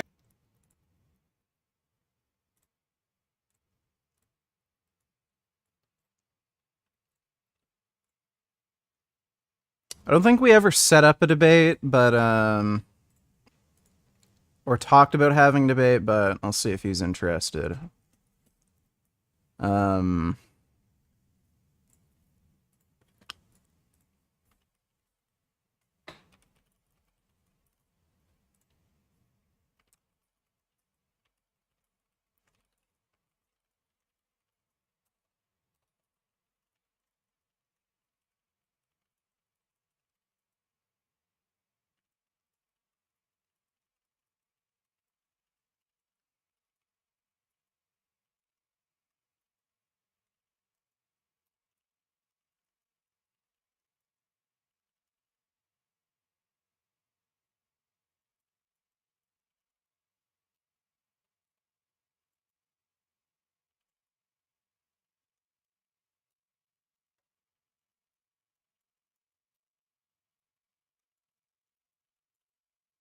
There we go. All right. Sent him a message. Thanks for the donation, Hunter Toby. Below. Here we go. In 1909, Americans consumed about 160 pounds of meat per capita. This crept over 200 in 1965, and for today's time, we're looking at 277 pounds per capita. America eats meat, but the cow, the pig, the goat, the lamb, they've been under fire. Why? Because they belong to the family of red meat. Now, so these types of idiots will make these dumb, spurious correlations, like they'll point out that, oh, as soon as we started incorporating more seed oils into our diet, rates of heart disease and diabetes and shit increased. Or as soon as we incorporated, the food pyramid, you see rates of obesity increasing. This guy literally just pulled up a chart showing that that meat intake is on the rise and has increased massively. But he won't make the correlation that, oh, meat intake increased massively. I wonder if that has anything to do with rates of obesity, diabetes, heart disease. He won't make that spurious correlation. 77 pounds per capita. America eats meat, but the cow, the pig, the goat, the lamb, they've been under fire. Why? Because they belong to the family of red meat. Now, I get in trouble when I make these kinds of videos because meat is such a big conversation, right? And a guy like me really wants to unravel every thread and put a flashlight into every corner and really expose the whole thing. But listen, we can't do all that in one video. So I narrowed it down, and we're going to start off by looking at some of the things that took place in the past and even some of the things that are going on today that are really playing into our perspective on meat. There are really three waves that washed over America. We're going to dive into all three. And watch out, because at least one of these is going to be exactly what leads us to say stuff like this person I'm about to share with you said. When I was a fitness instructor, I did intake calls for a new clientele that were interested in the gym. And I remember being on a call with a lady who was talking about diet. So we were chopping it up, and I asked her, what are some of the things you've tried? And she started to list off things that she cut out. She said, hey, I cut out processed foods, I cut out bread, I cut out red meat, and I cut out vegetable oils. Now, I could not help but feel as if something in that category just did not fit. So out of genuine curiosity, because I knew this was a thing, I knew there was a thing about red meat. So out of genuine curiosity, I just asked her from a place of non-combativeness, and I said, why did you cut out red meat? And her response was, verbatim, red meat is just bad. It has all this stuff in it, and it's just bad. When I heard that, it is bad, and it has a lot of bad stuff in it, like saturated fat. That response, I realized, we got work to do. When I started to have an effect on people, and not only when I was doing a surgical procedure, but when I was recommending dietary changes.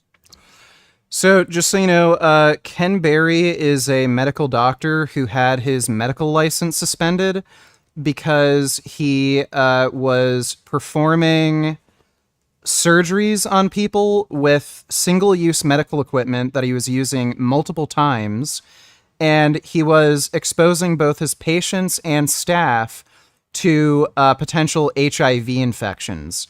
I think he was also not keeping appropriate medical records on his patients. So this guy is a fucking quack. He's a terrible doctor. And he was putting both his patients and staff at risk of HIV infection, and he was illegally reusing single-use medical equipment. And they got healthier. Dude, that feels so much better than every time you see somebody every 6 months, they weigh more and their A1C is worse. This is Dr. Ken Berry, a family physician who does his homework. He also has a small YouTube channel. I don't know if you've ever heard of him. Dr. Berry has... Yeah, he does his homework. That's why he got his medical license suspended. More people and help more people than I'm willing to count up to, than any of us are willing to count up to. But really why I'm interested in him is because he's a vocal proponent of what he calls the proper human diet. When I was prescribing more diabetes medication and more blood pressure medication, there was no reward, Johnny. It was like a black hole, and it was quite depressing. But then when I figured out this low carb, ketogenic carnivore thing, when I figured out that spectrum from low carb to carnivore, that is the proper human diet spectrum. A lot of the times, nutrition is so confusing and contradictory because humans have proven that they can survive and thrive on virtually any reasonable diet, right? At least seemingly, right? Whether it has meat or not. So I want to rewind to when times were much simpler, and hopefully we can have this conversation be less confusing. Now, for America, early colonists didn't start making their way over until the 1500s. I mean, the pig came over in 1493. That's a long time ago, and you bet that animal and the chicken, the cow, are integral threads of the fabric that makes up the United States. But that's just not going far back enough to answer the question of, have humans always been eating meat? The problem is most doctors and most dietitians don't know a damn thing about anthropology. And I didn't know. You get in a room full of anthropologists, all have PhDs. Anthropology has nothing to do with human nutrition. I don't care if humans have always been eating meat. If you look at randomized trial and prospective cohort data, and you always see these same correlations, people who eat more meat have higher rates of chronic disease and early death. They have worse biomarkers for heart disease, and diabetes, and cancer. Then that just shows you meat is not good for you. So who the fuck cares if our ancient ancestors would eat wild boar? It wasn't an ideal food for them to eat. And all research this, they'll tell you right up front, it's not up for debate. For at least 2.5 million years, we can document in the anthropological and paleoanthropological literature using a test called stable isotope analysis. We can tell not only how much meat we ate, but what kinds of meat. Was it seafood or was it red meat? It turns out that... No. So these nitrogen isotope analyses are very inaccurate, especially in areas where the climate is very hot, and you have a higher likelihood of people being dehydrated. These isotope analyses are very inaccurate. I saw a study on these nitrogen isotope analyses where early hominids had a higher concentration of nitrogen isotopes that are related to meat eating than fucking lions. So, yeah, no.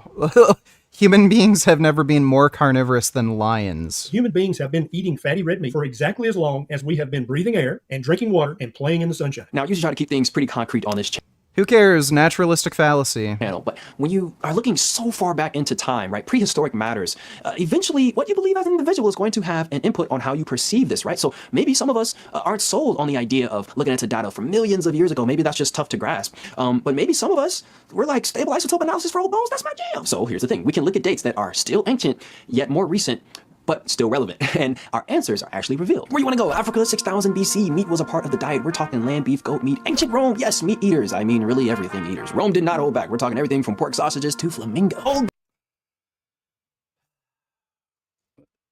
I don't know. This is just brain rot.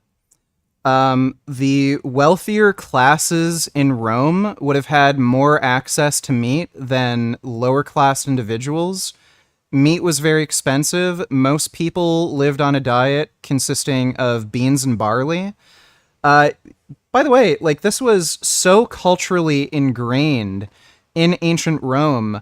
Their idea of heaven was like endless fields of wheat and barley. Let me see. Roman heaven. Yeah, wheat fields or something. Elysium, otherwise known as the Elysium Fields or Elysium Plains, is a conception of the afterlife that developed over time and was maintained by some Greek religious philosophers, sects, and cults. It was initially separated from the Greek underworld, the realm of Hades. Only mortals related to the gods and other heroes could be admitted past the river Styx. Later, the conception of who could enter was expanded to include those chosen by the gods. Blah, blah, blah. Elysium Fields were, according to Homer, located on the western edge of the earth by the stream of Okeanos. So their idea of this heavenly afterlife was these big, vast wheat fields. So wheat, like grains, barley, they were such a cultural staple and so revered by the culture of, this idea of a peaceful, happy sort of existence, that this was basically their conception of what a heavenly afterlife would be. Weird how this guy is trying to claim that, meat, like all of them ate meat and they loved eating meat and they were just gorging on tons and tons of pork. Why was their afterlife conceptualized as big wheat fields and not a fucking slaughterhouse? We're talking everything from pork sausages to flamingo. Old Britain, yes, meat eaters. 4K, 10K BC. And by the way, Roman gladiators ate almost exclusively beans and barley. This has been confirmed with historical documents. It's also being confirmed with radioisotope analysis. So we have two sources of evidence showing that Roman gladiators, these big, buff, strong dudes who'd fight to the death, were eating pretty much exclusively beans and barley. Doing all that hunting and the gathering, they ended up domesticating cattle, pigs, sheep, you name it. Don't even get me started on ancient East Asia. They invented the hog. I mean, like they might as well have. And of course, Native Americans hunting. East Asians did not historically eat large amounts of red meat. Their staple food was rice, and they ate a lot of vegetables. Red meat was a luxury. They ate very little of it, at least common folk did. And it's only recently that they started eating massive amounts of red meat as the countries become wealthier. Deer, antelope, eating turkey legs, Disneyland style. What many ancient civilizations back then had in common is that most of their diets were... So, not all Indian cultures ate large amounts of meat. You can find certain Native Americans who mostly subsisted off of basically like pumpkins, like different types of squash, potatoes, shit like that. What many ancient civilizations back then had in common is that most of their diets were bountiful in plant foods, and really a lot of them were plant-based by default, because here's the thing about animal food. It'll run from you. Historically and generally speaking, all across the globe, if you can trade for it, catch it, or access it, you are going to eat it. Now, on the flip side, vegetarianism is a bit younger, not really recognized before 600 BC, and veganism is practically an infant. It wasn't recognized before the 1900s. Nevertheless, eating only plant food still goes back some time. Hailing from Greece, the father of vegetarianism, Mr. A squared plus B squared equals C squared himself, Pythagoras. When was Pythagoras? Wasn't there a philosopher, Plutarch? Was it Plutarch?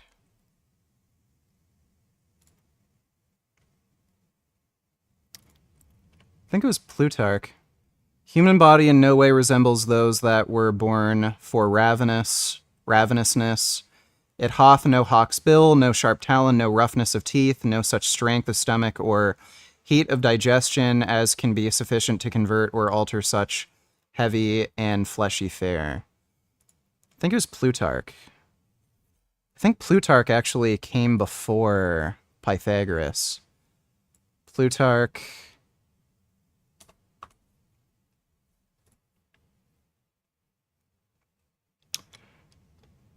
46 AD, Pythagoras.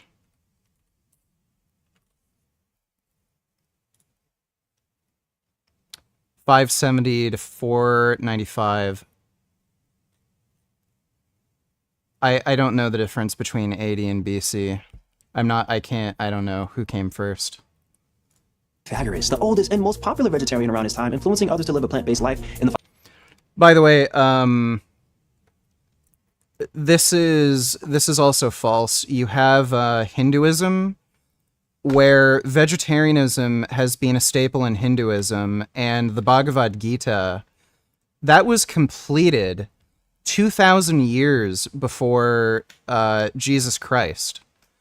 So vegetarianism has been around for a very, very long time. Thousands of years, the concept of it anyway. 500s BC. And of course, you must account for the ancient religions that have stemmed from India that generally practice restraint from meat eating: Buddhism, Hinduism, and Jainism. We're going to find healthy, vital, long-living people that eat meat all over the world. And we're also going to find healthy, vital, long-living people that do not eat meat all over the world. We can thank our DNA, our environment, and our lifestyle for the variance and responses that we have as humans to different foods. But the bottom line is, based on the evidence, humans have been and still are meat-eating creatures. Well, that doesn't necessarily... This does not answer the question of what diet is healthier and whether or not meat is healthy. I don't know what he means by, oh, you can find vibrant, healthy meat-eating cultures. Like, what the fuck does that mean? Sure, you can find people who live to old age who eat meat. The question is whether or not they live to that age despite of unhealthy habits. This is why we have prospective cohorts. This is why we have randomized trials. And again, consistently, you see people who eat more meat live shorter lives and have higher risk of chronic disease. Technically prove that humans should, I'm italicizing all of my words, should be eating meat. Let's talk about it. What's the most important nutrient in the body?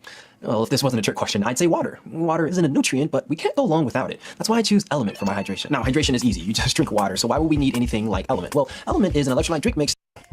Depression, memory impairment, confusion, psychosis, tiredness, shortness of breath. Shortness of breath. I'm shooting this at 11 o'clock at night. Shortness of breath, the really weird feeling of lightheadedness you get when you stand up after sitting down. Loss of sensation, muscle weakness, or loss of mental and physical drive. What the heck opens up this can of worms? I'll tell you, vitamin B12 deficiency. Most plants, basically all, neither require... Yes, guess what? There's a thing called supplements. So, I've been vegan for 14 years. Of those 14 years, I have taken B12 supplements, and I have not had a B12 deficiency.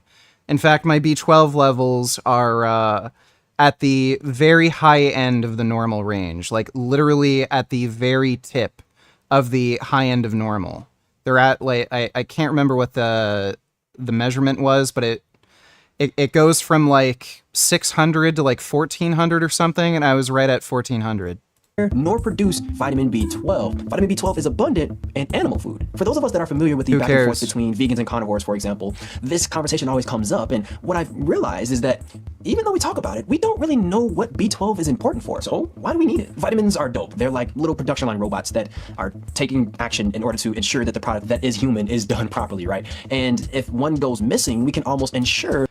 Okay, so this is just fucking stupid. Why would you use red meat as a source of B12 when it comes along with all these other health risks when you could just supplement B12?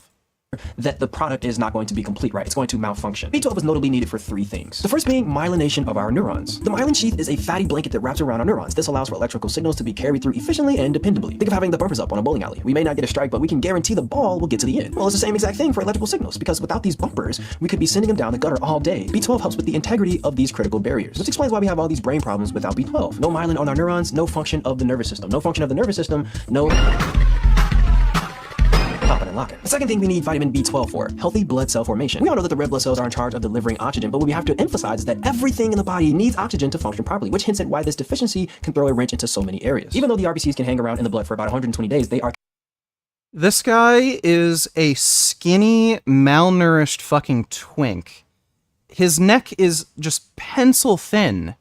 And this dude is like, you know, vegans are deficient in vitamins? Buddy, like, you have to stay indoors when it's too windy because you'll get fucking blown over. Alright? I could snap you in half like a fucking pencil. You're built like a fucking daffodil, and you're telling fucking vegans who are twice your size and can break you in half, you know, you're deficient in vitamins? Like, you're deficient in fucking body mass. Continually dying, producing. The production of RBCs requires the work of certain vitamins, one of them being folate. Folate is vitamin B9. Vitamin B9 can really only effectively do its job in By the way, it's funny how he mentioned folate.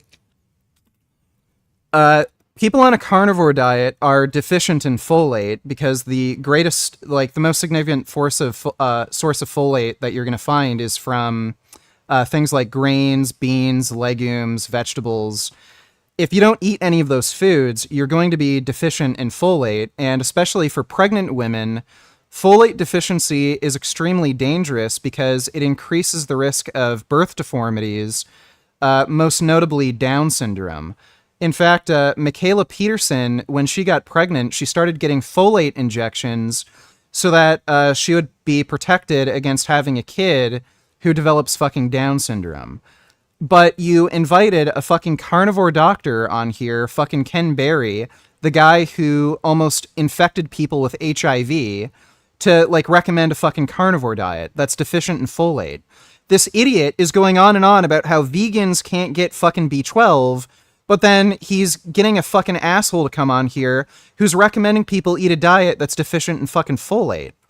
tandem with, you guessed it, vitamin B12. Batman and Robin, Garfield and Odie, Aquila and the Bee. Vitamin B9 and vitamin B12, we need both. One without the other, and we're gonna get into trouble. The third reason we need vitamin B12 is under the same mechanistic umbrella of number 2. B9 and B12 are crucial in the synthesis of our DNA, the biological blueprint that makes you. Why am I like this? DNA synthesis is taking place everywhere in the body, so there are some things we just know a lack of B12 can cause, like a type of anemia caused by misregulation of DNA replication for the production of red blood cells. But when we start talking about mismanaging DNA, we start talking about that C word, cancer. This, along with many other conditions, can be the direct result of missing out on B12. Cancer. Didn't the WHO classify red meat as a type 2 cancer-causing carcinogen? And this idiot is trying to suggest that vegans are at a higher risk of cancer because they aren't getting B12. But you're recommending a food that is known to cause cancer. The sheer necessity of B12 and its presence in meat is the strongest piece of evidence for animal meat belonging in the human diet. And it's especially abundant in cows, ruminants, and that is red meat. Now, for the question I've been itching to answer. Yes, that's right. Commit a holocaust against sentient beings and increase your risk of heart disease, diabetes, and cancer so that you can get one single vitamin that can easily be fucking supplemented. It's literally the cheapest supplement on the fucking market. Like literally $5 will get you a year-long supply of vitamin B12. Where did America get the idea that red meat is bad? The 3 key waves that washed over America and demonized red meat. Let's dive in, starting with wave number 1, the attack of the fat. For over 200 years, the American chicken was considered luxury meat. It was only served on special occasions. It was much more expensive than pig and beef, and as a result was eaten at a fraction of the consumption of its counterparts. Chicken didn't start making its come up in America until the economic boom following World War II. Chicken was able to successfully rise in consumption in America because of a few reasons, namely diversification, aka coming out with new chicken products like nuggets and boneless parts, but also increased chicken consumption increased because of a government mandate to lower the cost of meat, particularly poultry. And what they did was they subsidized the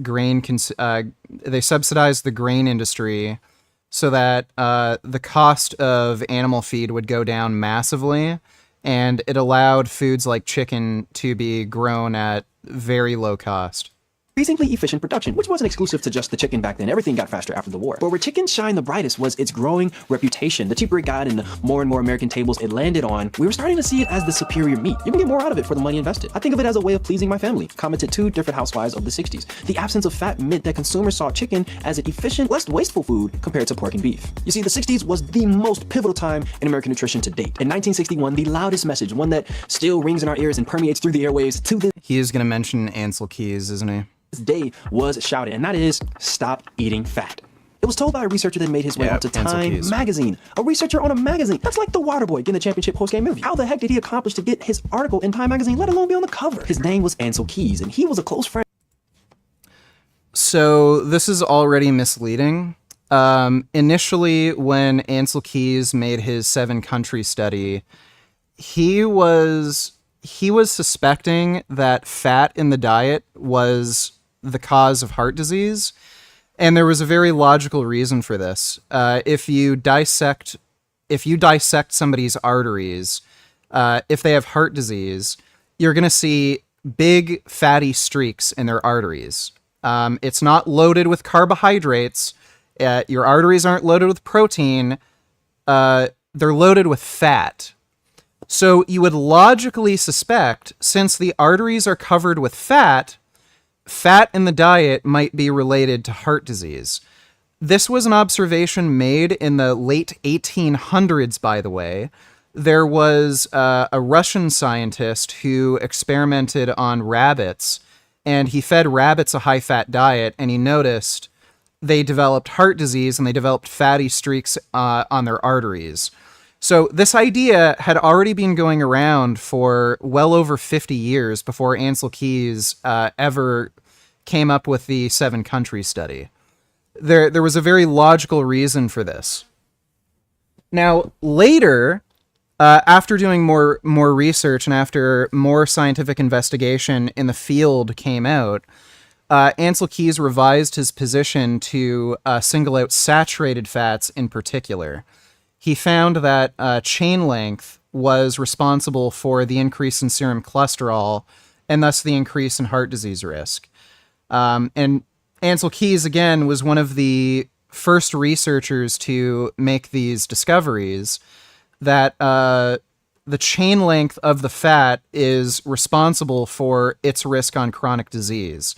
So he later recommended consuming fats with a shorter chain length, like olive oil, and avoiding fats with a long chain length, like butter or fats in red meat. Friend of Dr. Paul Dudley White, a Boston man who flew out to serve Eisenhower as he recovered from his infamous heart attack of 1955. Now, Paul was granted the privilege of serving the president because he was the founder of the American Heart Association. Paul was a bit of a celebrity scientist himself, as he was actually the primary spokesperson for the medical team that was overseeing Eisenhower, and his friend Ansel Keys, by proxy, was able to be catapulted into that public spotlight. We all know a few celebrities that are famous for nothing. They just know people. Ansel Keys is tied to his friend and the American Heart Association. Oh yeah, Ansel Keys, he's a bum nobody idiot, right? Even though he was the lead researcher on heart disease and nutrition for decades. Is where he got his clout. So in the 60s, Ansel Keys presented the diet heart theory. It goes as such: saturated fat leads to elevated cholesterol. Elevated cholesterol leads to heart disease. 60 some odd. Dodo donated $2. Can you react? Maximore quickly to James. James is waiting for help. He's 1-on-4 right now. Got it. Buzzing in his ear, and the rebound of the Rockets. But again, good ball movement by the Hawks. You gotta like that. Here's Harden driving. Knocks Cram off balance, lays it in. Well, that guy seems like he's a good basketball player. Thanks for the donation, Dodo. So, by the way, Ansel Keys was right. The hypothesis that saturated fat elevates serum cholesterol, which leads to heart disease, has been irrefutably confirmed. There are, I think, to this day, close to 1,000 randomized trials looking at saturated fat consumption and its relationship to elevated serum cholesterol. And saturated fat does absolutely elevate your serum cholesterol levels. We also know elevated serum cholesterol is causally related to heart disease. This is due to randomized trials, both randomized trials that use dietary interventions and randomized trials that use drug interventions. And the efficacy of cholesterol lowering, the efficacy of preventing heart disease is directly dependent on the degree of cholesterol lowering. So you see a greater reduction in heart disease risk the lower you can put somebody's serum cholesterol score. Across all methods of cholesterol lowering, whether it be weight loss, dietary change, drug administration, both with statins or PCSK9 inhibitors, they all predictively lower heart disease risk, and the degree to which they lower heart disease risk is dependent on the degree of cholesterol lowering. It is the same. If you can lower cholesterol by, say, 20 points with dietary intervention, with drug intervention, with weight loss, you will get the same reduction in heart disease risk independent of the method used of lowering serum cholesterol. We also have Mendelian randomization studies, which have just put the nail in the coffin on whether or not serum cholesterol is related to heart disease risk. People who have a genetically lower cholesterol have a lower risk of heart disease independent of any other lifestyle factors. So if you're overweight, if you're a smoker, if you drink alcohol, if you have a lower serum cholesterol due to your genetics, you're going to have a lower heart disease risk. It is literally mathematically impossible for cholesterol not to be causally linked with heart disease. So this hypothesis has been proven correct. If you deny that, you're basically a flat earther. Are you familiar with Rob Banks? He's an Antifa activist from LA. He's awesome. I know him personally. If you want to give a follow. Yeah, I know Rob Banks. I've seen him on Instagram. He's a good dude. Yeah, I know of him. Yeah, I'll give him a follow on Instagram. Yeah, he's a good dude. Thanks for the donation, Grey Knight. Years later, and we've learned that literally none of these pathways are valid. Dodo, donate $2. Can you react? Sorry, I meant to send this. I know about Gavin Newsom. You guys are bashing this freaking amazing guy. He just built a high-rise in downtown LA with $600,000 units for the homeless in downtown LA. So if you want to talk crap, at least the homeless people now are not going to just be on the ground, Pat. They're going to be... I don't know what the fuck they mean by $600,000 units.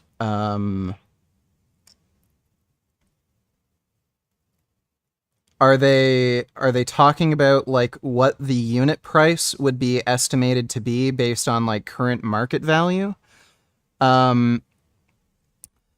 So California's opened the Weingart Tower, 19-story, $165 million high-rise in Skid Row, providing 278 fully furnished studio apartments for the homeless. So California has spent billions of dollars trying to tackle the homeless problem.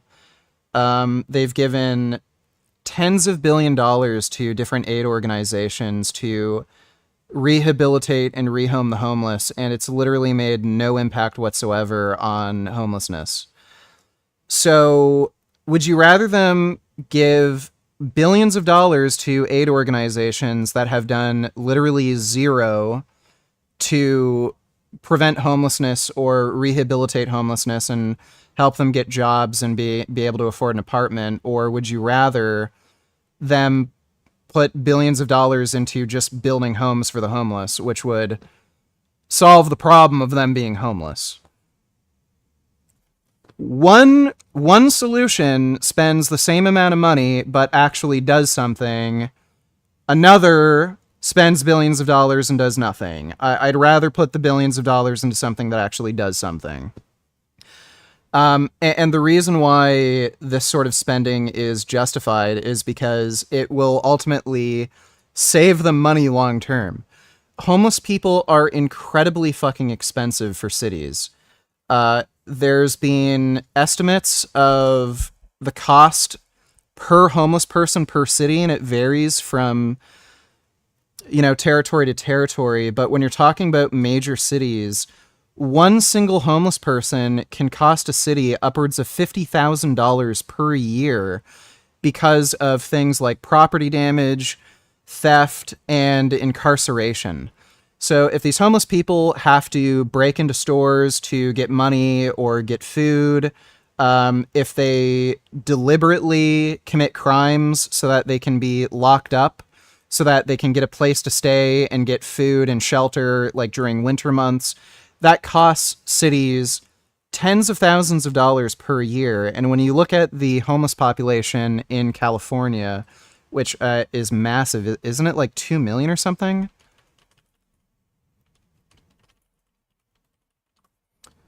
Homeless population, California, 181,399. So, okay, it's not 2 million. I don't know where I got the 2 million figure from. 181,399.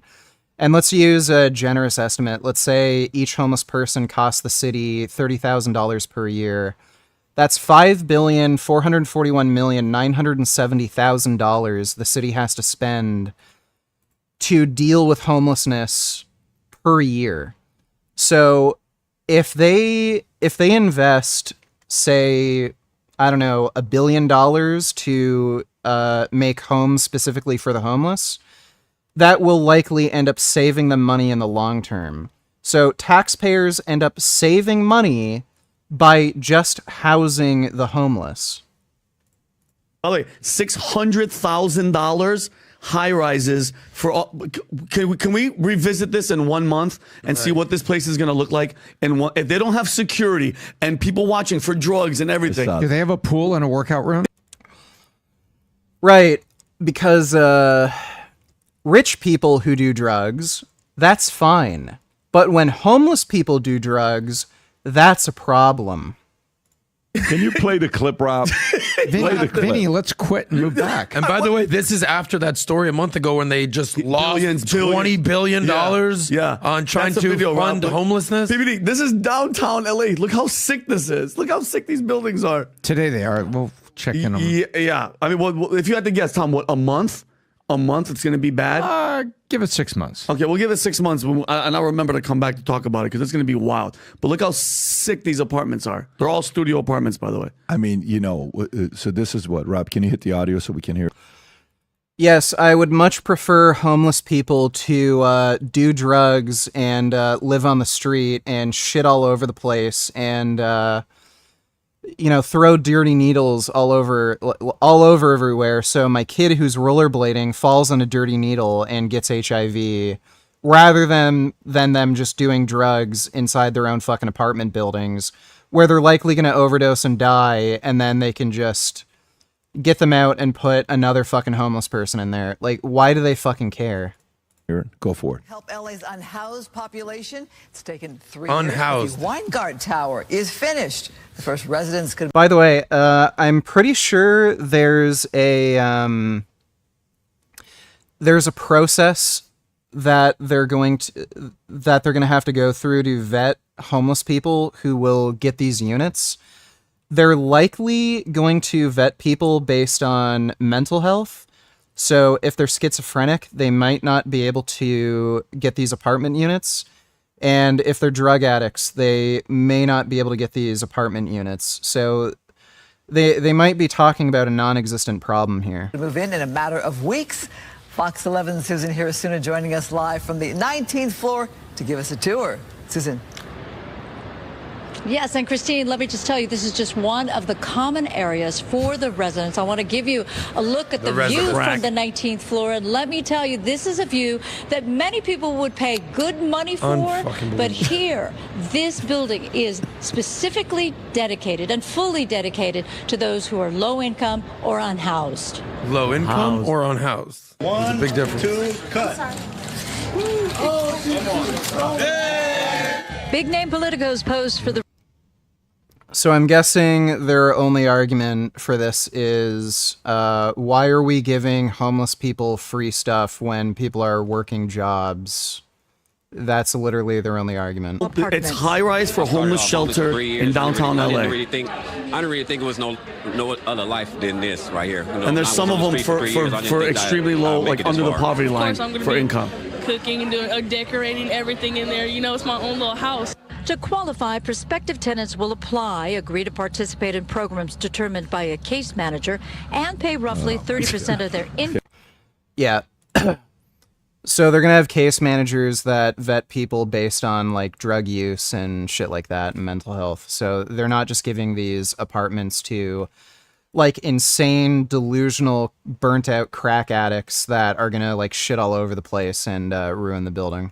Okay, can you pause it, Rob? So here's a question that you think about. Who do you think is watching this saying, hey, babe, let's move to California? And who do you think is watching this saying, hey, babe, let's get the hell out of California? Honestly, actually think about it. Okay, they're just stupid.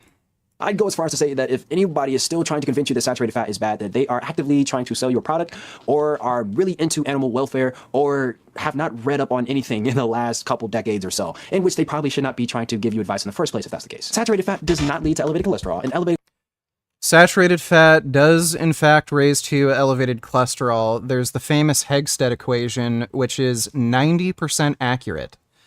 The Hegstead equation will accurately predict the increase in your serum cholesterol score based on the increase in saturated fat to your diet with 90% accuracy. This guy is an absolute fucking moron. Saturated fat... serum cholesterol response. Let me see. Meta-analysis.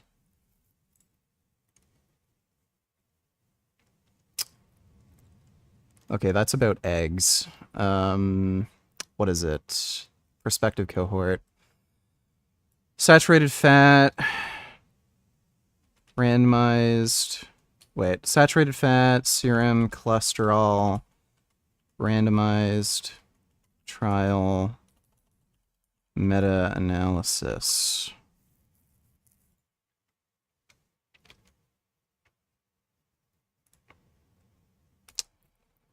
I don't know why this isn't loading. Reduction in saturated fat intake for cardiovascular disease. Reducing saturated fat reduces serum cholesterol, but effects on other intermediate outcomes may be less clear, blah, blah, blah. Findings of this updated review suggest that reducing saturated fat intake for at least 2 years causes a potentially important reduction in combined cardiovascular events. Replacing the energy from saturated fat with polyunsaturated fat or carbohydrate appears to be useful strategies.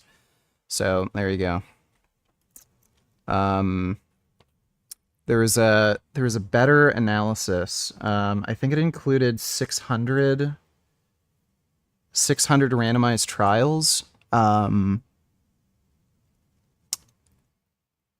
Dietary fats on serum cholesterol meta-analysis. Liver cancer risk. That's not the one I wanted. Here we go. Dietary lipids, blood cholesterol, quantitative meta-analysis of metabolic ward studies. So 395 dietary experiments, medium duration 1 month among 129 groups of individuals. Isocaloric replacement of saturated fats by complex carbohydrates for 10% of dietary calories resulted in blood cholesterol falling by 0.52 millimoles per liter and low-density lipoprotein cholesterol falling by 0.36 millimoles per liter. Isocaloric replacement of complex carbohydrates by polyunsaturated fats for 5% of dietary calories resulted in total cholesterol falling by a further 0.13 millimoles per liter and low-density lipoprotein cholesterol falling by 0.11 millimoles per liter. Similar replacement of carbohydrates by monounsaturated fats produced no significant effect on total or low-density lipoprotein. Avoiding 200 milligrams per day dietary cholesterol further decreased blood total cholesterol by 0.13 millimoles per liter and low-density lipoprotein cholesterol by 0.10 millimoles per liter.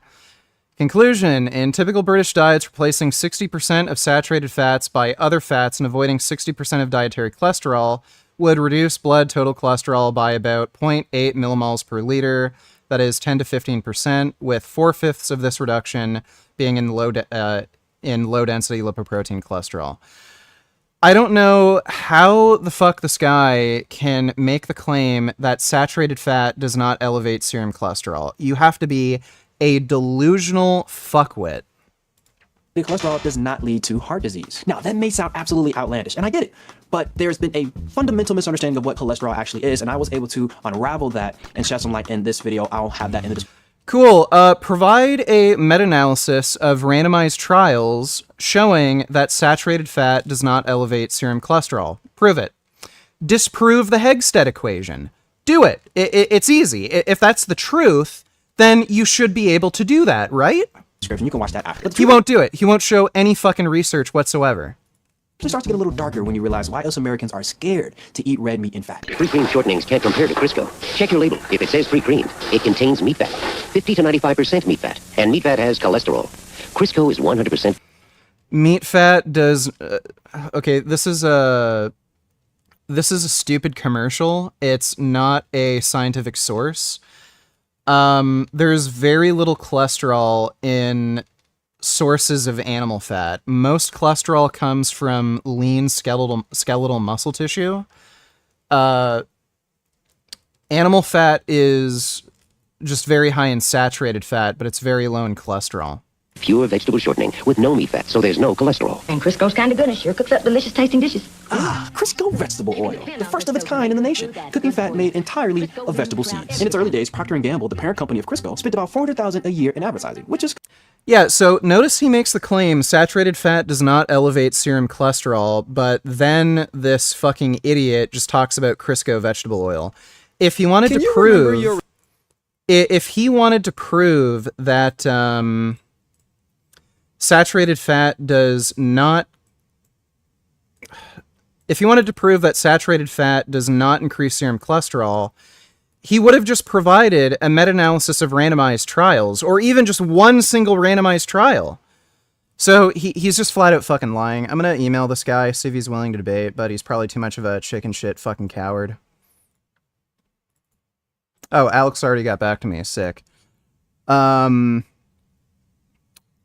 see. Saturated fat cholesterol debate. Hey, I run the YouTube channel Vegan Gains, and I was wondering if you would be interested in debating the effects of saturated fat on serum cholesterol and heart disease risk. In one of your most recent videos, you stated that saturated fat does not... My keyboard fucking sucks. Does not increase serum cholesterol levels, and you further stated that serum cholesterol is not related to heart disease risk. You provided no evidence of this in your video, and I would like to debate you on this topic live. We can exchange research papers before the debate so that we have time to prepare. For evidence, message me back if you're interested. There we go.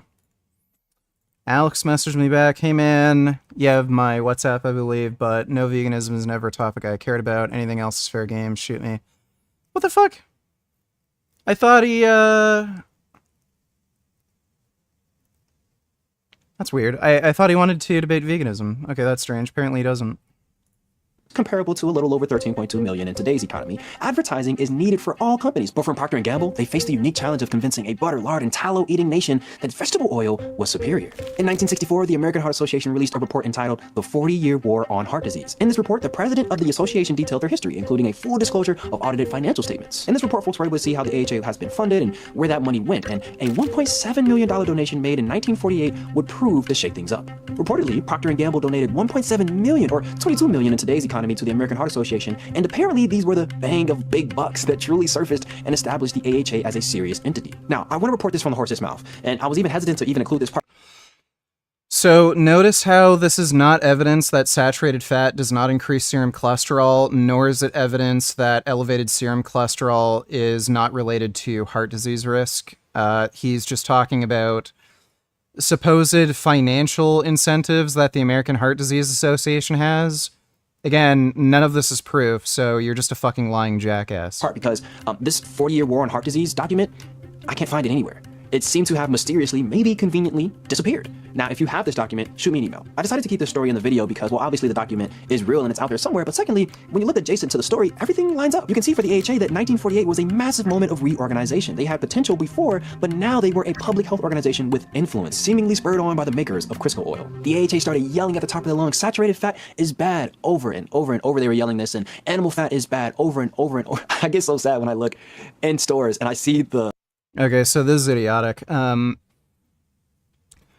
There was an assumption that hydrogenating oils to give it that that thick texture that, you know, like butter has, that wouldn't have the any sort of negative health consequences. So yeah, industries started making these hydrogenated vegetable oils in the interest of,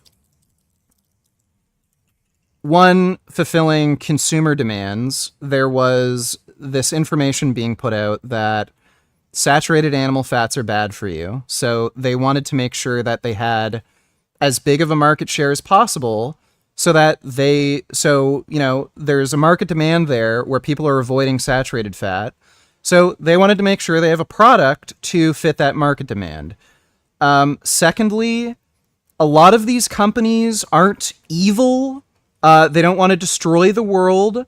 So there might have been an interest to actually make food products that are a bit healthier for you. And third, these products are also cheaper to produce than, you know, say, like it's cheaper to produce like a Crisco shortening than a similar amount of weight in like butter or lard. So there is like a profit incentive there to sell a product that maybe has a better profit margin. There was no research on hydrogenated fats at the time. So again, the assumption, reasonably so at the time, was if these saturated animal fats are bad for you, we could make a product that's made out of vegetable oils that would be good for you. Well, again, research caught up, and they found out that these hydrogenated vegetable oils are bad for you. Now, the American Heart Association doesn't recommend them. You idiot, and they've even been banned. The shelf of lard, the shelf of chicken fat and the tallow, and it's like, it's just fully stocked. I'm like, guys, eat this stuff, it's so good. But this was such a loud message back then, and we kept getting it over and over and over. America, you need a better oil. You need something that's better for your heart. You need something unsaturated. You need vegetable oil. As it stands, this period of the 50s and 60s seemed to be the most influential time of the American mind starting to change about fat. And you can start anywhere, whether that's Eisenhower's heart attack, Ansel Keys' shady research, Dudley White, Procter & Gamble. You start to unravel any of these threads, and it's Ansel Keys did not do shady research. Give me one argument why his research was shady. He will never do that. He can never provide an argument for any of the fucking claims he's making. All he's doing right now is, you know, spreading some weird conspiracy theory that, oh, Procter & Gamble wanted to sell this for no reason, just to make people unhealthy. Going to lead you to the American Heart Association. I'm sure they've done plenty good, but there have been some blatant missteps that have shifted. Dodo donate $2. Happy birthday, bro. Didn't know it was your birthday. Are you going to do anything later today, vegan donuts? Also, did you hear Julian Assange was freed? What do you think? Yeah, I would say overall it's a good thing. I just learned that the main reason it seems the American government really wanted to get him was because he leaked classified information that put informants in danger and American operatives in danger. So I changed my opinion on him. I think he should have been prosecuted. He did already serve a lot of time. So, he's already been imprisoned for a few years, so, he served his time, so whatever. Thanks for the donation, Dodo. This entire nation. Oh yeah, and I am gonna get vegan donuts later, and, I'm gonna do a early stream too. So in case you're wondering what happens when you eat vegetable oil, I made a video on that and you can check that out after this. I'll have it in the description. Anyway, saturated fat and red meat start to conflate together. They're both bad because saturated fat is bad and red meat has the animal fat, and the animal fat is saturated fat. So we just put them all in one big old barrel of bad and we started to avoid it altogether. Crisco oil hit the streets in 1911. Advertising against animal fat started shortly thereafter. The reorganization of the AHA happened in 1948. Eisenhower's heart attack in 55. Keyes' article in 61. And in 77, for the first time since before America even had 50 states, beef consumption started to decline. Now, to be totally fair, beef's decline does have a lot to do with our love for dead chicken. But at the same time, the success of the chicken is partially hinged on the fact that it's a lean, non-fatty meat in a time where fat was the boogeyman. No. I think it was Roosevelt who was the one who made the food program to lower the cost of chicken. Chicken was considered this very expensive food, a luxury item, and Roosevelt had this interest in reducing the cost of food in general, particularly some of the more expensive foods like chicken. And again, they subsidized the grain industry so that it would be much cheaper to raise chickens commercially. Had nothing to do with chicken being low in fat. Recently, I discovered that nearly 70% of people were stripping the skin off their chicken before eating it. So I got the message and did the only logical thing. I took it off. I took it all off.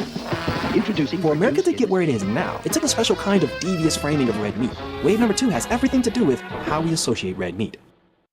If you eat nothing but red meat, you are a carnivore. Well, what's that prefix? Carn. That means flesh, meat. Well, guess what? You talk about carnal pleasure, carnal knowledge. It comes from the same root as evil. Red meat is blood. It looks like blood. Also, all of us are hung up. Every religion is hung up. I don't think those words have the same etymological root.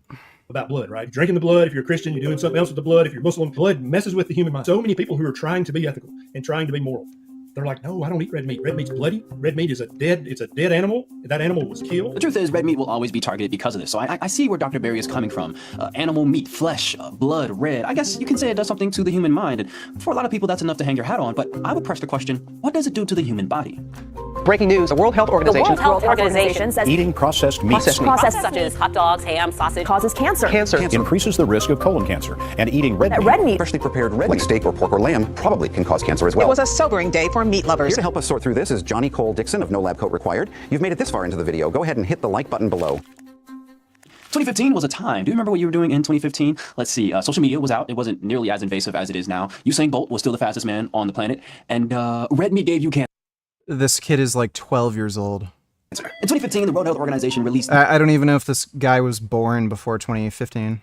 This 50-gram portion of processed meat eaten daily increased the risk of colorectal cancer by 18%. Processed meat was evaluated into carcinogen group 1, also found in that group, smoking cigarettes. Moreover, furthermore, and additionally, red meat was classified in carcinogen group 2A, meaning it's a probable... Okay, I'm going to make a prediction with what he's going to do here. He's going to point out that the World Health Organization relied on prospective cohort data to make their... by the way, it's stated right here. He's going to say, oh, well, this assumption that red meat is cancer-causing is based on prospective cohort data, and correlation doesn't equal causation. If you read the full paragraph here, based on limited evidence that the consumption of red meat causes cancer in humans, and strong mechanistic evidence supporting a carcinogenic effect. So the World Health Organization based their classification of red meat being a group 2 carcinogen. It was based on mixed prospective cohort data and very strong mechanistic evidence. So if he's going to say, oh, well, they only looked at prospective cohort data, correlation doesn't equal causation, well, they also looked at mechanistic evidence as well. Cause of cancer. This news hit the streets less than 2 weeks before America's biggest eating occasion, Labor Day. Okay, check this out. We are about to acquire a new skill. We're going to learn how to interpret these news bombs that come out regarding these studies. I want you to remember liar. Broad stroke, generality. There are 2 studies that we can perform, interventional or observational. Interventional studies are meant to intervene in people's lives. So we gather people physically, we place them in a lab, we